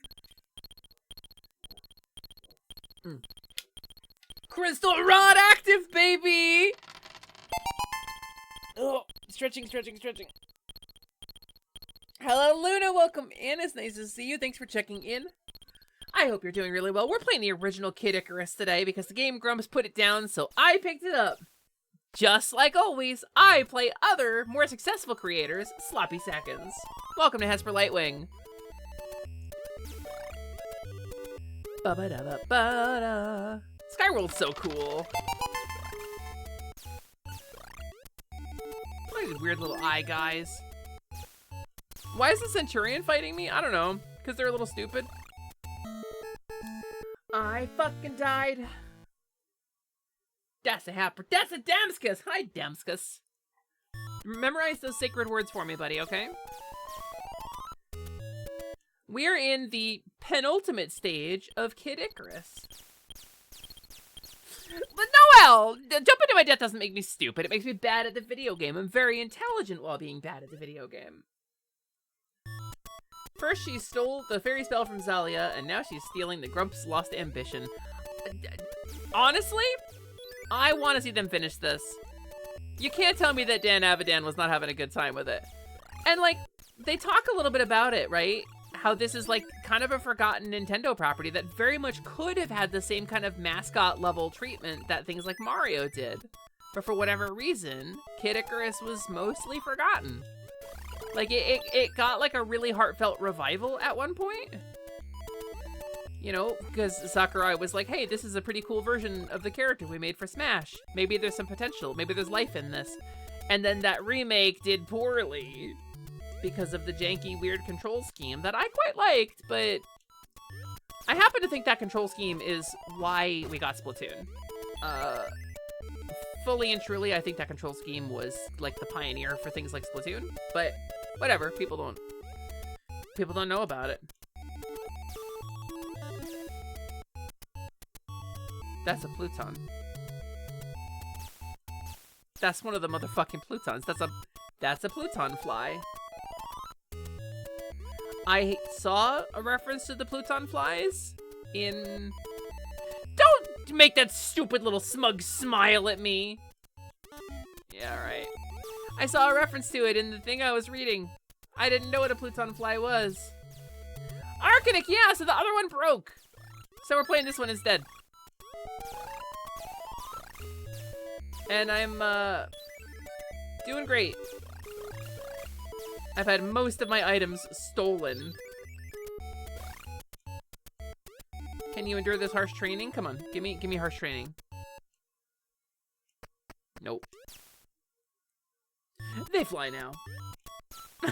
Please. No, god damn it! God damn it, I should have died! I'm back and you're in Atari. Excuse me, this is like slightly newer than the Atari? Hi, Canary!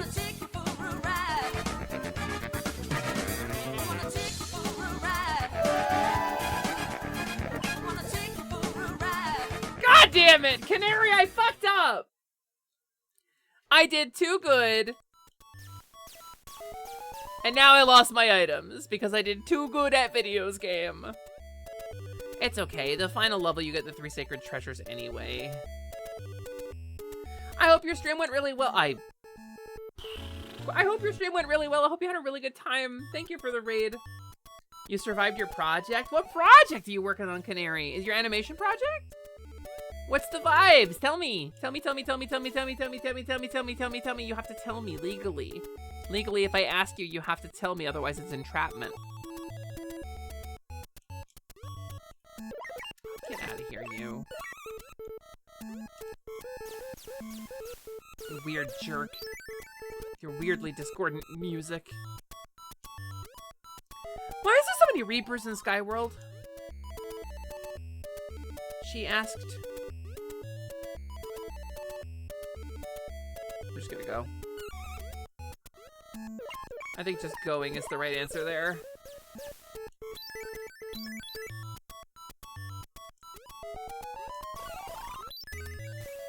Tomatoes! Finally!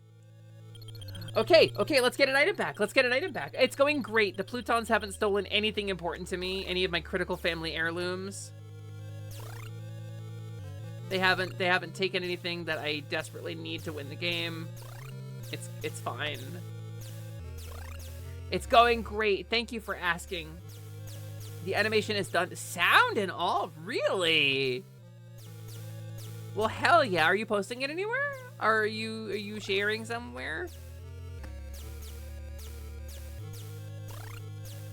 Normally I say art tax, but that sounds like it might be a little difficult to art tax. Alright. Honestly, I want the crystal rod more. It's not a Metroid, it's a Komeito. It's different. It's more differenter.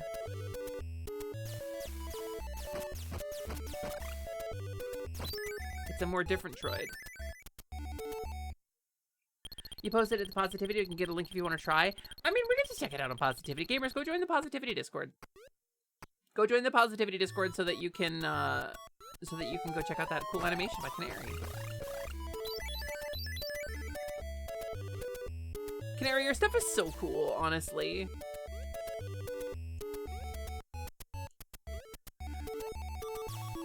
I kind of live in admiration because I'm a bit of an animation fan. Like, I'm a little bit of an animation nerd in certain contexts. Come on! All right. But I don't know.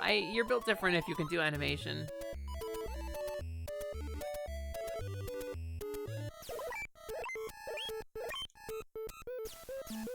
I was trying to rush it, yeah. It didn't work out for me, but I did successfully rush it.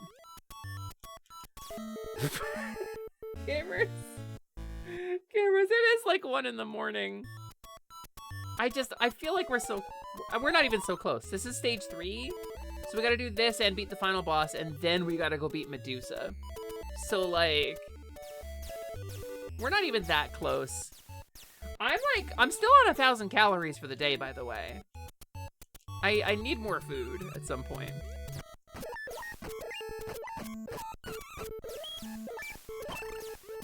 I think my brain is shutting down, actually. I think that might be the problem. Want to save and pick back up on Monday, maybe? I mean, maybe. So Monday is going to be me and Prin doing our Swish Lock, I think. Unless we can't, like, figure it out for some reason. Monday, me and Prin are gonna just kind of fake it till we make it on a Nuzlocke challenge, or a Soul Lock challenge in Sword and Shield. Pokemon Sword and Shield. It's gonna be really cool. Both of us really liked Sword and Shield. Both of us really enjoyed that game. I think it doesn't get enough credit. We don't really have a way to randomize it because we're not emulating it. We're gonna be playing it on real hardware. I think I picked up a copy of Sword because I think she's playing Shield. I'm really excited about it. It's gonna be really fun. I believe that is Monday. But I'm Hesper Lightwing and I like video game when it's old, so I want to keep playing this. Pew, pew, pew, pew.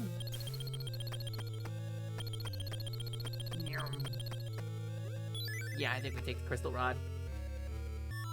Been working hard to get to that point, so I'm glad people liked it. Honestly, it's just very cool.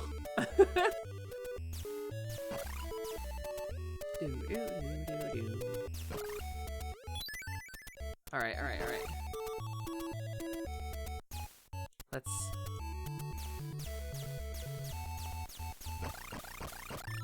Let's do this carefully.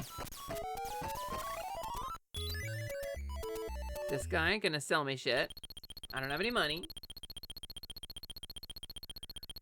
It does feel like a magic trick. I will say you do trade it for parts of your sanity. I used to hang out with an animation major from an art school. And yeah, I think that's probably accurate. It does seem like that is the case generally. I have to be really careful not to press down because I will fall through the cloud and die if I press down at any moment.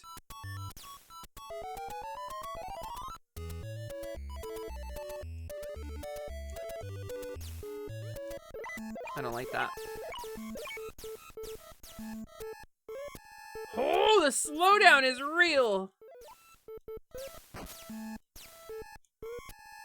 Well, take advantage of it, right?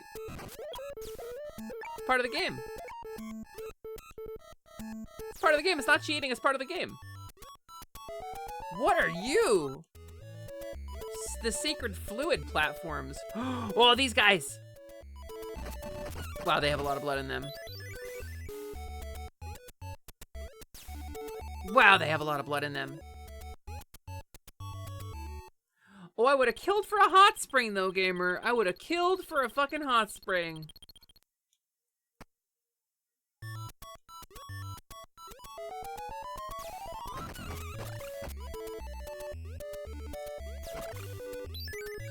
think I'm about to die. There it goes. All right, gamers, we're in an ad break, but I'm gonna end here. I'm gonna end here because I lost all my items. My stomach is cramping from not eating food, so I need to eat food. And it is late at night, so I'm gonna also go to bed. I'm gonna take my sleeping meds right now. But this was awesome. This was genuinely awesome. I really appreciate you all.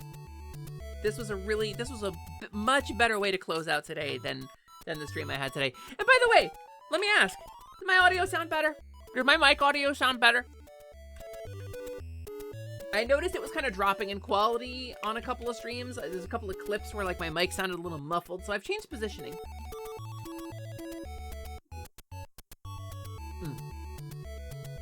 We're gonna wait for the ad break to be over. No, I love y'all so much. Alright, let's find a raid target during the ad break though. Ba ba da ba ba ba ba.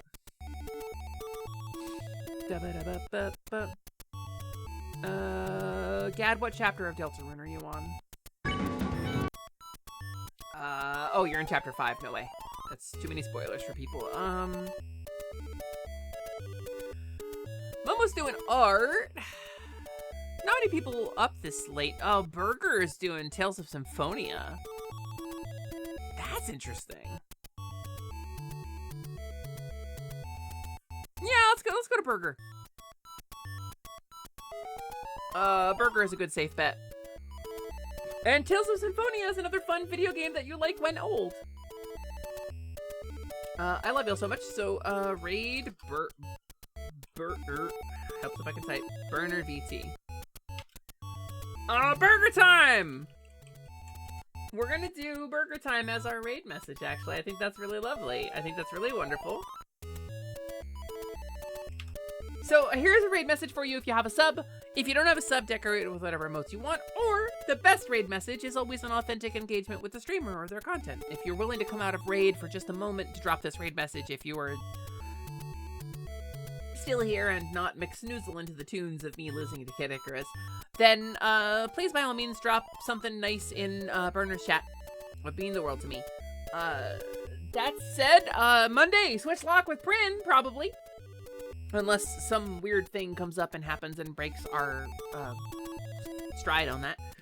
And then next week, Hot Cowgirl Summer continues. So thank you, everybody. I'm going to go flutter off into the Fey Realm and watch Burger for a bit and get myself Burger in real life, maybe. If you watch Burger on Twitch, you eat Burger in real life. Oh my god.